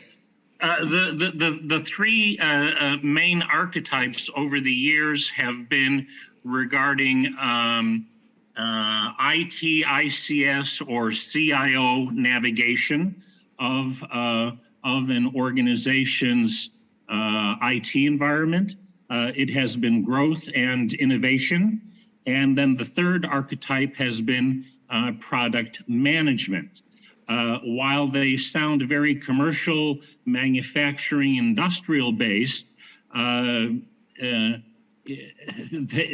very much apply to extreme threats, insurance, professional service organizations, whether it's ISO, DIN, asset management, risk management, because the components and the tools have the same features and backgrounds.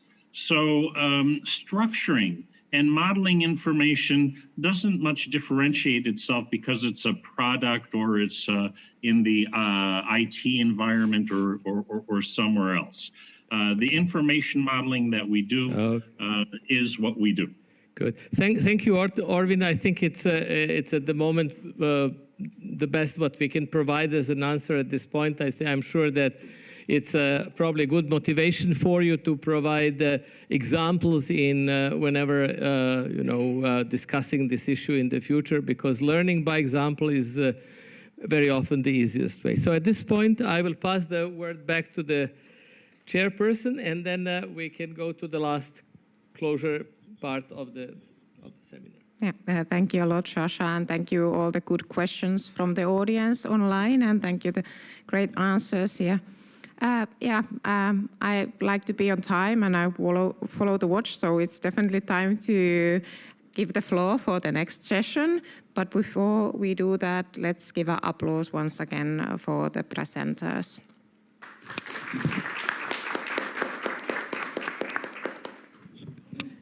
And thank you on my side, our side, and the floor is yours, Sasha, and then Commission representatives, please.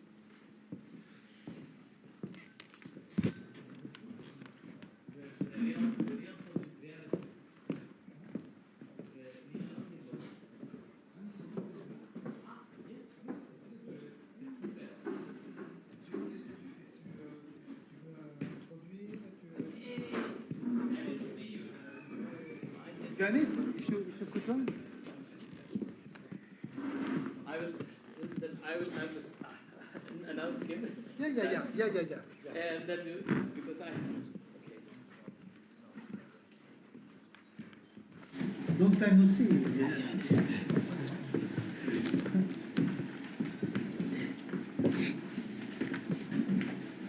Okay, we are in the final stretch of the session today, of the workshop today.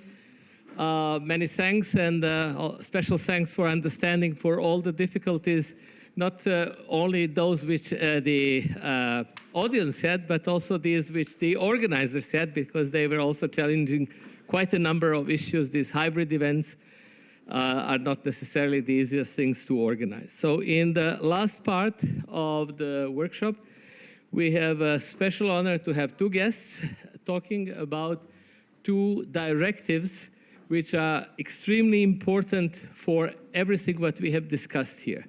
These two directives are the CER directive, which is more or less now, so to say, in front of the, I mean, when Santa comes, he will have in his bag a CER directive. And the other one is here for quite some time, and I think with the time and with the events gaining its importance day by day. So the first one is Giannis Skiadaresis, and he has worked closely with other colleagues, Max Brandt and the others, who are, I think, exceptionally well and proactively looking at what the projects are delivering. And this is not only a special honor to the project, but it's an obligation for the project. So for the projects, knowing that projects have to deliver something for that, what essentially is in the research area, but also important for the policy making. So please, then go ahead. Okay. Thank you very much. Thanks for the kind invitation. Thanks to Philippe. Good afternoon, everyone. Maybe I have prepared some slides. It's an honor to be here with you. So today I wanted to explain to you a bit how the research can contribute to the new CER directive. We have a political agreement for the directive. Now it's been translated, and very soon in December we will have the final result. We'll have it published. So Santa will bring the directive, as Sasha said. Maybe we go to the next slide. So from here you see the main policy context of infrastructure resilience. The destination that we have in the work program in Horizon Europe. We have the new policy context set out by the president, the new presidency of the Commission, the 6 headline ambitions, as we say. And then we have these priorities that trickle down to those other specific policy documents like the Security Union Strategy, the Joint Framework for Countering Hybrid Threats, the Union Civil Protection Mechanism is very important as well. The NIS2 Directive, very recently adopted for the cyber aspects, and now the new proposal for the Critical Entities Resilience Directive, the so-called CER Directive. So the main impacts that we have as a guiding principles for resilient infrastructure, we have to ensure resilience at large-scale interconnected systems and infrastructures, to enable rapid, effective, and safe and secure response without any substantial intervention, to have better assess the risk ensuring resilience of those very critical infrastructure, critical entities, as we say now, and then resilient and secure smart cities, for example, and to protect them in the future. Next slide, please. So the main aim of the proposal of CER directive, the main aim is to ensure the provision in the internal market of services that are essential for the maintenance of vital societal functions or economic activities. That's the first main point. And the second one is to enhance resilience of entities providing such services, as we call them critical entities now, as of now, in the member states. So next slide, please. The CER directive will cover everything non-cyber, meaning the non-cyber security related risks. So there are in focus all the relevant, I think I lost, yeah, all relevant non-cybersecurity risks like natural disasters, accidents, public health emergencies, antagonistic threats, including terrorism, terrorist attacks, and then cybersecurity-related risks addressed by, they are all addressed by the NIS2 directive. So next slide, please. I think we lost this screen, sorry for that. It's handy. So here you have a coverage of the sectors described in the annex of the directive, the main critical sectors, as we call them. You see the 10 sectors we had in the proposal: energy, transport, banking, financial markets, health, drinking water, wastewater, digital infrastructure, public administration, space infrastructure, which is one of the main now ground segments of space infrastructure, basically. And then the food was added by co-legislators in the negotiation process. Next slide, please. So the main elements of the directive. We have the national framework, as you can see, with the resilience of critical entities, the strategy, the risk assessment, the identification of critical entities, which is really important and key. And this process will be, for first time, I would say, a game changer. And then the supervision, the enforcement, and the support of those critical entities at the national framework. Then the second big building block that we have in the directive is obligations of critical entities. So the critical entities, for the first time, will have a real obligation to make risk assessment, to have resilience, to take resilience measures, and also to have a good and timely incident notification of risks. Then the third building block, to have advisory missions of critical entities, in particular of European significance.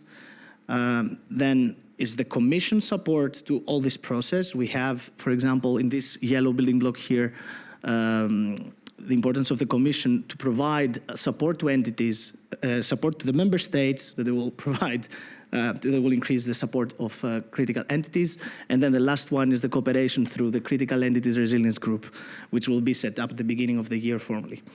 Next slide, please. So now, which role research can play to all this big landscape? The Article 16 of the directive now is really putting it forward that exchanging information and best practice on innovation, research, and development relating to resilience of critical entities is in accordance with the directive, and of course we must enforce it. As I said, for example, we have a very good case with InfraStress, but also with SecureGas. Now we are working, following the announcement of the 5-point strategy of the President, of the stress testing. We are taking forward results of research, of successful research, and now we are proposing to member states that research can provide answers. So for example, in stress testing methodology and standards, they are here. And now we put forward to member states those solutions that we have. So we will keep on having research results supporting policy in that respect. So next slide, please. So now, a resilient infrastructure as a destination of the Horizon Europe work program. I'm sure you are all aware that one of the expected impact in the strategic plan of resilient infrastructure is as well to have resilience and autonomy of physical and digital infrastructure to be enhanced to vital societal functions. So it's very much in line to what is described to the directive in that respect. And that's why research and policy implementation are going hand in hand, and they are very closely linked. And last slide, please. So here you have mainly the guiding principles in the development of research to support the directive. So we have, for example, infrastructure resilience and protection in several domains. Now we have the domains described in the directive as an annex. In the past, of course, research had covered most of those sectors, and now we'll focus to sectors, having research to support sectors that are not yet fully covered with future projects or with future research attempts, I would say. So the research of the critical entities resilience is technologically complex. And that's why application offer the possibility to better prevention and preparedness can enable to have a more efficient response to the different kind of risks. And the potential damage resulting for infrastructure in a large-scale disruption can escalate rapidly and affect negatively different vital societal functions, as we said at the beginning of the presentation with the directive. And then last point is that physical, cyber, as we call hybrid attacks, in particular, are of relevance in overall risk scenarios. So they are designed to tackle those vulnerabilities, basically. And that's the main aim of research, to support now the implementation of the directive, which will be in place at the beginning of the year. So I think that's it from my side, and looking forward to your questions. Thank you.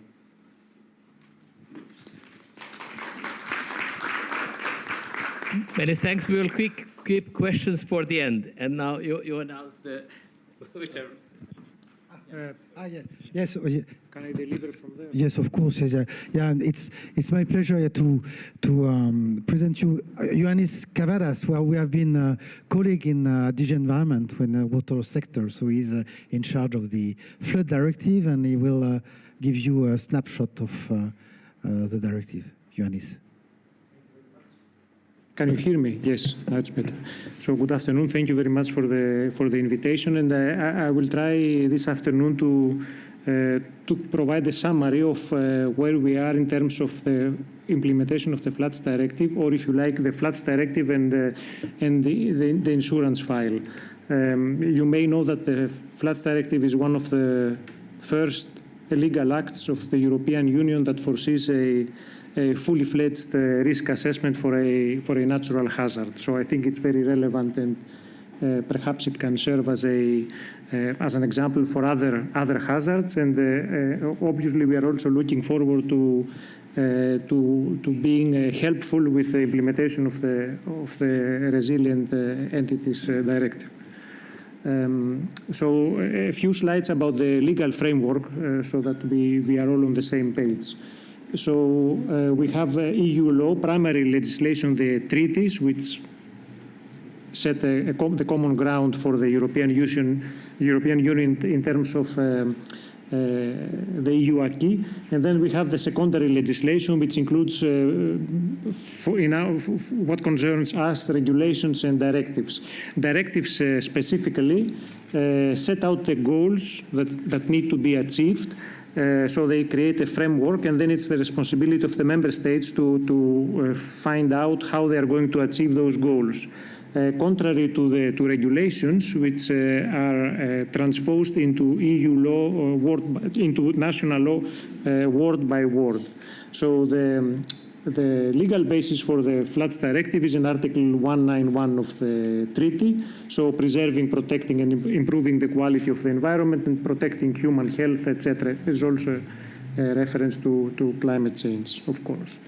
The fundamentals, so introduced in 2007, we are in finishing the second cycle of implementation now, with the production of the second flood risk management plans on behalf of the member states. And we are looking at human health, protection of human health, the environment, cultural heritage, and of course economic activity as well. It takes a textbook approach to risk management, so identify, evaluate, react, identify the risk, evaluate the risk, and react to the risk. And because there is uncertainty, we have seen this in several previous presentations, particularly in the morning, it is iterative, so there are cycles. And in the case of the Floods Directive, there are 6 yearly cycles. So if you look at the correspondence of the classic risk management cycle and the Floods Directives cycle, we have identification of the risk, which corresponds to preliminary flood risk assessments. evaluation of the risks, flood hazard and risk maps, and reaction to the risk through flood risk management plans, which include measures on how to reduce the risk in a given area. So the first cycle ran between 2009 and 2015. The second cycle, 2016-2021, so just finished. And the third cycle we are looking forward to, 2022 to 2027. We can skip this, but you can have a look afterwards in the interest of time. So what does the FD say about insurance? Well, I must report that there is no reference to insurance in the Floods Directive. But Article 7.2 says that it is the member states who establish appropriate objectives for the management of flood risk, and they should focus on the reduction of potential adverse consequences, and if considered appropriate, non-structural initiatives. And insurance is one of those non-structural initiatives that the member states could consider in their flood risk management plans. But the Floods Directive also says that the flood risk management plan shall take into account relevant aspects such as costs and benefits. And recording flood loss data would have actually many benefits. So it would improve, first of all, the credibility of budgeting. So when a department goes to the Ministry of Finance and requires a budget for flood protection or prevention, that would make the budget more credible if it is based on actual data. So it would improve also the calculation as a consequence of costs and benefits. It would help with the prioritization of investments and transparency.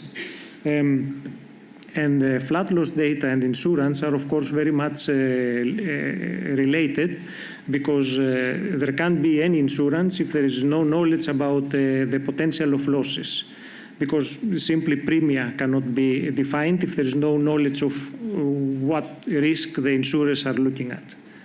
Let's look a little bit at the recent history. So in 2013, there was a Commission Green Paper, The Insurance of Natural and Man-Made Disasters.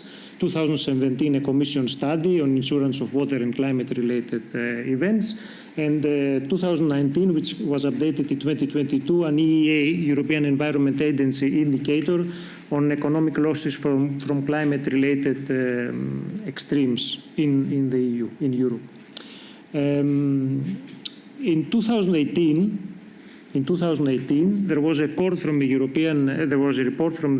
European Court of Auditors entitled Floods Directive Progress in Assessing Risks While Planning and Implementation Need to Improve.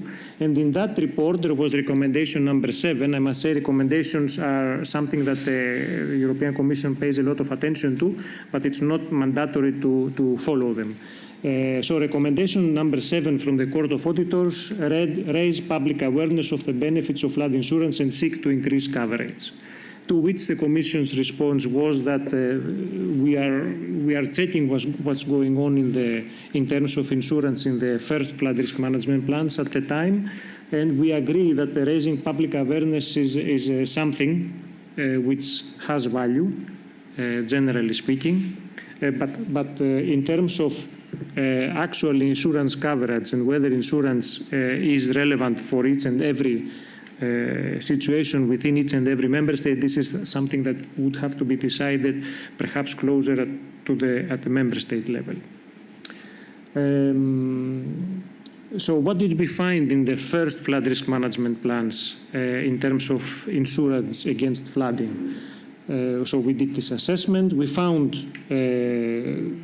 reference to the national insurance systems in several plans, but the role of insurance, what the exact role is, this was less consistently reported to us. Nevertheless, you see here 15, let's say, member states had at least some measures related to insurance in their plans. The number of measures, because every plan has measures, as we said earlier, was relatively small, and by small, to give you so to be able to compare, when we say small, we have to think that there were almost 60,000 measures in total in all flood risk management plans. Some member states included specific measures to improve insurance schemes, and some member states set out to raise awareness of the existing insurance schemes.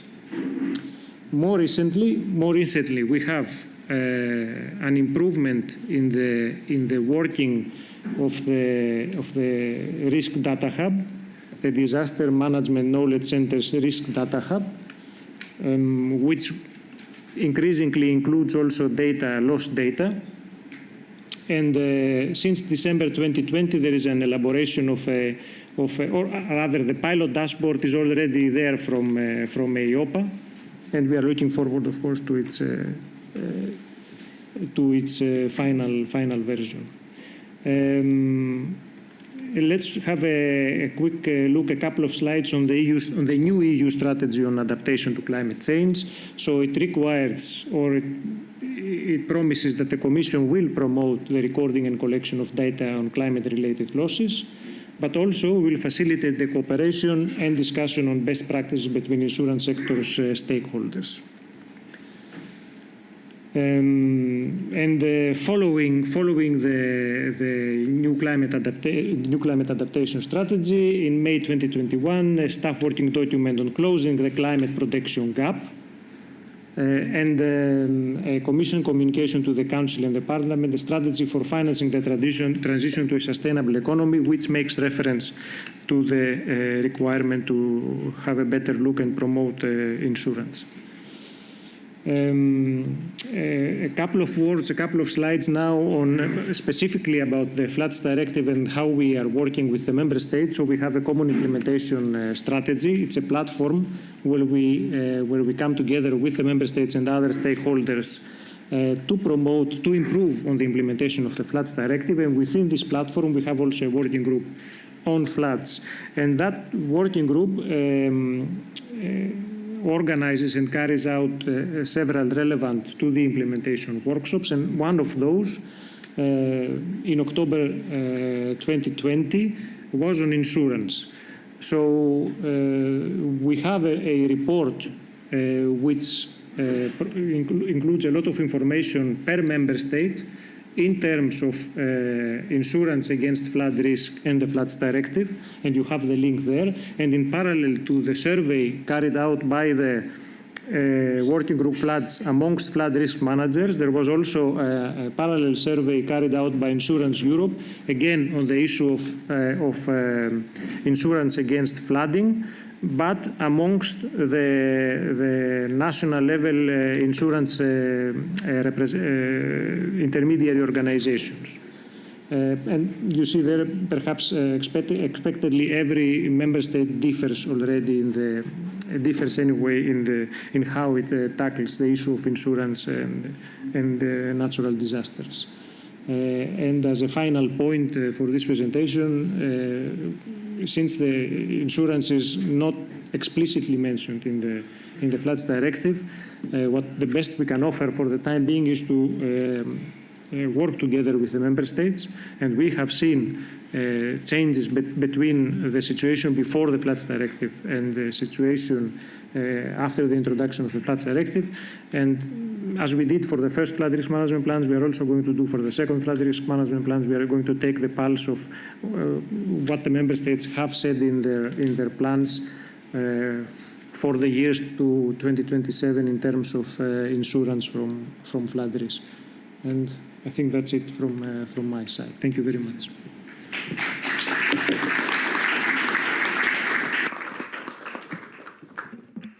Well, thank you very much, Ioannis. I think it was a very, very nice overview and links indeed with insurance, which is not so obvious in EU legislation. With this, I would like to open the floor for questions, actually, from the audience. Take the advantage of having EU officials.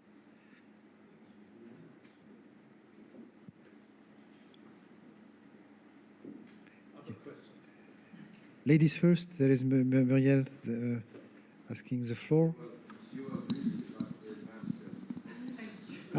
Okay. Is there a microphone for? Yeah. Thank you. Thank you for the presentations. Very detailed and it provided me new insights on the last developments. I have a question regarding the CERA directive. The member states are supposed to do a national risk assessment, and I would like to know if you have guidelines or already a framework. Yes, thank you. Should we collect questions or one by one? Okay. So thanks for the question. Regarding this, for the moment, the member states will cooperate first between them and also with the Commission for the establishment of the critical entities group. And once the formal group is, let's say, convened at the beginning of next year, we'll discuss more practical details on risk management, risk assessment, and also on different kind of aspects of the directive. But for the moment, no, there's no further guidance on this.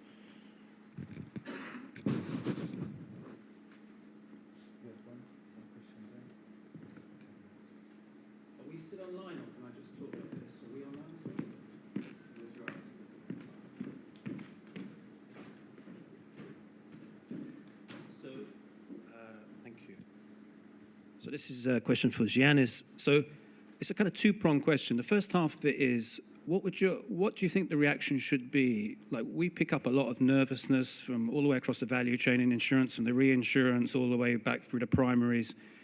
There is a risk that they're going to start withdrawing from flood risk coverages in a number of zones. So what would be the reaction of the Commission in that instance? And my second question is this. It's a kind of think outside the box question. It relates to previous contribution.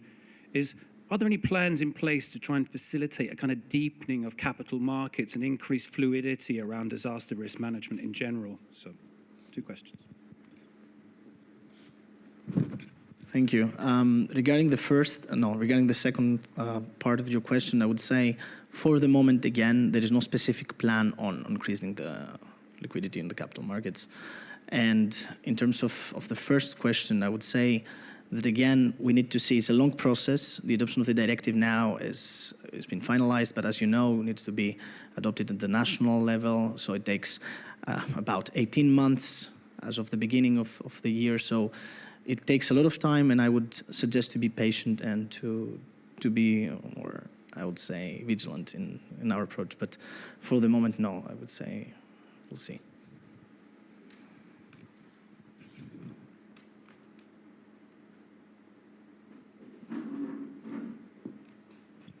Thank you. So Päivi Mattila from Laura University of Applied Sciences and EU-Hybnet project, and thank you for the both presenters of excellent presentations.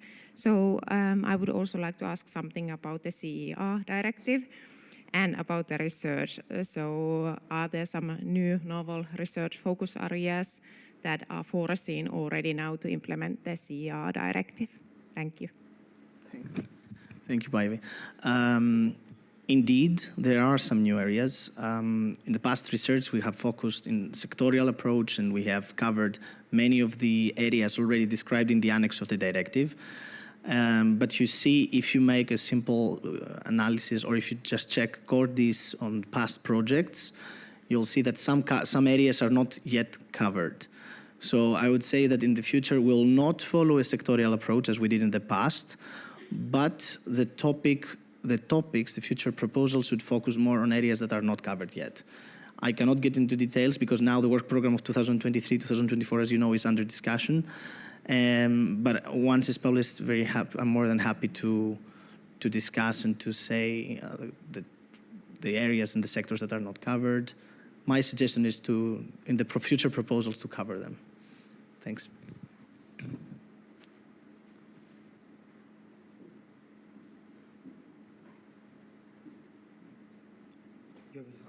You have a special room.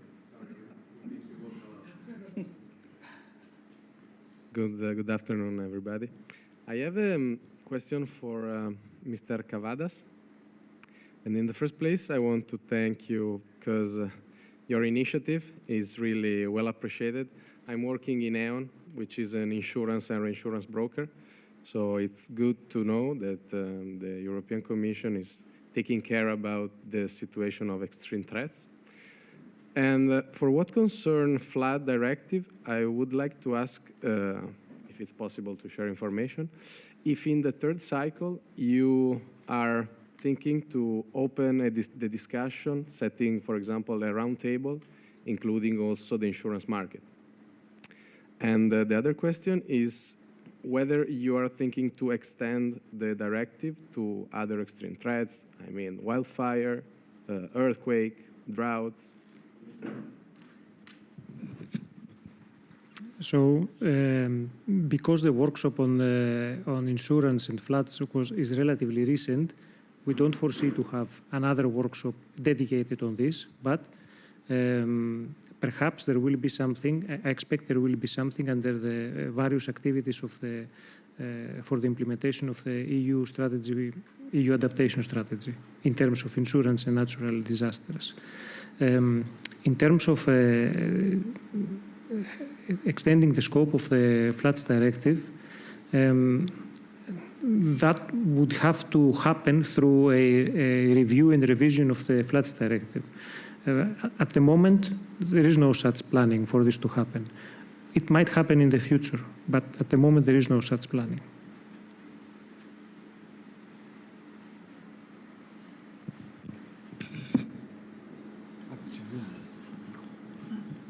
Just to add a small comment, floods are is a cross-border risk, and forest fire is not. Well, until now it wasn't a cross-border risk, and all the directives apply only to cross-border risks. That's why we don't have yet directives on other natural hazards. Philip, can you repeat the question? Because it wasn't. I'm not sure that we have. Yeah, heard it wasn't very. The microphone. Muriel was saying that the floods are cross-border risk, which is not the case of wildfire. And then there is no directive for wildfire. This is wildfire. Yeah. I think in this case, what the gentleman might have in mind is droughts, which can be considered as a cross-border in some cases. I mean, initially they were a consideration of the south, then they moved to Central Europe, and now they are a consideration also in Scandinavia or in the Nordic countries. But as I said, at the moment there is no such provision. Maybe in the future. Thank you. I have a question about the flood prevention. I had discussions with city risk managers dealing with flood risk. The directive is looking at risk assessment, and we are now more and more seeing research on impact forecasting that is really looking at possible impacts regarding the vulnerability which is issued from the risk assessment of the flood directive. Is it a move that is considered in the flood working group or possibly in the revision of the flood directive, or is it not something that is considered? Because it has a clear link with insurance. Yes, we could see this on the agenda as an extension of first of all, being able to say something concrete and at a minimal level across the EU for lost data, so for events that have taken place in the past, because that would give a basis for a good estimation of what might be the damage in future events. Yeah. So we would like to bring the whole of the EU at a common acceptable level in terms of lost data. This is work in progress still, but absolutely estimation of future losses is part of the prioritization of measures, and clearly also is an indication of which areas have a significant flood risk. And member states have already methodologies, of course, to designate such areas of potential significant flood risk for the future. But our objective is to bring those methodologies to the fore, discuss about them, for member states to present to other member states, and thus improve the situation, the collective situation in the EU. Thank you. Yeah, there is. Thank you. Thank you very much for coming here and presenting your insights. A question from my side. My name is Roman Schotten. I come from the University of Applied Science in Magdeburg. And my question is probably more to the flood directive side, is that when we determine flood risk management procedures, we need to include the types of consequences. Now, with the CR directive under the Christmas tree, will critical infrastructure disruptions not be included in flood risk management plans anymore because they are part of the CR directive? Or how can we differentiate that? So will critical infrastructure disruptions be included as a type of consequence there? Thank you. So Yanis will correct me there, but my understanding is that for the new directive, assessments need to take place at the national level and also at the entity level. So at both levels, the flood hazard and risk maps provide already a very good indication of where the national authorities and the concerned entities should be, to which areas they should be paying attention in terms of flood risk. I don't see a contradiction. I see a lot of complementarity actually between the two directives.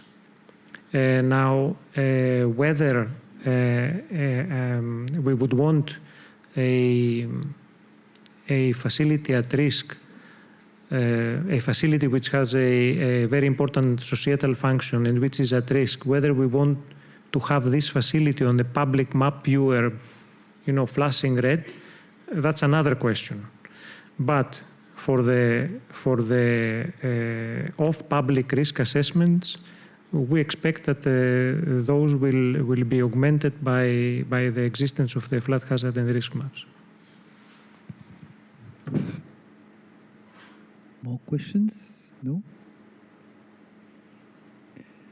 Yeah, and I would like to stress also, to respond to your question about earthquake, wildfire, and so on, that we have also a mechanism which is a Union Civil Protection Mechanism, which is also dealing with risk assessment, prevention, preparedness regarding any kind of disasters, and this covers geohazards, actually. Here, there are no specific directives about geohazards, but in the European Union, the Union Civil Protection Mechanism is dealing with this, mostly for coordination of member states' actions in the case of a disaster. Can I say a final word? Because Philippe gave me a very nice pass. One of the 5 main points that the President put forward on the protection of critical infrastructure on the 15th of October was the better cooperation under Union Civil Protection Mechanism to protect critical infrastructure. So I would say, even though once the CR directive is there, that we have the legal base, and then also under the Union Civil Protection Mechanism, member state can cooperate better to protect the critical entities. So there are complementarities with other sectors, even though if the directive does not specifically mention them. So wanted to think. Yeah, and an important thing as well is that this coordination is not binding by law. Actually, it's a coordination mechanism which is done with the member states, contrarily to the CER directive and the EU flood directive, which are binding.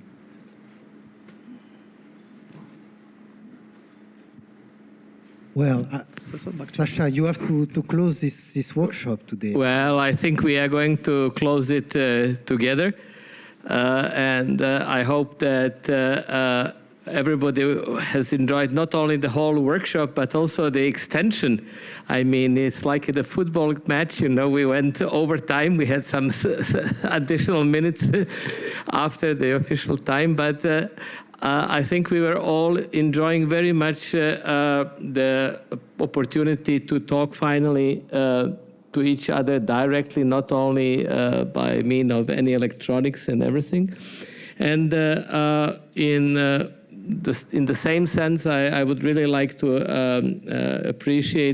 express my appreciation for all the efforts of all of the people and the organizers who were involved in putting this event together. It was not an easy one.